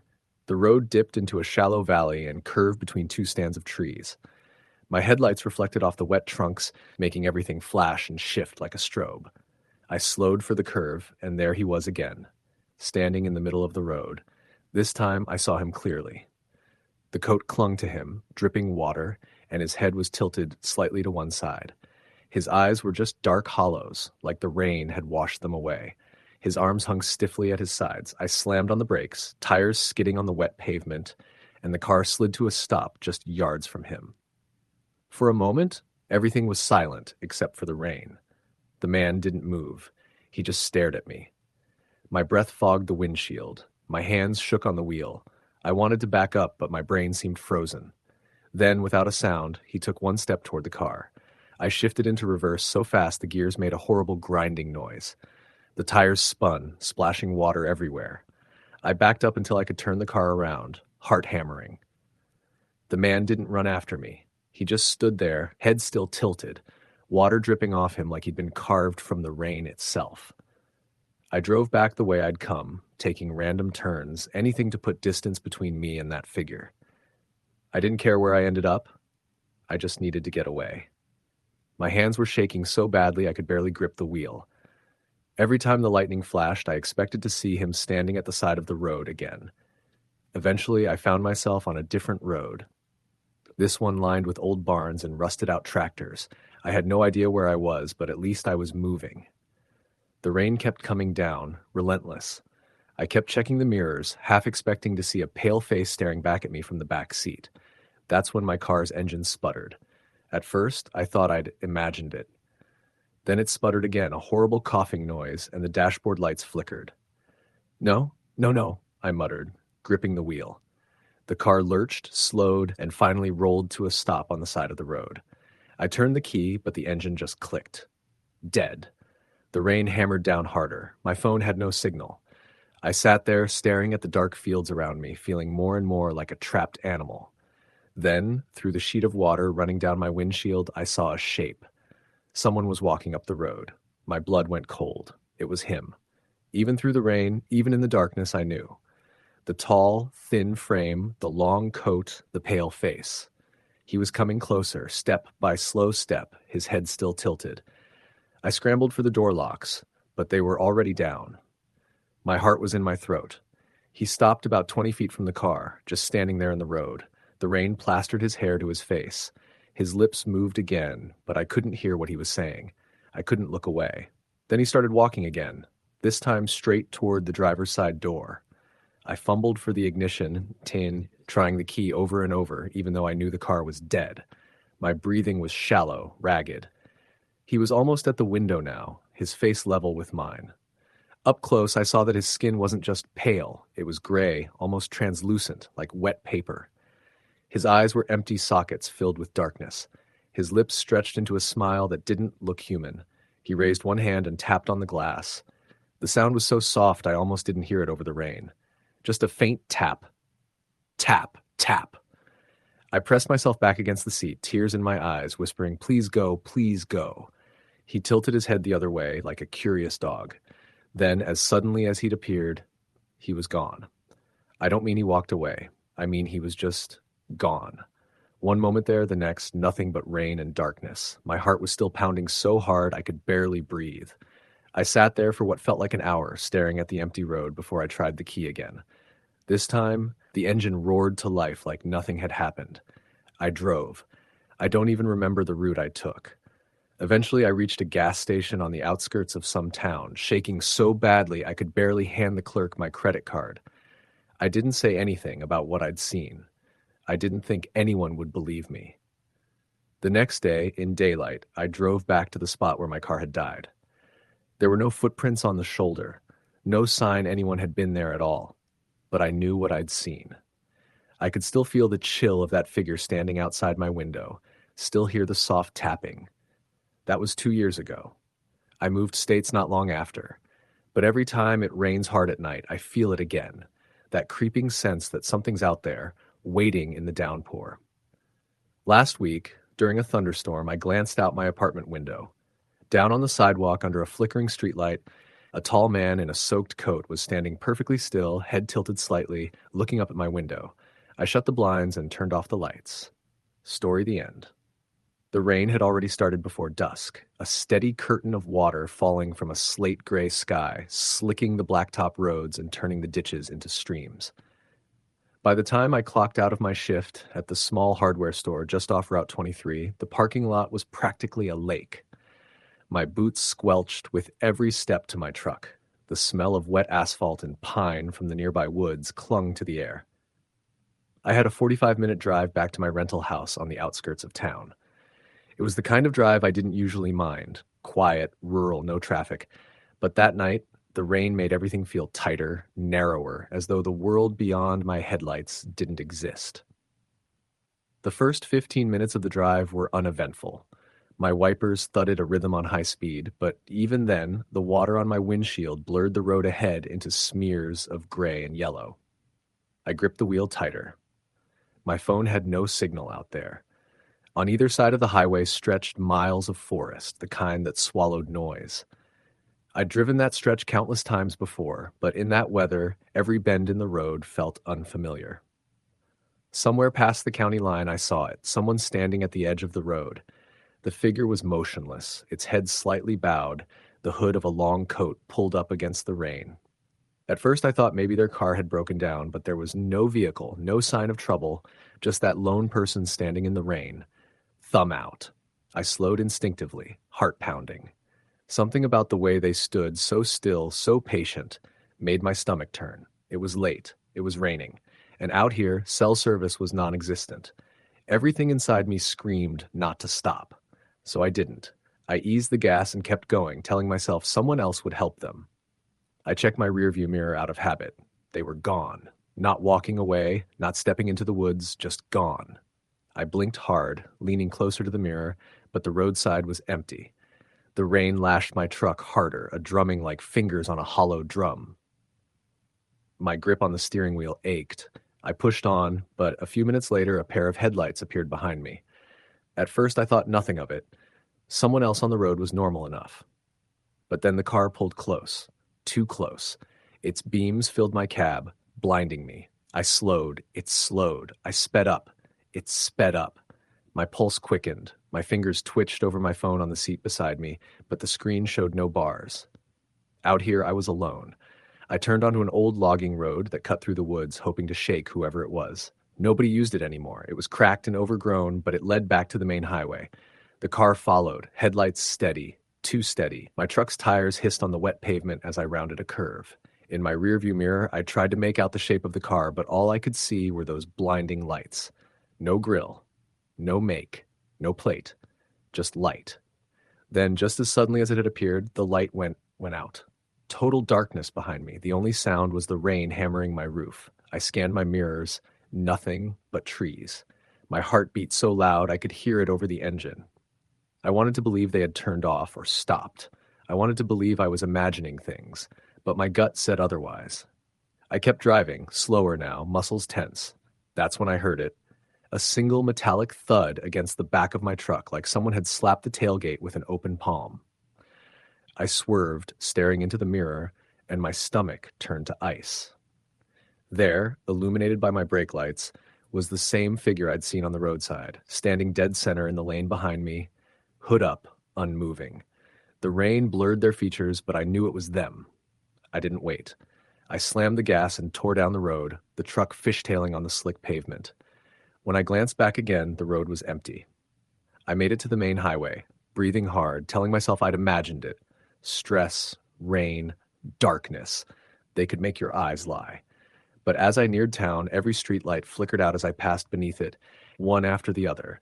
until my world was only the glow of my headlights and the dark sheets of rain. My heart was a hammer now. I didn't dare look in the mirror. When I got home, I ran from the truck to the door, boots splashing through puddles, fumbling my keys. Inside, I locked every deadbolt and sat on the floor, wet and shaking, my back to the wall. The rain outside seemed louder than usual, a relentless hiss against the windows. I stayed like that until dawn, not daring to peek through the blinds. The next day, I told myself it had just been exhaustion and bad weather, but the rain came again that night, and so did the noises. Soft tapping at my window like knuckles on glass. I lived alone. My nearest neighbor was a quarter-mile away. I pressed my face to the blinds and saw only the rain running down the pane. I forced a laugh, but it sounded hollow. Over the following weeks, the pattern repeated. Every time it rained, I felt watched. In the hardware store's big front window, I'd catch a reflection behind mine, hooded, pale, featureless, but when I turned, the aisle was empty. Once in the bathroom mirror, I saw it directly behind me, close enough to touch. I spun around, but there was nothing but a dripping faucet and my own ragged breathing. I started avoiding driving at night when the forecast called for storms. I stopped going out on rainy evenings altogether. But even inside, the figure found me. Sometimes I'd wake to whispering, a low hiss like words under running water. Sometimes the front door would creak, though it was locked tight. I moved twice in 6 months, across county lines, then to another state entirely. The rain always brought it back. The tapping at the window, the whispering, the pale hooded outline in the glass. One night, after months of sleeplessness, I thought I saw it leave. The rain had turned to mist. I woke to silence. Relieved, I stepped into my living room and froze. Water dripped from the ceiling, a slow patter onto the hardwood. In the center of the room stood a figure, hood up, soaked, motionless. Its face was smooth and colorless, like wet clay. It tilted its head as if listening. I stumbled back, knocking over a chair, and it vanished as if it had never been there at all. Only the puddle on the floor remained. I haven't told anyone since. They'd think I'm crazy. Maybe I am, but every time the sky darkens and the first drops hit the roof, I feel it. Waiting, watching, patient as the rain itself. I don't drive at night anymore. I barely leave home. And still, when storms roll in, the tapping starts at my window, slow and deliberate. I know one night I'll look out, and it won't be gone. Story the end. The rain had been coming down since morning, relentless sheets of water pounding the roads and rooftops. By nightfall, it was one of those southern downpours where the gutters overflow and the streets glisten black like glass. I was driving back from a late shift at a hardware store just outside of town, the kind of place that closes early but always needs someone to lock up. My route home was mostly back roads, 2-lane stretches cutting through woods and fields, and on nights like that, it felt like driving through a tunnel of water and darkness. The wipers worked double time, smearing the rain instead of clearing it. My headlights illuminated nothing but falling sheets and a flicker of branches swaying. I turned the radio off because the static was too loud. It was just me, the hum of the engine, and the hiss of rain. About 5 miles from home, there's an old county road that runs past a defunct grain elevator and a couple of abandoned houses. It's the quickest route, but also the creepiest, especially at night. Every time I drove it, I got the feeling I was being watched from the trees. That night was no different. As I passed the first abandoned house, a sagging white 2-story with its windows punched out, I caught movement out of the corner of my eye. Someone was standing at the edge of the tree line, just beyond my headlights. A tall shape, motionless, head angled slightly downward as if watching me pass. I slowed the car instinctively, but told myself it was nothing, just a trick of the rain. Still, my pulse picked up. I kept glancing in the rearview mirror, but by the time I looked back, the figure was gone. By the time I got to my driveway, my hands were shaking. The house looked like a shadow against the dark sky, the porch light flickering faintly. I sat in the car for a while, letting the rain drum on the roof. Finally, I grabbed my bag and made a run for the door. Inside, I tried to shake it off. I turned on the TV just for noise. The storm rattled the windows, water spilling off the gutters outside. My old dog, Daisy, lay near the door, ears perked up. She rarely barked, but she kept sniffing the bottom of the door like something was on the other side. Around 10:30, Just as I was starting to relax, there was a knock. Not a normal knock. Slow, deliberate, 3 times. Knock, knock, knock. I froze, remote in hand. Nobody visits me at night, especially not in a storm like this. Daisy stood up, hair raised along her back. She let out a low growl. I edged toward the door and peered through the peephole. At first, I didn't see anything. Rain poured off the roof. The porch was empty. But then, off to the right, where the porch light barely reached, there was someone standing at the edge of the yard. Their clothes hung heavy and soaked, and their head was tilted at the same odd angle I'd seen on the road. I backed away from the door. My heart thudded so loud I thought whoever it was could hear it. I didn't open the door, didn't even speak. After a long minute, the knocking stopped. I turned off the TV and the lights in the living room.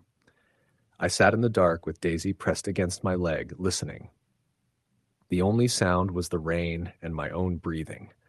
After a while, I crept to the window and peeked out through the blinds. The yard was empty. I tried to convince myself it was a stranded motorist or someone lost. But when I looked down at the porch the next morning, there were wet footprints leading to the door. They stopped right at the threshold. There were no prints leaving. The next few days were dry, and I didn't see anything. But that Friday night, the rain came back heavier than before. I was upstairs folding laundry when I heard it again. Knock, knock, knock. I froze. Daisy barked, a sharp, panicked sound. I crept down the stairs, every step feeling like a mile. The house seemed darker than usual, the rain louder. This time, I didn't even look through the peephole. I just backed away from the door. The knocking continued, slow, patient, like it knew I was inside. Then it stopped abruptly. I heard movement outside, soft but distinct, like someone walking around the house. My stomach dropped. Whoever it was, they weren't leaving. They were circling. I grabbed my phone and dialed 911, whispering into the receiver. The dispatcher told me to stay inside and keep the doors locked. I waited, clutching Daisy, as the sounds moved from one side of the house to the other. Footsteps, then nothing, then a soft scraping at the back door. When the police finally arrived, they found nothing. No footprints, no evidence anyone had been there at all, despite the mud. They looked at me like maybe I'd imagined it. I almost believed I had. But 2 nights later, another storm rolled in. I was lying in bed when I woke to the sound of the window in the hall creaking open. My heart stopped. I know I had locked that window. I crept out of bed, the floorboards cold under my feet. The hallway was dark, but the window was wide open, rain spraying in. On the sill, muddy handprints, and in the faint glow of the streetlight through the trees, I saw him again, standing just beyond the edge of the yard, head tilted, watching. I didn't wait this time. I grabbed my keys, my dog, and I drove through the storm until I reached a gas station off the highway. I sat in the car until the rain stopped, staring at the glass doors, half expecting him to be standing there when I looked up. Even now, weeks later, I can't drive in the rain without checking every mirror. I haven't been back to that house, and sometimes when the weather turns and the first drops start to fall, I swear I hear it again in my head. Knock, knock, knock. Story the end. The rain was steady that night, the kind that doesn't come in sheets or violent bursts, but instead lingers endlessly, soaking everything and refusing to let up. It was the kind of rain that seemed to carry a weight with it, muting sounds, blurring outlines, and making you feel strangely cut off from the rest of the world. I was driving down a 2-lane road in rural Pennsylvania after visiting a friend, and though I had planned to leave earlier, one thing had led to another, and I didn't get on the road until late evening. The rain had already been falling for hours by then, and by the time I hit the back roads, night had swallowed the countryside whole. I've never liked driving at night in the rain. The way headlights reflect off wet asphalt makes it harder to see, and the wipers, no matter how fast they go, always leave streaks that distort the world outside. The radio was little comfort, fading in and out with static as I went further into the rural stretch, where even cell service disappeared. It felt like I was moving through a tunnel of water, hemmed in by the rain and the darkness. About an hour into the drive, I noticed something odd. At first, I thought it was just my imagination or the effect of being tired, but then it happened again. Out of the corner of my eye, in the glow of the headlights, I thought I saw a figure standing on the side of the road. Just a fleeting impression. Someone standing very still, just off the asphalt. By the time I turned my head, nothing was there. I brushed it off. Rain does strange things to your vision. Shadows move differently, branches lean across the road, and puddles reflect light in unsettling ways. I tried to push it out of my mind, but a few miles later, I saw it again. This time it wasn't just a shadow. I could swear there was a man standing on the edge of the road, dressed in dark clothing, soaked from the rain. He wasn't holding out his thumb, wasn't waving me down, wasn't moving at all. He just stood there, staring as my car sped past. My heart jumped into my throat, but when I glanced back through the mirrors, the darkness swallowed everything. I told myself it was probably just a hitchhiker, or maybe even a farmer checking the ditches. Still, something about the way he stood there, motionless in the downpour, unsettled me deeply. It wasn't natural to stand like that without even flinching against the water coming down. The road stretched on, mile after mile, winding through the countryside. The rain hammered against the windshield, and the rhythm of the wipers almost lulled me into a trance. That's when I saw him again. Ahead, this time. Standing directly on the shoulder, leaning just slightly toward the road. I couldn't mistake it now. The same figure, the same soaked clothing, the same unnatural stillness. I gripped the wheel tighter. The road was too slick to slam on the brakes, so I slowed as much as I could, passing him carefully. As I did, I got a better look. His face was pale, unnaturally pale, like the skin of someone who hadn't seen sunlight in years. His hair was dark and plastered to his head, his eyes fixed straight ahead. He didn't even blink when my headlights washed over him. By then, fear had started to gnaw at me. I knew rural areas had their share of strange folks, but this didn't feel like that. This felt wrong. As I drove past, I glanced back again, but the rain and darkness made it impossible to see more than a few yards behind. Still, I had the sickening impression he was watching me leave. Another 20 minutes went by. The rain grew heavier, and my nerves were frayed from staring into the endless road. Just when I thought I might be imagining things again, I spotted him a fourth time. This time I slammed on the brakes. The tires skidded slightly on the wet pavement, and my heart pounded so hard it hurt. He was there, standing not on the shoulder, but halfway into the lane ahead, directly in my path. I came to a stop just a few yards away, headlights flooding over him. He didn't move. His soaked clothes clung to his body, his face blank and pale, his eyes locked on mine. For a few endless seconds, we just stared at each other through the veil of rain. Then, without a word, he stepped backward, out of the lane, and disappeared into the ditch.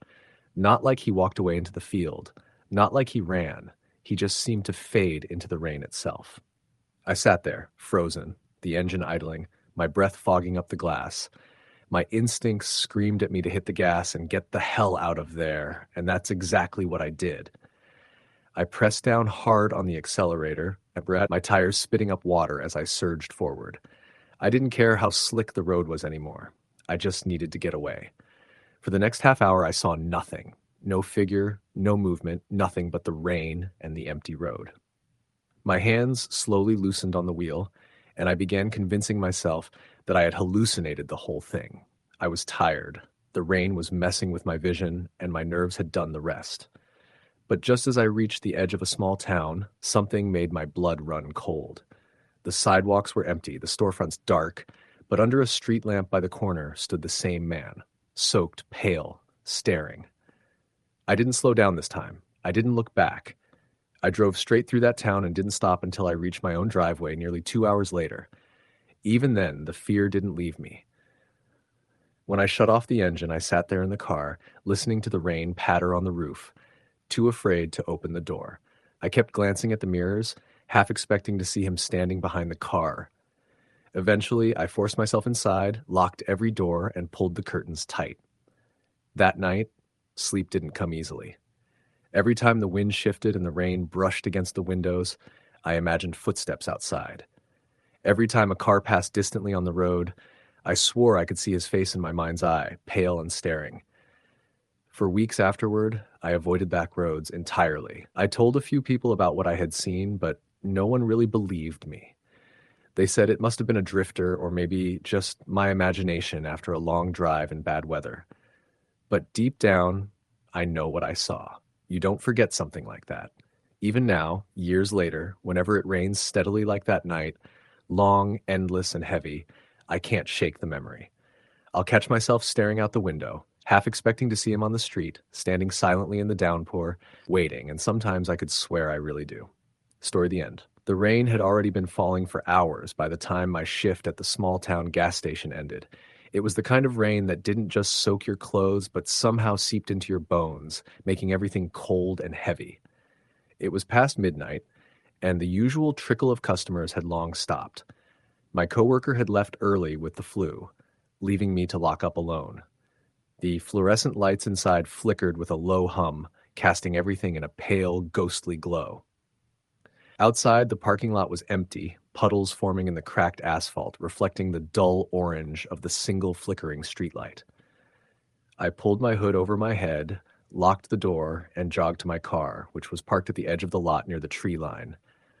The rain blurred my vision, but I thought I saw something, someone, standing just beyond the trees.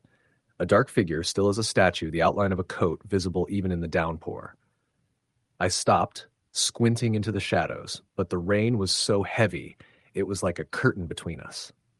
When a car passed on the highway behind me, its headlights momentarily illuminated the trees, and the figure was gone. I told myself it was nothing, just my imagination running wild after a long shift. I got in my car, started the engine, and tried to shake off the feeling. The drive home was a 30-minute stretch along a rural road that cut through woods and farmland. The rain was relentless, pounding against the windshield so hard that even with the wipers on full speed, I could barely see 10 feet ahead. The radio fizzled between stations, static swallowing every song. The road felt longer than usual, like I was driving through a tunnel of darkness and rain with no end. That's when my headlights caught movement on the road ahead.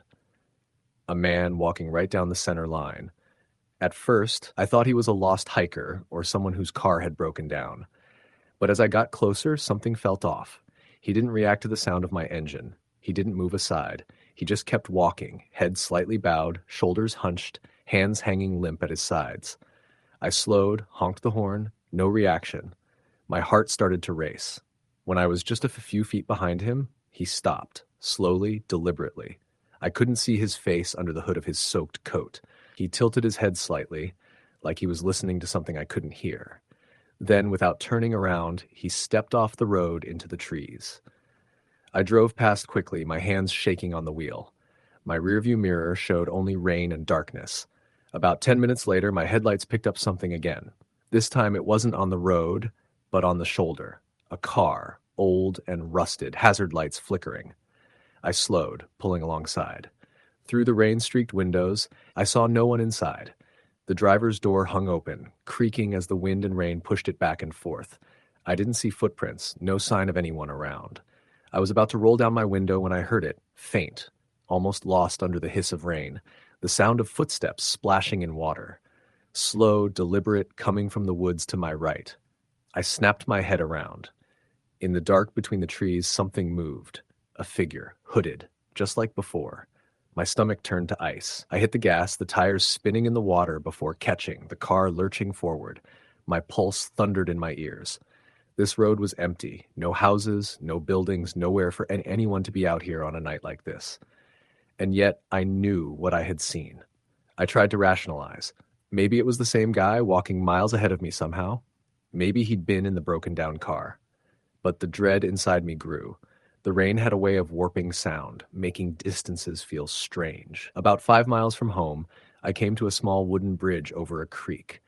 The water below had swollen from the storm, rushing like a living thing.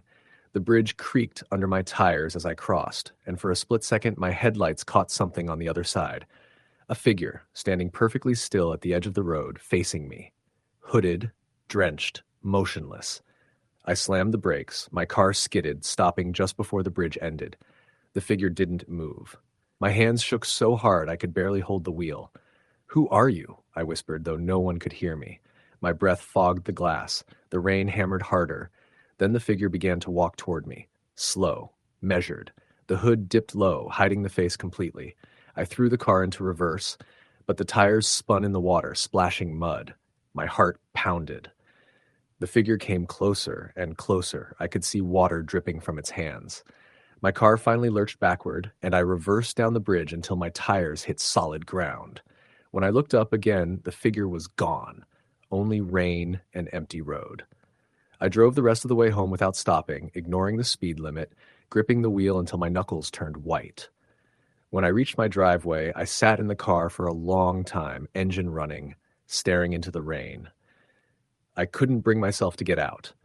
Finally, I forced myself inside, locking the door behind me. My clothes dripped on the floor as I peeled them off. The house felt colder than usual. I went to the kitchen, poured myself a drink to calm my nerves. That's when I noticed the sound. Drip. Drip. I turned. The faucet wasn't leaking. The roof wasn't dripping. Drip. It was coming from the back door. Slowly, I walked toward it. A wet footprint marked the tile, then another, leading from the door into the hallway. My heart thudded in my throat. I hadn't been inside long enough to make footprints like that. And these prints, they weren't from my shoes. Drip. A dark shape passed just beyond the kitchen doorway, heading toward the living room. I stumbled backward, knocking over the drink. My breathing was ragged, my vision blurred with tears of panic. "Don't. Stop," a voice whispered from somewhere deeper in the house. It was low, hoarse, like someone speaking through water. I bolted for the front door, yanking it open and running out into the rain barefoot. I didn't stop until I was halfway down the street, soaked and shivering, neighbors' dark houses looming on either side. When the police arrived after my frantic 911 call, they found nothing. No footprints. No signs of forced entry.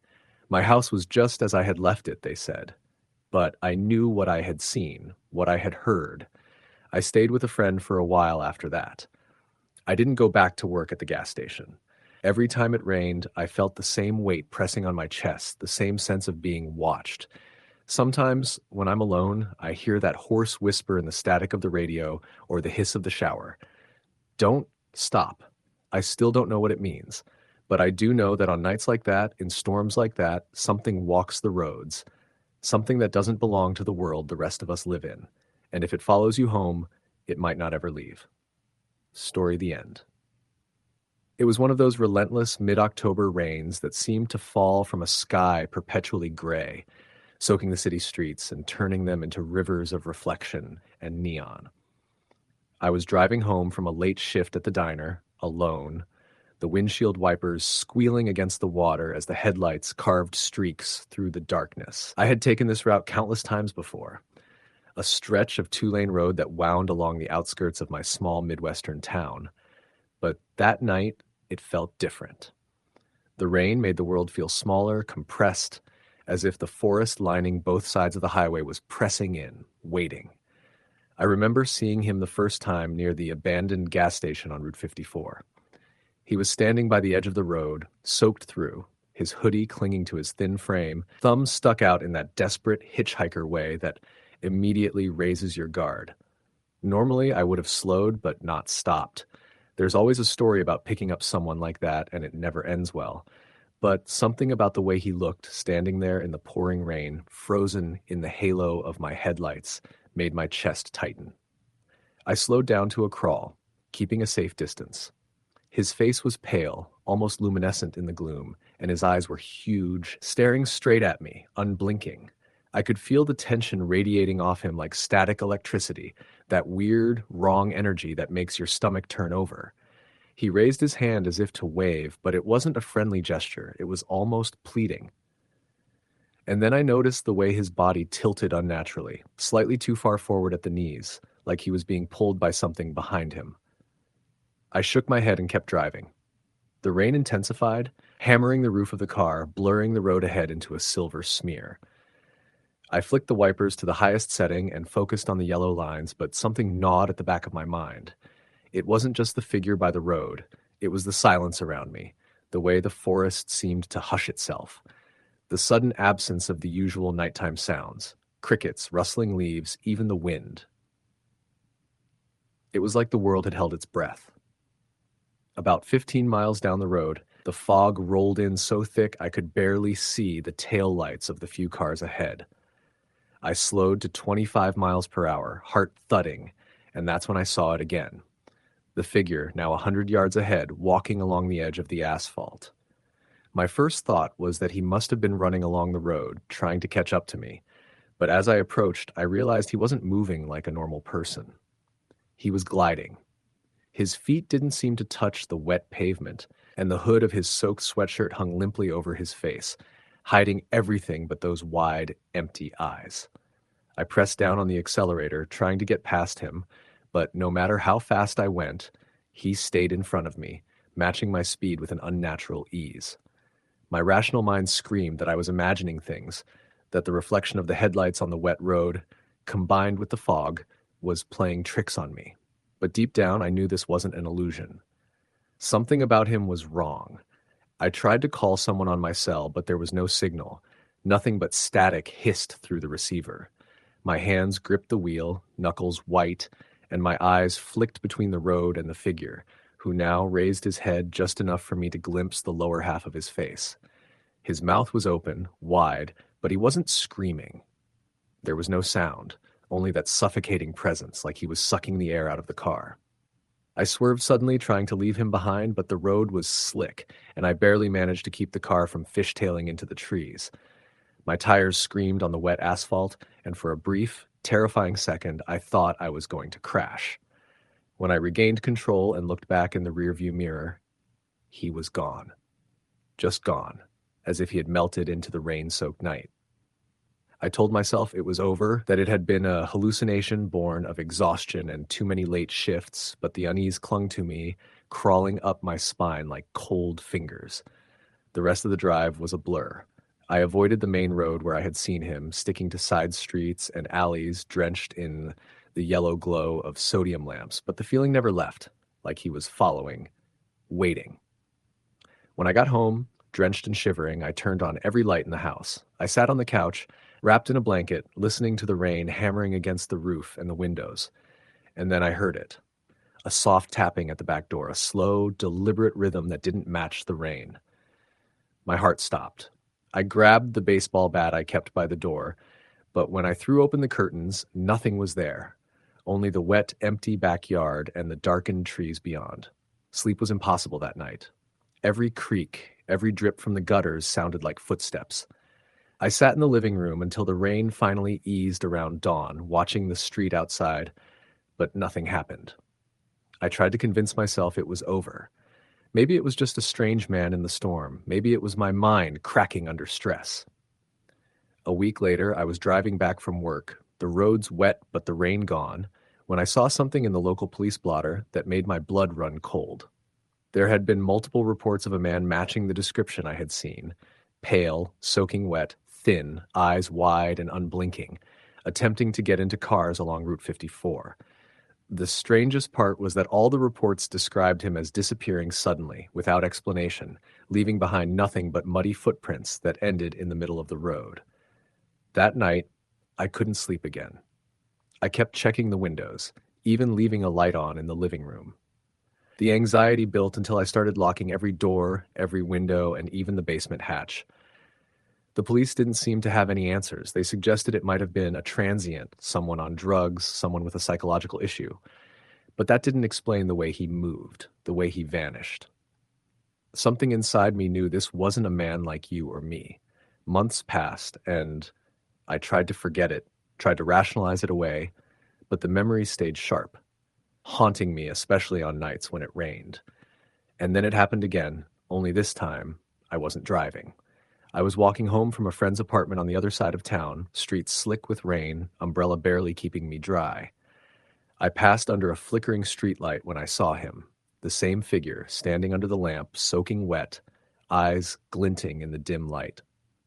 I froze, unsure if I should run or try to pass him calmly. He didn't move, just tilted his head slightly, as if studying me, and I could feel that same wrong energy pressing in, the air thickening around him. My instinct screamed at me to turn around and sprint, and that's exactly what I did, zigzagging through alleys, my shoes squelching against puddles, heart hammering so hard I thought it would burst. I didn't look back until I reached the safety of my building's lobby. Through the glass doors, I saw him standing at the far end of the street, just beyond the reach of the streetlight, as if he had been waiting for me.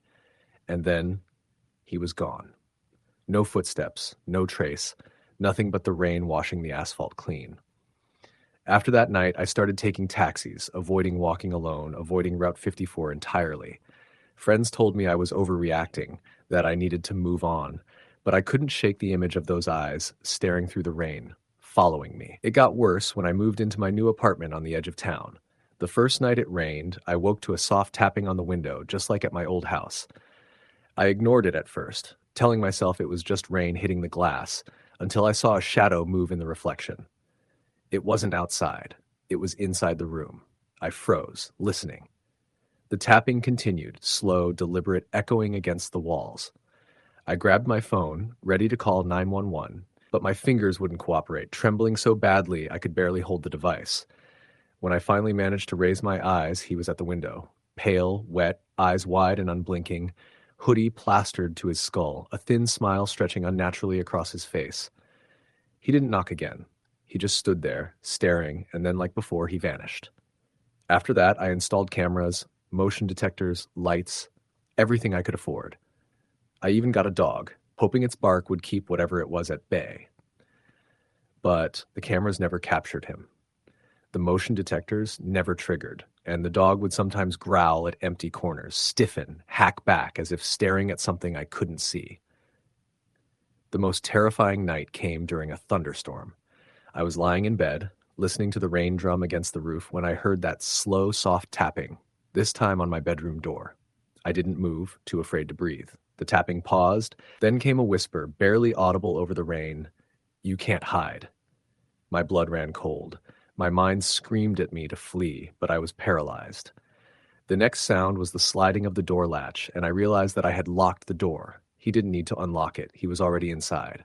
I bolted upright, flipping on every light. The apartment was empty. Every door, every window, locked. Nothing out of place.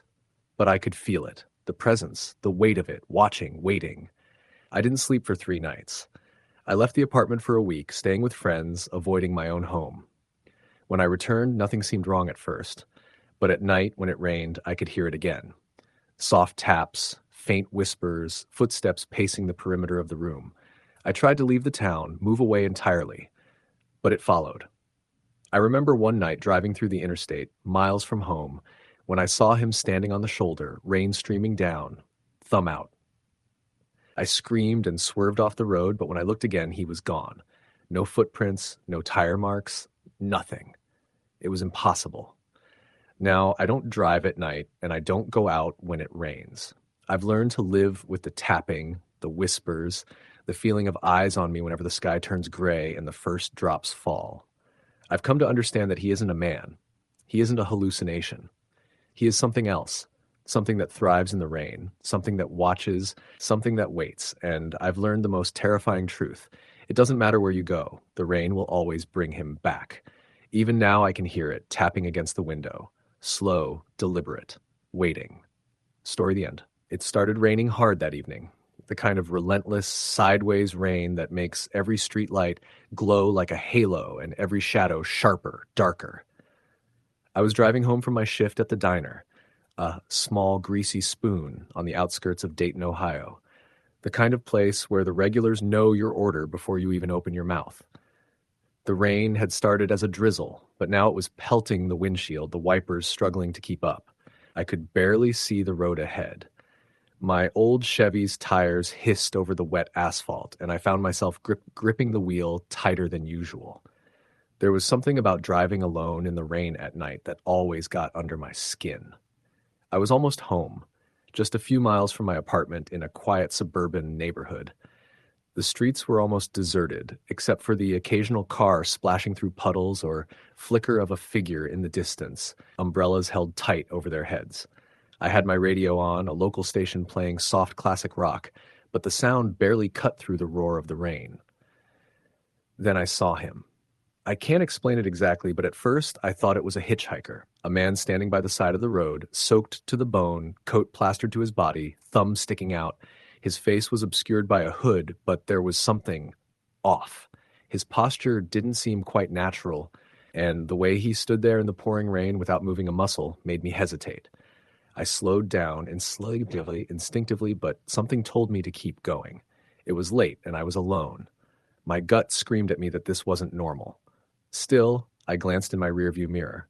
The man was there, but I blinked, and it felt like he was just a shadow. I shook my head, telling myself I was imagining it. Rain does strange things to the mind. I kept driving, but the feeling of being watched settled over me like a second skin. Every now and then, the man's image would flash in the corner of my eye, standing too close to the edge of the road like he was following me. But when I looked straight at him, there was nothing. Just the dark, wet street. I turned onto my street, a narrow, winding lane lined with old oak trees. The rain was pounding now, hammering the roof of my car, streaming down the windows. My headlights caught glimpses of the houses I passed, warm glows from the living rooms contrasting with the storm outside. But then, through the rain and reflections, I saw him again. He was closer now, standing in the middle of the street. Not at the side, but dead center, facing me. His hood had fallen back, revealing a pale, soaked, expressionless, staring straight at me. I slammed on the brakes. My heart was hammering. I could see every detail, thin, almost skeletal features, eyes that seemed too dark, too empty. The rain was washing his hair across his face, plastering it to his skin. My chest felt tight and a shiver ran down my spine. I wanted to move, to drive around him, but my car felt like it was glued to the asphalt. Then he moved. Not like a human walking, but a smooth, gliding motion. He crossed the street in a way that didn't seem possible, almost floating, his feet barely touching the ground. Panic set in. I threw the car into reverse, tires spinning on the slick road, and backed up a few feet. The man didn't flinch. He just kept moving toward me. I could see the rain dripping off him, each drop glimmering in the headlights, but there was no sign of wet footprints behind him. None. It was like he was hovering above the water. I slammed the gear into drive again and floored it, peeling out of there, my tires sending up arcs of water. I didn't look back. My apartment building was only a few blocks away, but those few minutes felt like an eternity. The rain was deafening, the streetlights flickering in the storm. I didn't dare slow down until I reached the safety of my parking lot.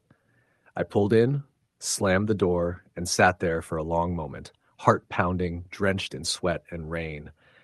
My hands were shaking so badly I could barely get my keys into the lock for the apartment door. Inside, the apartment was warm, the smell of old carpet and cheap air freshener wrapping around me. I turned on every light, checked the locks, and even peeked through the blinds. The street was empty, just the rain bouncing off the asphalt. And for a while, I thought maybe I had imagined it. A combination of exhaustion, stress, and the storm. That's what I kept telling myself. But then I noticed it. On my front window, streaked through the condensation from the rain, were marks. Fingers. Long, thin smudges that didn't belong to me. I pressed my hand against the glass. My fingerprints didn't match. There was no one outside, no footprints in the wet ground. Just those marks, like someone had pressed their hands against the inside of my window and then vanished. I didn't sleep that night. I couldn't. Every sound outside, the rain hammering on the roof, the wind rustling the trees, made me jump. Every shadow seemed to move. And then I heard it. Tapping. Light, deliberate, coming from the living room window. Tap, tap, tap. My breath caught in my throat. I didn't want to look, but I had to. Slowly, I crept toward the window, hand over my mouth, and when I peeked through the curtain, the street was empty. No one. Just the rain. Tap, tap, tap. The noise moved from window to window, circling the apartment as if tracing me. I ran to the front door, unlocked it, and flung it open. Nothing. The rain had slowed to a drizzle and the street was deserted. The next morning, I tried to laugh it off. Friends told me I was imagining things, that storms do strange things to your mind. But I knew what I saw. I couldn't explain it, and that made it worse. For days, I kept seeing shadows out of the corner of my eye. I would glance at the windows, and sometimes there were vague shapes standing just beyond the glass. Always there, watching. I changed the locks, installed cameras, but the feeling never left me. Weeks went by, and I started to notice little things. My keys would be moved. Objects shifted slightly when I wasn't looking. Sometimes my phone would ring with no one on the other end. Once I came home from work and found muddy footprints in the hallway. I live alone. I live on the second floor. How did they get there? I tried to rationalize it. Maybe someone broke in and left. Maybe I was sleepwalking. But it didn't feel like that. It felt deliberate, intentional. like the presence outside my window that night had followed me in, watching, waiting. One night, I couldn't take it anymore. I was in the kitchen making coffee when I heard it again. The tapping. Light, rhythmic, deliberate. Coming from my bedroom window, I froze.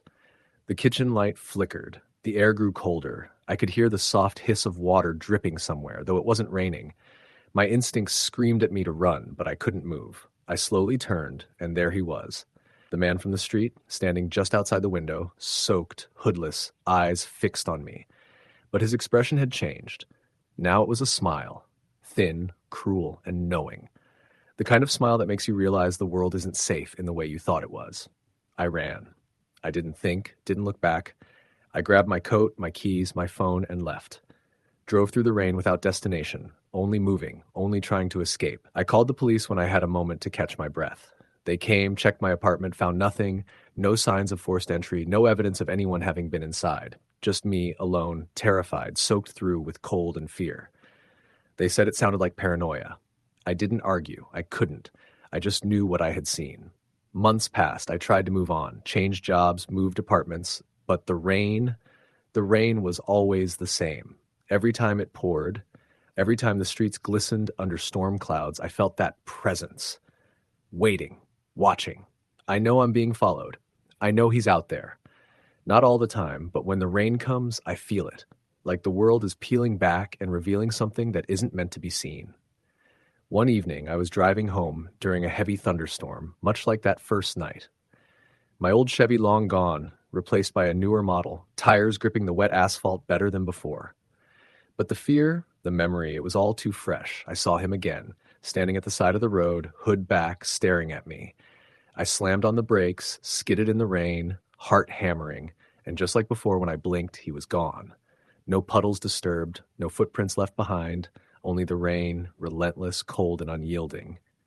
I know he's real. I know he's out there. I've learned to drive faster in storms, to avoid streets that feel too empty, to never slow down for shadows. But it doesn't matter. The rain always finds a way, always brings him back, watching, waiting.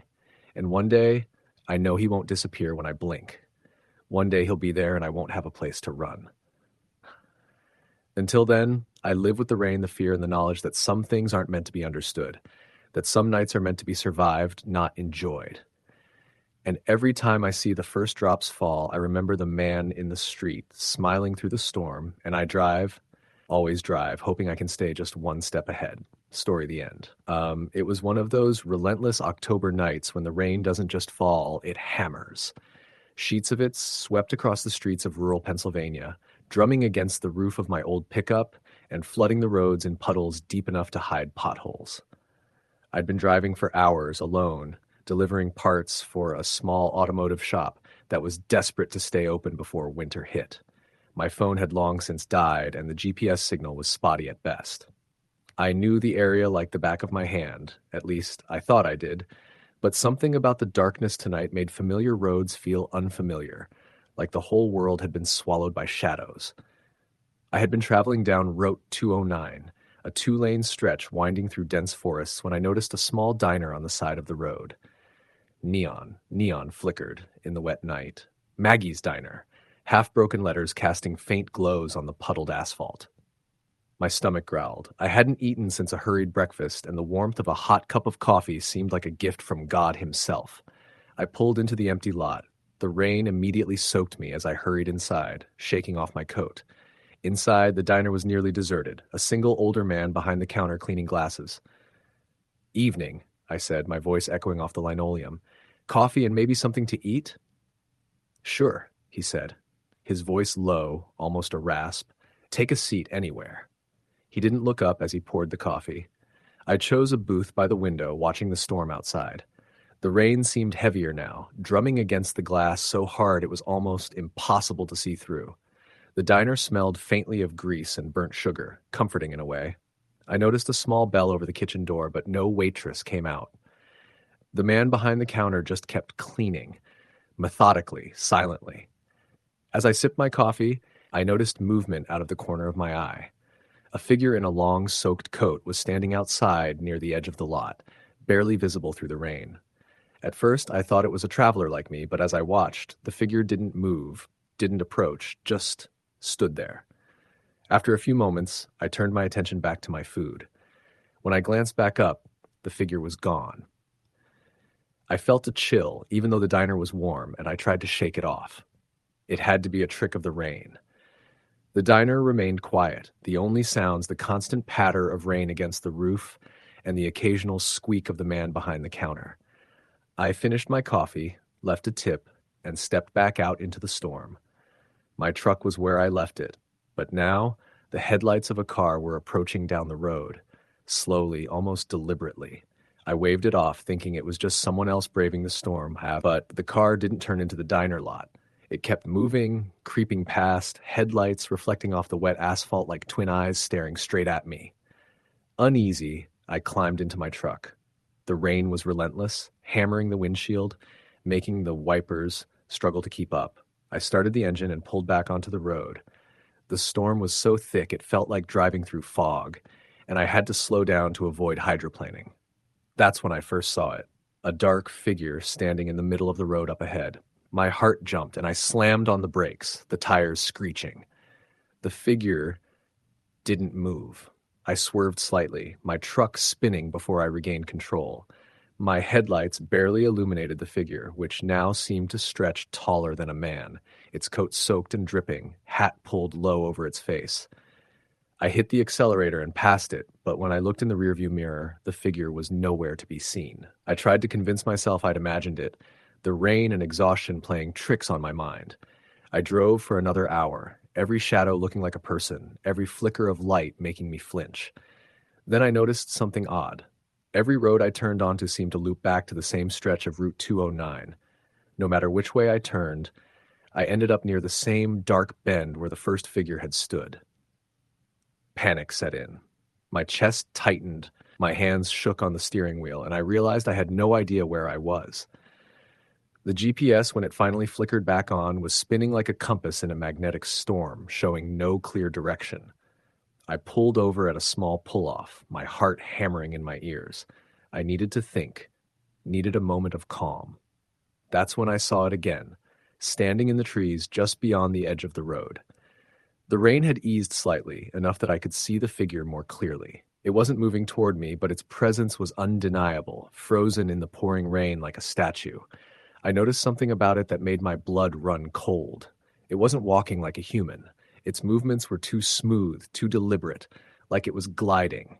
Its eyes, or what I thought were eyes, glinted for just a moment in the dim light, reflecting my own headlights. I didn't wait. I put the truck in gear and floored it, tires skidding across the wet asphalt. But even as I drove, I kept catching glimpses of the figure at every turn, always standing just at the edge of the road, waiting. I tried to call for help, dialing 911, but all I got was static and the faint sound of rain. The signal seemed to die with every mile. I was alone, completely, utterly alone in the storm. Hours passed, though it could have been minutes. The rain never let up. The figure never left. I tried to reach any town, any sign of life, but the roads twisted in ways that didn't make sense, and every route seemed to bring me back to the same place. The bend in the road, the pull-off, the edge of the woods where the figure waited. Then, without warning, the headlights of my truck caught another detail. There were footprints on the wet asphalt, large, impossibly deep, and they didn't make sense. They weren't human. They were long, clawed impressions, dripping water like they had been formed by something far heavier than a man. They led from the woods straight to where the figure had been standing moments ago, but there was no one there. My mind raced. I thought about stopping, getting out, seeing what it was, but some part of me knew better. Whatever it was, it didn't belong in this world. I kept driving, heart hammering, eyes flicking constantly to the side mirrors, expecting it to appear at any moment. I reached a bridge over a small creek, the water swollen from the rain. As I crossed, something ran alongside the truck, something huge, moving effortlessly through the storm. I caught only a glimpse, black, glistening wet, impossibly tall. My instinct screamed at me to floor it. I did. Tires screamed. The truck bounced over potholes and slick pavement, and the thing kept pace for what felt like miles, keeping just at the edge of the headlights. I finally saw lights ahead, Town lights, small and distant, but a sign of civilization. Relief hit me in waves, and I pressed harder on the gas. The figure didn't follow the road into town. It stopped at the edge, just at the tree line, staring as I passed. When I glanced in the rearview mirror, it was gone. I reached a gas station on the outskirts, hands trembling as I pulled in, shaking so badly I could barely get out of the truck. The clerk looked at me like I'd lost my mind when I asked to use their phone. I dialed the shop, finally able to reach someone. They didn't understand why I was so late, and I didn't have the energy to explain. All I wanted was warmth, safety, and someone to tell me it had been a nightmare. But deep down, I knew it hadn't been. I stayed in that town for 2 nights, unable to sleep, haunted by every shadow, every sound of rain against the window. The next morning, the storm had passed, leaving the roads slick but empty. I went back to my route cautiously, trying to retrace my steps. The bend in the road was empty, silent. The pull-off was just a pull-off, the trees just trees. There were no footprints, no sign of the figure. I tried to tell people about it later, friends, co-workers, even the authorities. Some nodded politely, some laughed. No one believed me. I didn't care. I had seen it. I had felt it. And I knew that somewhere out there, in the rain and darkness, it still waits, patient, silent, for the next person foolish enough to drive alone on Route 209. Even now, years later, when I hear a storm raging outside, I get that same chill. I see shapes in the shadows, figures just at the edge of my vision, and I feel that same overwhelming sense of being watched. The rain doesn't just fall anymore. It hunts. And I know, with a certainty I can't explain, that I'll never be completely free of that night, of that figure, or of the fear it planted deep inside me. I've learned not to drive alone when the storm hits. I've learned not to take shortcuts through empty roads. I've learned to respect the darkness and the rain. But some nights, when the wind howls and the rain pounds, I swear I see it again, standing where it shouldn't be, waiting, patient, eternal. Story the end. It was one of those nights where the rain fell in thick, relentless sheets, hammering down on the asphalt and turning the streets into rivers. The kind of night where visibility was poor, headlights reflected off the wet road, and even familiar streets seemed alien. I was driving home from a late shift at the diner, exhausted and soaked through despite my rain jacket. The diner was in a small town in Pennsylvania, the kind where the main street had maybe 5 lights and the rest was just darkness, punctuated by the occasional house set back from the road. Most nights, the drive was peaceful, quiet even, but tonight felt off. There was a tension in the air, like the storm had brought something with it that shouldn't be there. I had passed the edge of town about 20 minutes prior, and now I was on the narrow stretch of road that cut through the woods. It was winding, the kind where if you missed a curve, you'd probably end up in the creek that ran alongside it. The rain had started to beat harder, drumming on my windshield and making the wipers squeal as they struggled to keep up. I kept my eyes on the road, though I could barely see more than a few feet ahead. That's when I saw something, or maybe someone, on the side of the road. At first, I thought it was a deer. I slowed, ready to swerve if necessary. But then I realized it wasn't moving like a deer. It was standing there, tall in the middle of the puddle that had formed along the shoulder. The rain soaked it, but the outline looked wrong. Too straight, too stiff. I blinked, squinting through the rain, thinking maybe my mind was playing tricks on me. I had been working double shifts for the past week. I was tired. I slowed even more, trying to get a better look. That's when I noticed the face, or what I assumed was a face. It wasn't human, not really. It was pale, almost gray, with deep shadows where eyes should be. The mouth hung slightly open, too wide, like it was frozen mid-scream. My stomach turned. I didn't stop. I pressed the accelerator, the tires splashing through the rain, my hands gripping the wheel so tight my knuckles were white. The figure stayed there, motionless, watching me drive past. I didn't look back, not even in my mirrors. My heart was pounding, every instinct screaming at me to just get home. I drove faster than I should have, barely noticing the sharp curves or the flooded patches of road. By the time I reached the next stretch where the trees thinned, I tried to shake it off, telling myself it was probably just a mannequin someone had dumped or a deer in a weird position. But then, at the next curve, I saw it again. It was closer this time, standing in the middle of the lane. I slammed on the brakes, skidding a little in the wet, and my headlights lit it up fully. I could see the long, dripping hair, stringing with rain, and the dark hollows where eyes should have been. It tilted its head, unnaturally, like it was studying me. My breath caught. I threw the car into reverse without thinking, tires spinning on the slick asphalt. I fumbled for my phone, hands shaking. I wanted to call 911, wanted someone to tell me I wasn't imagining this, but the signal was gone. Not just weak, completely gone. I pressed the horn repeatedly, hoping the sound would scare it away, but it didn't move. It just stood there, watching. I did what any rational person would do. I drove off the road onto the muddy shoulder and turned the car around as fast as I could. I didn't care about mud on the tires or scraping against the ditch. I just needed to get out of that area. My headlights cut through the sheets of rain, and I kept glancing in the mirrors, half expecting it to follow. It didn't.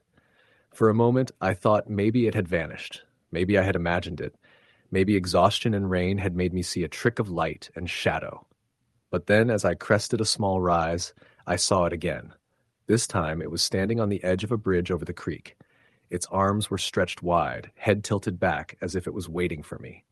I nearly screamed. My hands shook on the wheel, and I could barely see through the rain, but instinct took over. I floored the gas, tires spinning on the slick surface, heart hammering in my chest. I didn't look back. The rest of the drive was a blur. I took every turn, ignoring the signs for the highways, just trying to get somewhere with lights and people. My windshield wipers were working overtime, but I kept seeing glimpses of it in the reflections. The tall, pale figure standing just off the road, watching, waiting. When I finally reached the outskirts of a larger town, the rain had eased slightly, and the streetlights reflected off the puddles in a reassuringly normal way. I pulled into a gas station, hands still trembling, and locked the doors behind me. I sat there for a long time, just breathing, trying to convince myself it was over. Maybe it was. I got home a couple hours later, soaked and shaking. My apartment was on the second floor, and I double-locked the door. I turned on every light, every lamp, just to make the shadows smaller, the corners safer. I tried to sleep, but the images kept running through my mind, the hollow eyes, the tilt of the head, the unnatural stiffness. Over the next few days, I avoided that stretch of road completely. Friends told me it was probably just a drunk person standing out in the rain, maybe a prank. I wanted to believe that. I had to. But deep down, I knew it wasn't human. Nothing about it had felt human. It had watched me, studied me, like it was waiting for something. A week later, curiosity got the better of me. I drove back in the daylight. The road was the same, mundane, the woods quiet and unthreatening. But when I reached the spot where I had first seen it, there was something strange. The mud along the shoulder was perfectly undisturbed. No footprints, no tire marks, nothing. It was like it had never been there. I felt my chest tighten. I left immediately, not waiting to investigate further. Weeks passed, and I tried to move on. But every time it rained, even lightly, I felt that same cold knot in my stomach. Every reflection in a puddle, every shadow along the road made me tense. I stopped driving at night altogether. Even during the day, when it rained, I avoided roads with trees pressing in on both sides. Then, one night, about a month later, I was at a friend's house, watching the rain pour down. The wind rattled the windows, thunder rolling in the distance. We were joking, drinking beer, trying to ignore the storm. Then, out of the corner of my eye, I saw it, standing in the rain, just beyond the porch, staring at us. I froze, my stomach dropping. My friend didn't see it. I shook my head, trying to convince myself it was my imagination. But the rain made it clear, the long, wet hair plastered to a pale, hollow face, arms slightly outstretched. I bolted inside, slamming the door, locking it, turning on every light. My friend thought I was losing it. I told him I had seen something. He laughed, assumed it was the storm playing tricks on me. But I knew better. I knew what I had seen. I moved out of that town shortly after. I couldn't stay, couldn't risk driving those roads again. Even now, years later, I avoid rain when I can. I refuse to drive at night in it. And every time the wind rattles my windows or I hear rain against the glass, I can feel it watching, waiting. I know it's out there somewhere, and I know it will come back. Because that's the thing about it. The figure doesn't just appear randomly. It waits for the storm. It waits for the roads to be slick, for the darkness to thicken, for the world to be quiet except for the hammering rain, and then it appears, just standing there, just watching, waiting for whoever is foolish enough to drive alone in the night. I don't know what it is. I've tried researching missing persons, strange sightings, legends from that area, but nothing fits. It's not a ghost in the traditional sense. It's not a human. I don't know if it's something that feeds off fear or just observes. But I do know this. When it's raining and you're alone, it could be out there, watching, waiting. And if you see it, you're already too close. Some nights I wake up to the sound of rain on the roof, and I swear I see a figure through my bedroom window, standing in the darkness outside, dripping wet, head tilted slightly, staring. I don't move. I don't breathe. I wait until it vanishes, and I pray that it doesn't follow me this time. Because that's what it does. It follows. It doesn't move like we do. It glides or waits until you are most vulnerable, then appears. I've seen it a handful of times since moving, always in the rain, always close enough to make my heart stop, always just watching. I've told people this story, but no one believes me. They think it's a prank or that I'm exaggerating. Maybe I am. But I know what I've seen, and I know what I'll see again. Last week I had to drive home during a sudden downpour. The streets were slick, the rain heavy. I gripped the wheel, heart pounding, half expecting to see that pale figure appear on the side of the road. I kept my eyes darting to the tree line. I kept imagining the tilt of that head, the hollow eyes. And then I saw it. Standing under a streetlight that flickered in the storm, dripping wet, arms slightly out, head tilted, watching me. My stomach dropped. My vision blurred. My hands shook.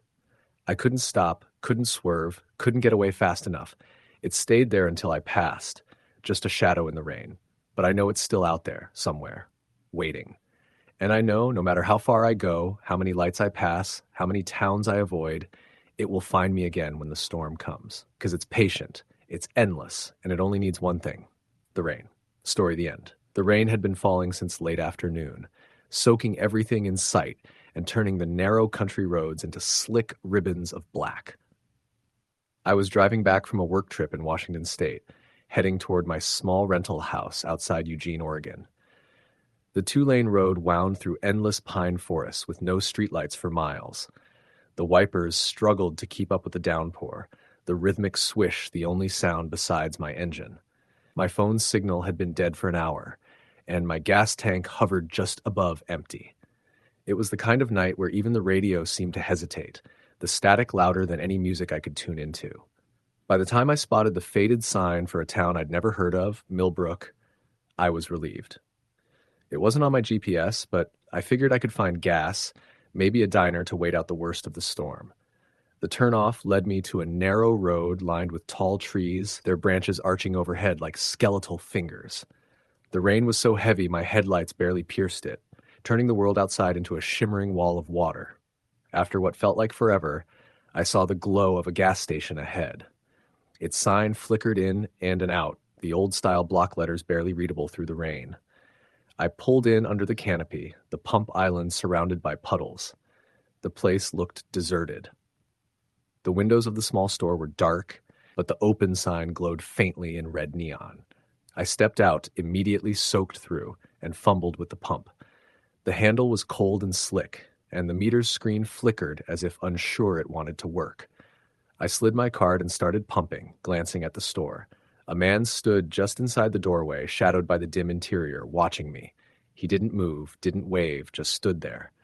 I felt a chill crawl up my spine. I gave him a polite nod, but he didn't react. The rain intensified, drumming on the canopy like thousands of tiny hammers. The pump clicked off, and I put the nozzle back, deciding I'd pay inside. When I pushed the door open, a little bell jingled overhead, though the sound was muted by the storm. Inside smelled faintly of mildew and old coffee. The man was gone. I froze, scanning the aisles. The store was small, just 3 narrow rows of dusty snacks and canned goods. The counter was empty, the register closed. "Hello?" I called out, my voice thin. No answer. I stepped farther inside, water dripping from my jacket onto the scuffed tile. "I just pumped some gas," I said louder. "Need to pay." From somewhere in the back came a faint scraping sound, like metal against metal. I hesitated, then walked toward the source, pushing open a door marked "Employees Only." A narrow hallway led to a back room, lit by a single buzzing fluorescent light. The scraping stopped. At the far end of the hall, a door stood slightly ajar, revealing only darkness beyond. "Sir?" I called out again. My heart was hammering now. Then I heard it, my name, whispered, soft but clear, from the dark room at the end of the hall. My stomach turned to ice. No one here knew my name. I backed up slowly, eyes fixed on that door. It creaked wider, and for a split second I saw movement inside, something shifting just beyond the threshold. Not a person, something taller, its outline distorted, like it didn't fit right in the hallway. The whisper came again, my name, drawn out and wet-sounding, like it was spoken underwater. I bolted. I ran back through the store, nearly slipping on the wet tile, and burst out into the rain. My car sat under the canopy, headlights reflecting off the sheets of water. But now there was someone standing next to it. Not the man from the door. This figure was hunched, its head cocked at an unnatural angle, its long arms dangling. Even through the storm, I could see its clothes hanging off like rags, soaked and clinging to something too thin, too tall. I didn't stop. I sprinted to the car, fumbling with the handle, my hands shaking so badly I almost dropped the keys. I threw myself inside, slammed the door, and hit the locks. The figure hadn't moved. It just stood there, staring at me through the rain-streaked window. Its face, or what I could see of it, was pale and long, the features blurred as if smeared. My headlights caught its eyes for a moment, and they glinted, not with reflection but something deeper, like two wet pits. I floored the gas, tearing out of the station and back down the narrow road, my tires hissing on the wet asphalt. I didn't dare look in the rearview mirror. I drove blind, heart pounding, until finally the rain eased and I saw a highway sign I recognized. When I got home hours later, the smell of wet pine clung to me, and I couldn't shake the image of those eyes. I tried to find Millbrook the next day, checked maps, even drove the same route again. The turnoff was gone. No sign, no road, no gas station, just endless forest. Now, every time it rains hard, I hear it again, that whisper of my name, soft and wet, coming from nowhere. Sometimes at night, I wake up to the sound of scraping metal outside my window, like it followed me home. And sometimes, when the storm is bad enough, I swear I see a figure standing by the edge of the road when I drive, soaked to the bone, head tilted just so, watching. Story the end. The rain had been coming down in sheets all evening, pounding against the windshield of my old pickup as I drove along the winding back roads of rural Ohio. It was late October, a cold, bone-deep kind of rain that seemed to seep into everything. The kind of rain that muffles sound and makes the world feel smaller, lonelier. I had spent the day at a friend's place helping him move some furniture, and by the time I started heading home, it was already close to midnight. I took the back roads to save time, but also because I'd grown up around them. I knew every curve, every dip, every single mailbox, or at least I thought I did. The downpour blurred everything. Street signs were unreadable, and the high beams reflected off the wet asphalt like a mirror. The radio was playing softly, a talk show about local news fading in and out with the static, when I saw him. At first, I thought it was just a guy walking. A tall man in a soaked trench coat, head down against the rain, standing near the edge of the road. I slowed down automatically because people don't usually walk that far out in the country, especially not at midnight in weather like this. As I passed, I flicked my eyes to the side to get a better look at him. He wasn't walking. He wasn't even moving. He was just standing there. His head was tilted at an odd angle, and though the rain poured over him, he didn't react. He didn't shiver or raise a hand to shield his face. He just stood still, and as my headlights swept over him, I saw his face. Or rather, I didn't. Where his face should have been was a pale blur, like fogged glass. Not a mask, more like a blank canvas, skin but not skin. I blinked hard, thinking maybe the rain on the windshield had distorted my view.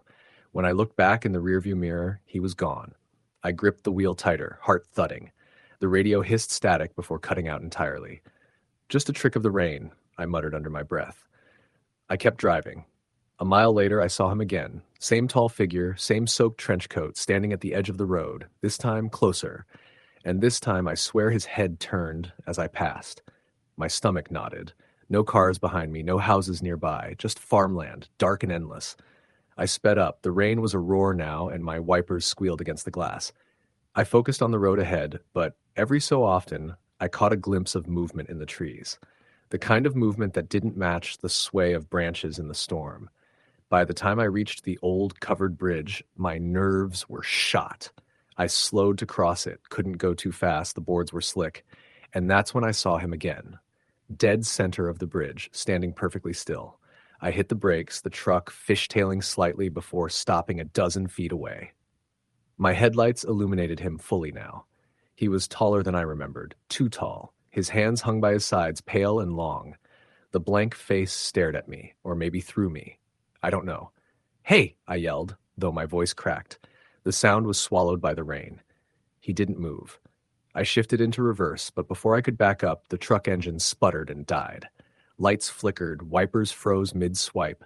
My breath came in short gasps as I tried the ignition again and again, but it wouldn't start. When I looked up, he was gone. I sat there for what felt like hours, but was probably only a minute, staring at the empty bridge.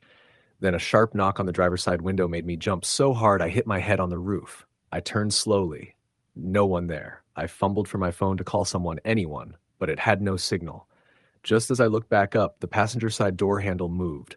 Slowly. Testing. Pulling. I scrambled across the seat, slammed down the lock, heart hammering. The handle stopped. I sat there shaking, rain hammering the roof like gunfire. Then, through the blur of water on the windshield, I saw something move past the hood of the truck. Not walking, sliding, gliding, like smoke. It stopped at the front, directly in line with me, and stood perfectly still again. Only now its arms were slightly raised. My phone buzzed in my hand. Unknown number. I answered on instinct, a low whisper, "Get out." The line went dead. I dropped the phone, fumbling for the keys, trying again to start the engine. It coughed, sputtered, then roared to life. I slammed it into reverse, tires screeching against the wet boards, backing off the bridge as fast as I could. When I reached the end of the bridge, I spun the truck around and tore off down the road, eyes fixed on the mirror. For a long moment, I saw nothing, just rain and darkness. Then, far behind, at the edge of the bridge, the figure appeared again, standing there, watching me leave. I didn't stop until I hit the main highway. Even then, I kept glancing over my shoulder, expecting to see headlights or a shadow behind me. Nothing. When I finally got home, soaked in sweat, I went straight inside, locked every door, and sat in the living room with the lights on until sunrise. I tried telling a friend about it the next day, but he didn't believe me. "You were just tired," he said. "You imagined it." But that night, when it rained again, I got a text from an unknown number. "Nice truck." I didn't sleep at all. Over the next week, every time it rained, I felt watched. Sometimes I'd see a tall figure at the edge of the yard, standing perfectly still, sometimes a faint knocking on the window in the middle of the night. I moved a chair under the doorknob, slept with a baseball bat next to the bed. It didn't help. One night, during another storm, I woke to the sound of my front door opening, just a soft creak. I bolted upright, heart pounding. The lights flickered, then went out. The rain outside was deafening. I sat frozen, listening. Footsteps on the floor, slow, deliberate, coming closer to the bedroom. I grabbed the bat, dialed 911 with shaking hands, whispering my address to the dispatcher. The footsteps stopped right outside the door. The knob turned. Then nothing. When the police arrived, they found no one. The door was still locked from the inside. No footprints, no sign of forced entry. But on the window next to my bed, there was a single wet handprint. Too long, too pale. I moved 2 weeks later. Different county, different roads. But now, every time it rains, especially at night, I can't help but look out the window. Sometimes, I swear I see a tall figure at the edge of the street, standing perfectly still, waiting. And sometimes my phone buzzes. See you in the rain. Story the end. The rain that night was relentless, hammering down on the roof of my car like it wanted to break through. It was one of those rural roads in upstate New York, 2 narrow lanes bordered by thick forest, no streetlights, no other cars in sight. I'd been driving since late afternoon, trying to make it to a friend's cabin before midnight. It was supposed to be a quiet weekend away from the city, but the storm had rolled in faster than expected. The wipers swiped furiously across my windshield, barely keeping up with the downpour, and every curve in the road felt like a leap of faith. My phone had no signal. My GPS had frozen 15 minutes earlier, and now it was just me, the rain, and the endless stretch of blacktop cutting through the woods. The only sound was the rain drumming on the roof and the tires sloshing through puddles. I wasn't scared yet. Annoyed, maybe, frustrated, but not scared. That didn't come until I saw the man on the side of the road. He stood just past the bend, his silhouette faint against the curtain of rain, unmoving. He wore a dark coat that looked heavy and soaked, and his head was bowed like he was staring at the ground. I slowed instinctively, wondering if he was hurt or stranded, but something about him didn't feel right.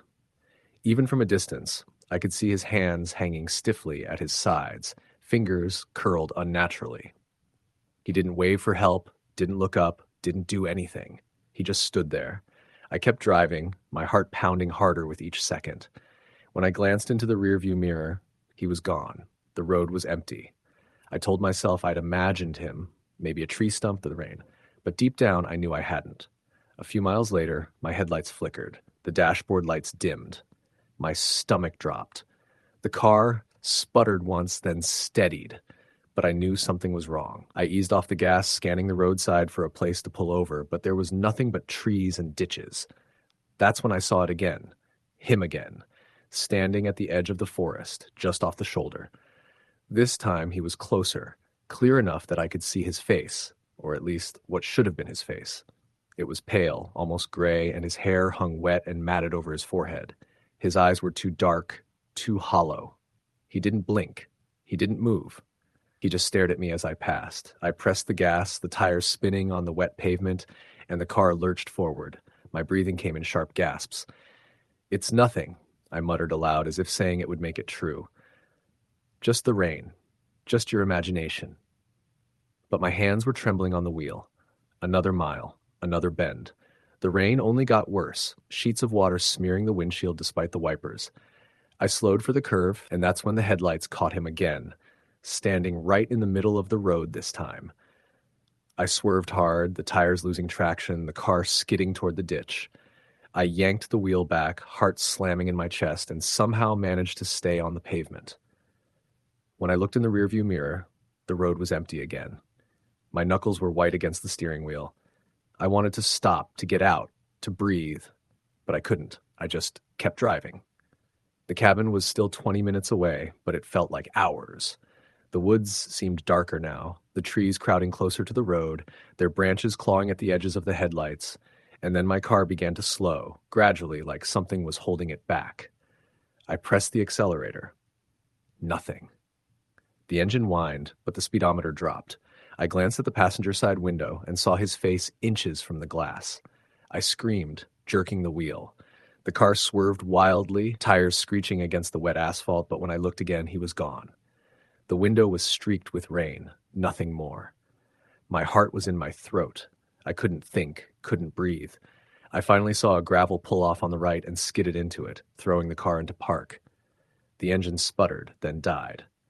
I sat there in the dark, the rain pounding on the roof, my hands shaking so hard I could barely grip my phone. No signal. Of course. I locked the doors, sat perfectly still, and tried to listen over the sound of the storm. For a moment there was nothing but rain. Then, softly at first, almost hidden beneath the drumming, I heard it. Tap, tap, tap. On the roof of my car. I froze, my breath shallow.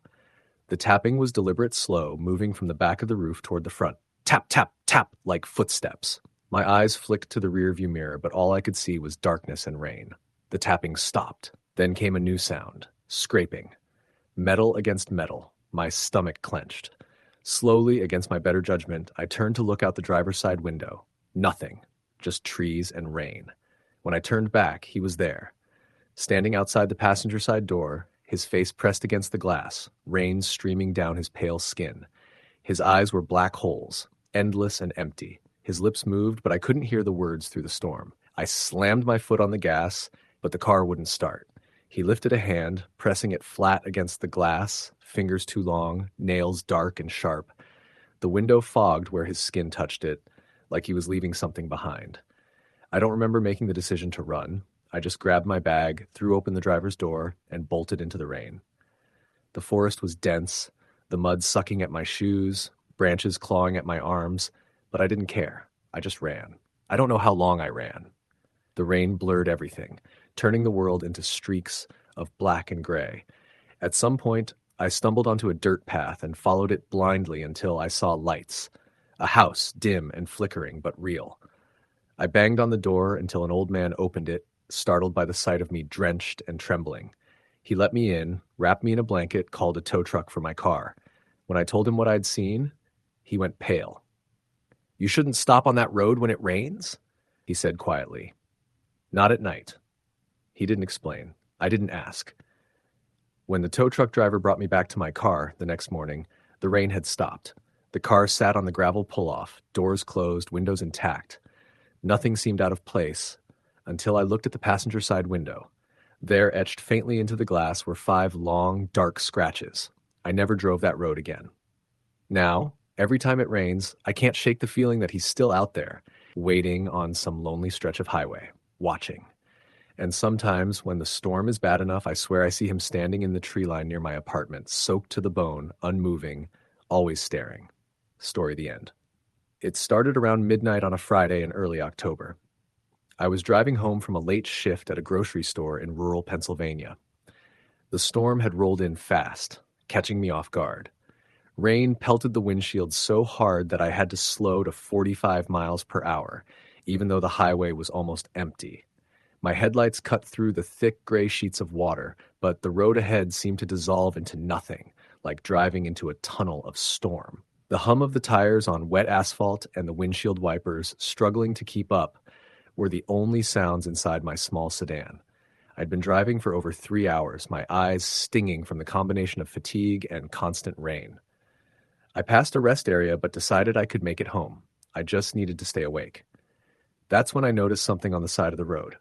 A figure, hunched, drenched, standing near a tree line, completely still. My first thought was someone had broken down, but there was no car. Just a lone man, or something that looked like a man, staring at the highway as if he knew I was coming. I slowed, instinct telling me to be cautious, and the closer I got, the more I realized that his face was obscured, hidden under a soaked hood. But even from a distance, I could feel the weight of his gaze. Something about him didn't feel human. I forced myself to look away, trying to ignore the chill running down my spine, and pressed on. A few miles later, I hit a patch of fog that made visibility nearly zero. My wipers were doing little more than smearing the rain across the glass. That's when I noticed it again. Him, suddenly appearing in the side mirror, keeping pace with me. My heart nearly jumped into my throat. I slammed my foot down, trying to outrun him, but every time I glanced in the mirror, he was there, running at a pace that defied the storm, his soaked clothes clinging to his thin frame. I tried to tell myself I was hallucinating. Maybe exhaustion and the storm were playing tricks on me. But then my phone vibrated on the passenger seat. An unknown number. Stop the car. My hands gripped the wheel so I thought they'd cramp. The road was straight, but the rain and fog made it impossible to see anything beyond 30 feet. Panic set in. I pressed on, desperate to reach the next town. I could see a dim glow in the distance. A gas station, thankfully still open. I pulled in, tires skidding on wet asphalt, and ran inside, drenched and shaking. The fluorescent lights flickered overhead, and the clerk, an older woman, glanced at me but didn't seem to notice anything unusual. I ordered a coffee and tried to calm my racing heart. When I looked outside through the glass, I saw him standing near the pumps. Wet, still, watching. My stomach churned. I told myself he couldn't follow me inside, that maybe he'd just been some lost hitchhiker, but the unease refused to leave. I drank my coffee quickly, paid, and ran back to the car, locking the doors as I got in. I didn't dare look in the mirrors when I pulled back onto the road. For the next hour, I drove with my eyes darting between the dim road ahead and the rear view, expecting him to appear at any moment. The storm didn't let up, the rain blurring everything into gray. Every shadow on the roadside seemed to twitch unnaturally. Then, just as I started to feel a little safe, I saw something that made my stomach drop. There he was, standing in the middle of the lane, arms outstretched, soaked to the bone, completely still as I barreled toward him. I slammed the brakes, hydroplaned slightly, and swerved off the road onto the shoulder. My tires kicked up mud, and I skidded to a stop, heart hammering in my chest. But when I looked again, he was gone. No footprints, no puddle splashes, nothing. Just the rain washing over the asphalt. I didn't stop driving until I reached the city. My hands were raw from gripping the wheel, and my body shook from exhaustion and fear. I parked in my garage, turned off the car, and sat there for what felt like an eternity. My clothes were soaked, shoes squelching with water, hair plastered to my forehead. That night, I couldn't sleep. Every time I closed my eyes, I saw him standing in the rain, staring, waiting. I couldn't shake the feeling that if I stopped, he'd appear right outside my apartment, right in my driveway, waiting. My dreams were filled with rain, the endless pounding of water against asphalt, and the whispering voice that came with it, "Don't stop, don't stop."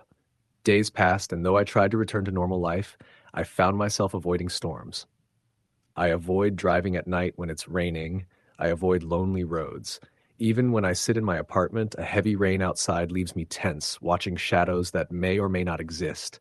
I can't explain it, and I don't want to. Some things you don't try to understand, you survive them.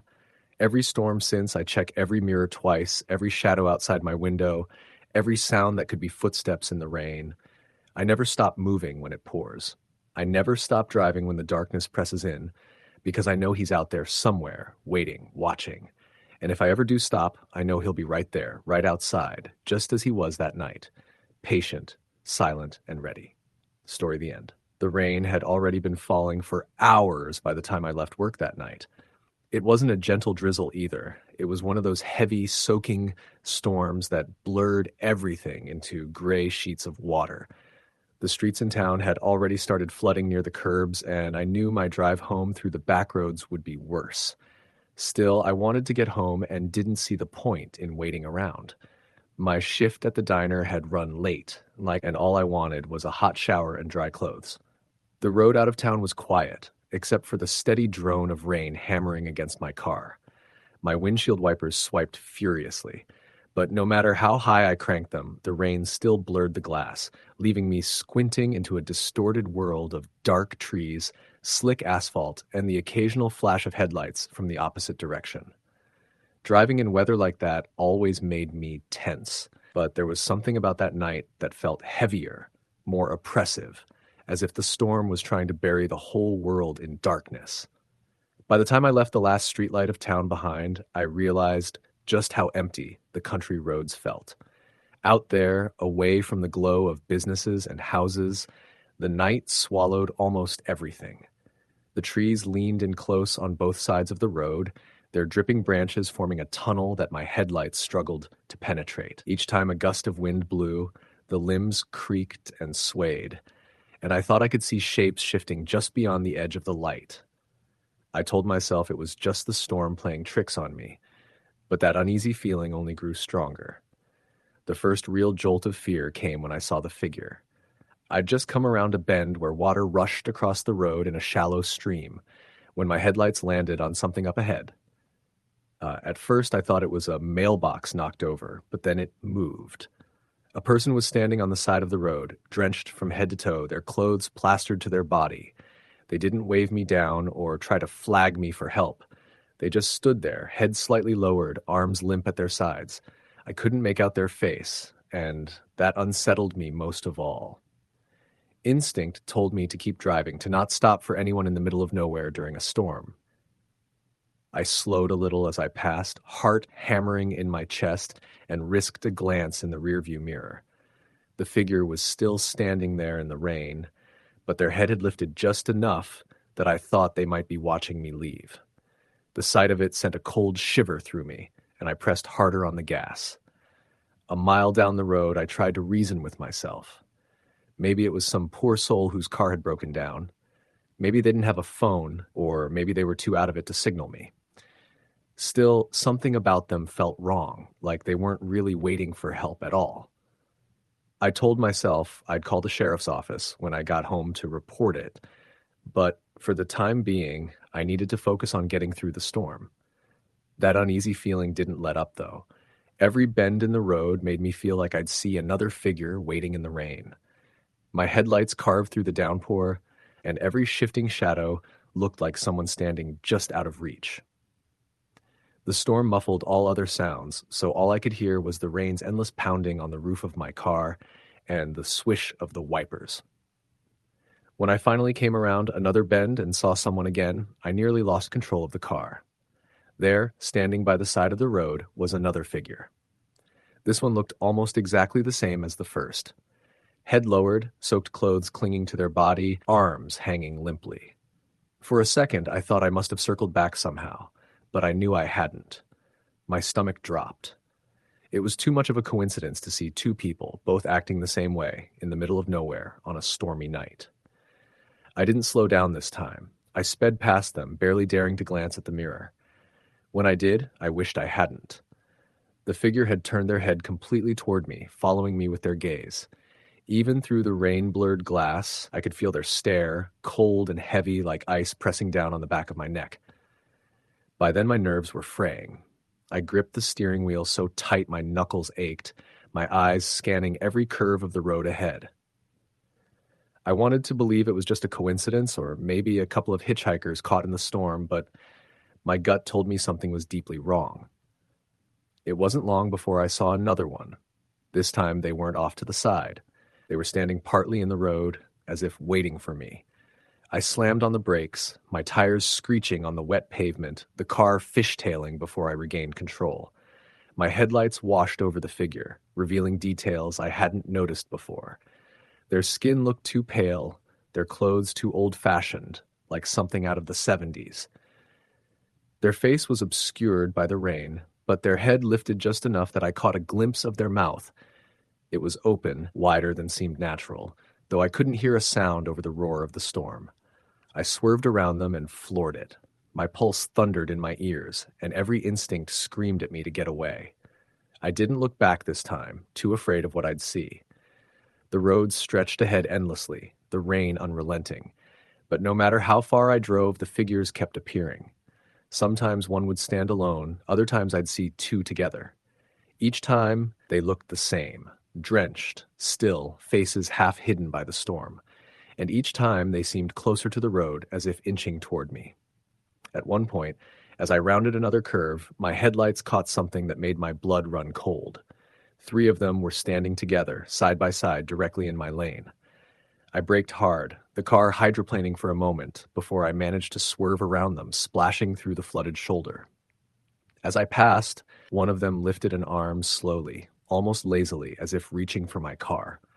By then, I was shaking so badly I could barely keep my hands steady on the wheel. My brain raced for explanations. Maybe they were just people messing with me. Maybe I was hallucinating from stress and exhaustion. But the dread sinking deeper into my gut told me otherwise.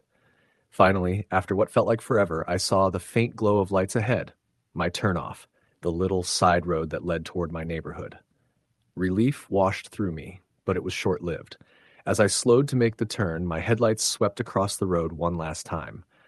Standing just at the edge of the trees was another figure. Only this one was different. It was closer than any of the others had been, so close I could make out the dripping strands of hair plastered to its face. And it was smiling. I tore down the side road, tires splashing through puddles, my heart pounding like it was trying to break free from my chest. I didn't stop until I reached my driveway, the porch light glowing faintly through the sheets of rain. I sat in the car for a moment, breathing hard, staring into the rearview mirror. The road behind me was empty, just black trees and pouring rain. But even as I forced myself inside, locking the door tight behind me, I couldn't shake the feeling. All night, as the storm battered the house, I kept glancing toward the windows, half expecting to see a pale figure standing in the rain, watching. And to this day, when it rains that hard, I swear I sometimes catch sight of something standing just at the tree line. Motionless. Waiting. Story the end. The rain was coming down in thick, unrelenting sheets, the kind that made the roads shine like black mirrors and swallowed the sound of your own thoughts. I remember the smell of wet asphalt, that sharp scent that creeps into your car when the air vents can't keep it out. I was driving back from work, later than usual, because my boss had asked me to cover a night shift unexpectedly. It wasn't supposed to be a big deal. I worked in a shipping warehouse outside of town, but the storm had rolled in fast, blotting out the last traces of daylight and making the drive feel longer lonelier, and far more unnerving than it should have been. It's strange how the rain can make even familiar places feel foreign. I'd driven that route dozens of times before, through two-lane country roads flanked by fields and the occasional abandoned farmhouse, but that night it felt different. Each mile marker looked wrong somehow, the faded white paint blending into the water and darkness. Even with my high beams on, the rain seemed to swallow the light, and the road ahead stretched out like an endless black ribbon. I kept glancing in the rearview mirror, even though I didn't need to. There were no cars behind me, hadn't been for at least 20 minutes. Still, I couldn't shake the sensation that something was there, just beyond the glow of my taillights, pacing me. Halfway home, I saw it, the figure. At first, I thought it was just my tired eyes playing tricks on me. The rain hammered down so hard I had to lean forward in my seat to focus, but sure enough, there was someone standing on the side of the road. They weren't holding out a thumb, not waving, just standing there in the storm like they had nowhere else to go. I slowed down instinctively, torn between stopping and continuing on. My gut told me to keep going. Who in their right mind would be walking out there in the middle of nowhere during a storm like that? But something about the figure gnawed at me. They looked small, hunched over, and completely drenched. Against better judgment, I slowed even more as I passed, turning my head to get a better look. It was a woman. Her hair, slick and plastered to her face, hid most of her features, but she was staring straight at my car as it crept past. Her clothes looked torn, like she had been out there for hours, maybe longer. I didn't stop. My heart was hammering in my chest, and I told myself it was too dangerous. She could be trying to lure me in, or maybe she wasn't even real. The storm made everything distorted. I kept driving, gripping the wheel so tightly my knuckles hurt. But I couldn't shake her image. Those soaked clothes clinging to her body, her face hidden by her hair, and the way she just stared. A mile down the road, my headlights flickered. For a second, everything went black except for the rain pounding on the windshield. When they came back on, I saw her again, standing on the shoulder, the same figure, the same soaked hair covering her face. I slammed on the brakes, skidding across the slick pavement. My mind was racing. Had I made a wrong turn? Was it a different person? No, it was her. I hadn't passed any side roads she could have taken. It wasn't possible. My hands were trembling as I pressed the gas and sped past her again, this time not daring to look too long. I told myself I was imagining it, that the rain and exhaustion were messing with me. But a deep, gnawing fear had lodged itself inside me, something primal that told me to get home as fast as possible. I drove faster, the rain making my tires hiss against the pavement. Every so often, I glanced at the mirrors, half expecting to see her walking in the road behind me. The empty fields on either side seemed to stretch on forever, and the storm only grew worse, lashing against my car with a violence that rattled the frame. Then I saw her again, this time not on the shoulder. She was standing directly in the middle of the road. I swerved violently, missing her by inches. My car fishtailed, the back end sliding out, and for a heart-stopping moment, I thought I was going to spin out completely. Somehow, I managed to correct it, pulling back onto the road. My chest felt tight, my breath short and shallow.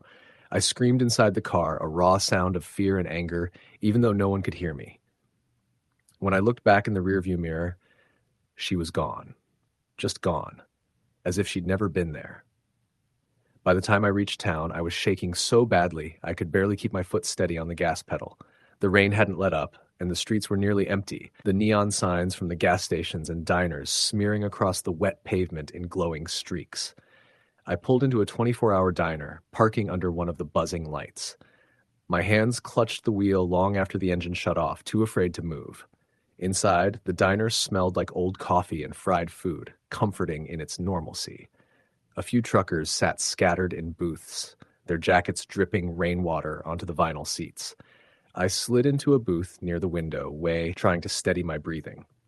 The waitress, a woman in her 50s with tired eyes, came over with a pot of coffee. "You all right, Han? You look like you've seen a ghost." Her words hit harder than she knew. I nodded mutely and accepted the coffee, wrapping my hands around the mug to stop the shaking. I didn't tell her what I'd seen. How could I? It sounded insane. As I sat there, sipping the bitter coffee, I couldn't stop staring at the rain sliding down the glass. Every now and then, I caught myself searching for a shadowy figure standing out there on the sidewalk, waiting. When I finally left the diner, I told myself I'd been hallucinating. Just stress, exhaustion, and the storm playing tricks on me. But when I got back to my car, I noticed something that froze me in place. On the passenger side window, smeared through the condensation, were streaks. Long, wet streaks, as though someone had dragged their fingers slowly down the glass. And I knew then, deep down, that she hadn't stayed behind on that road. That was the first time. It didn't end there. The following week, the rain came again. Another late shift, another lonely drive home through the back roads. I told myself I'd take the highway instead, even though it added 20 minutes to the trip. I didn't care. I just didn't want to be anywhere near that stretch of road again. But the storm didn't care about my plans. About halfway through, the highway was blocked by a wreck, flashing lights, emergency crews redirecting traffic. The cop waved me down a side road, and before I realized it, I was right back on that same cursed two-lane strip, the fields stretching out in darkness, the rain swallowing the world. I gripped the wheel tighter, every muscle in my body tense. The wipers slapped frantically, but it was like trying to see through a waterfall. The whole time, I prayed I wouldn't see her again. But, of course, I did. This time, she wasn't standing still. She was walking along the shoulder, slowly, deliberately, her head down as the rain poured over her. I drove past her without slowing, my eyes fixed straight ahead. My heart hammered so loud I could barely hear the storm anymore. When I glanced in the mirror, I expected her to be gone. But she wasn't. She had stopped walking and was standing there, watching my car disappear into the rain. I don't know how many times I saw her after that. Enough that I lost count. Sometimes she was on the side of the road, sometimes in the middle. Once she was standing in a field, just barely visible in the sweep of my headlights. Always in the rain, always staring. I never stopped. I never rolled down the window or tried to call out. But each time I felt her presence getting closer, creeping in like the damp chill of the storm. It wasn't until months later that I finally asked someone about it. An older guy at work who'd lived in the area his whole life noticed me jump when thunder cracked one evening. I don't know what made me do it, but I told him about the woman I kept seeing on the road. His face went pale. "You been taking Old Creek Road?" he asked. I nodded. He leaned in closer, lowering his voice. "You ever hear about the girl who died out there? Happened years ago, back in the 80s. Car broke down in a storm. She tried walking to find help. Got hit by a truck that didn't see her through the rain. They say she still walks those roads when the weather gets bad, looking for someone to stop." I wanted to laugh it off, but I couldn't. His words fit too perfectly with what I'd seen. Since then, every time it rains, I can't help but dread the drive home. Sometimes I see her, sometimes I don't. But the worst part isn't when she's there. The worst part is when I catch myself glancing at the empty passenger seat, half expecting her to be sitting there, dripping rainwater onto the upholstery, waiting. Story the end. The rain started early that afternoon, a slow drizzle that softened the edges of the small town and turned the streets slick with reflections of neon signs and street lamps. By evening, it had built into a steady downpour, sheets of water hammering against roofs, rushing down gutters, and drowning out the usual noises of life. It was the kind of storm that made most people want to stay inside, curled up in the comfort of their homes, the kind of night where being out in it felt unnatural, like you were trespassing in a world made for shadows. I had been driving home from work on the interstate when the storm worsened. Visibility was cut so thin that the world beyond the glass looked like a blurred painting. My wipers swiped furiously, but it was useless. The glow of headlights in my rearview mirror distorted into strange halos, and I found myself leaning forward over the wheel, straining to see the lines of the road. What should have been a 30-minute drive turned into an hour, then more, and by the time I realized I'd missed my exit, the highway had carried me into unfamiliar country roads. The GPS on my phone had cut out, no service, and the storm had knocked out most of the signs I tried to read. All I had to guide me were narrow, winding lanes lined with trees that bent under the weight of rain. I pulled over once, hoping to wait out the storm, but sitting in the car, listening to water pound the roof and watching the way the rain distorted the glass only made me more uneasy. The world outside felt hostile, the kind of night where the shadows between the trees seemed too dark, too full. I decided to keep moving. It was then that I noticed something unusual. As I rounded a sharp curve, headlights cut across a shape standing by the roadside. A man, drenched, his clothes clinging to him. He didn't have an umbrella, didn't even flinch at the spray of water from my tires. He just stood there, one arm raised, trying to wave me down. I slowed instinctively. My first thought was that he might need help. Out here, far from town, in weather like this, it wasn't impossible for someone to be stranded. But there was something off. He didn't look panicked. His face was pale in the glare of my lights, almost expressionless, except for the faintest hint of a smile. Against my better judgment, I pulled onto the shoulder and rolled the window down just a crack. "You all right?"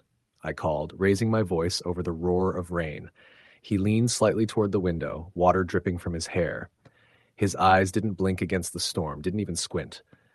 "Car broke down," he said, voice calm, almost casual. "Could I get a ride?" I hesitated. Everything in me screamed not to, but the guilt of leaving someone stranded pushed back. I unlocked the passenger door, and he slid in without another word, soaking the seat instantly. The air inside filled with the scent of wet earth and something else I couldn't quite place, metallic, sharp, almost like rust. He sat perfectly still, hands folded in his lap, staring straight ahead. I tried to make small talk, asking where his car had broken down, where he was headed, but he answered in clipped sentences, never turning his head. The storm swallowed most of the sound, and the silence between us grew heavier with each passing mile. At some point, I realized we had passed no other cars for a long time. The roads twisted deeper into wooded areas, and the rain blurred everything beyond recognition. My phone still had no service. The man beside me finally spoke again, his voice so sudden I jumped. "You missed a turn."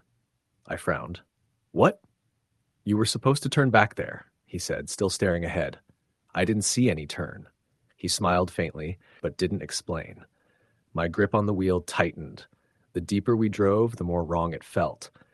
My headlights barely pierced the curtain of rain, and when I glanced at the man again, his clothes seemed darker now, not just wet, but stained.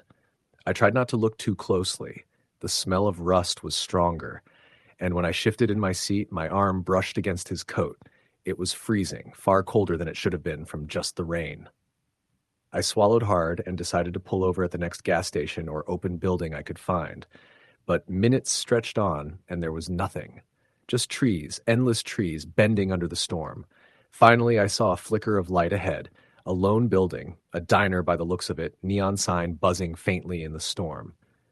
Relief flooded me. I pulled into the lot and killed the engine. "Here," I said, forcing a smile. "You can wait inside until someone comes for you." The man didn't move at first. Then, slowly, he turned his head to look at me for the first time since he'd entered the car. His eyes were pale, almost colorless, and for a moment I swore they reflected more than just the neon sign. "You shouldn't have stopped," he whispered. My blood ran cold. Before I could react, he opened the door and stepped out into the rain. I sat frozen, watching him walk across the lot, his figure shimmering strangely in the downpour. He didn't open the diner door. He didn't even try. He just kept walking past the building until the rain swallowed him, and he was gone. Heart hammering, I forced myself out of the car and rushed into the diner. The bell above the door jingled and warmth hit me, but when I turned to look back through the glass, the lot was empty. No sign of the man, not even footprints in the water pooling across the pavement. The waitress inside gave me a strange look as I slid into a booth, dripping.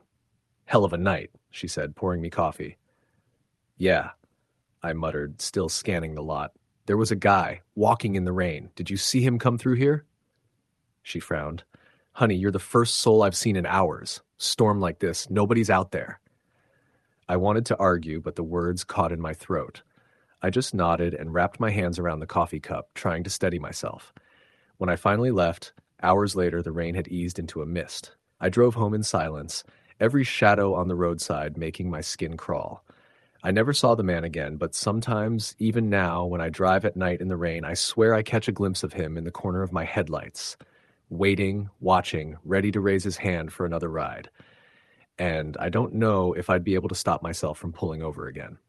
Story, the end.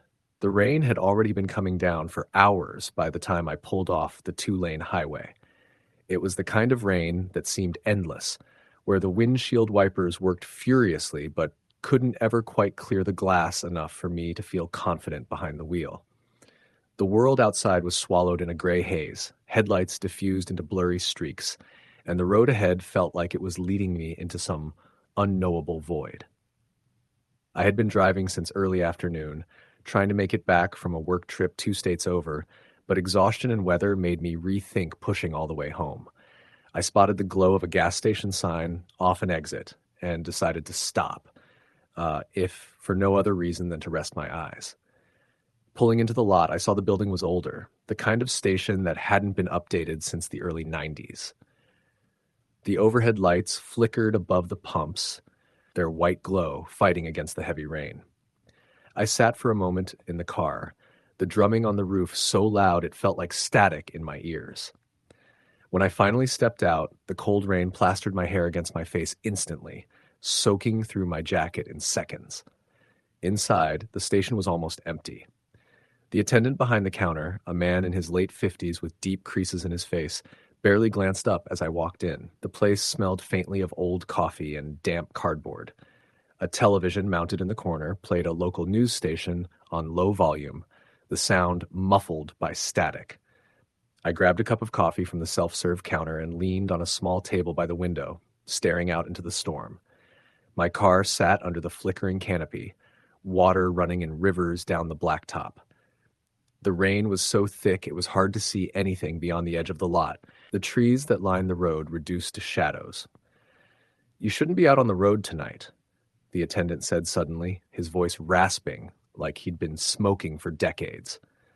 I turned, a little startled.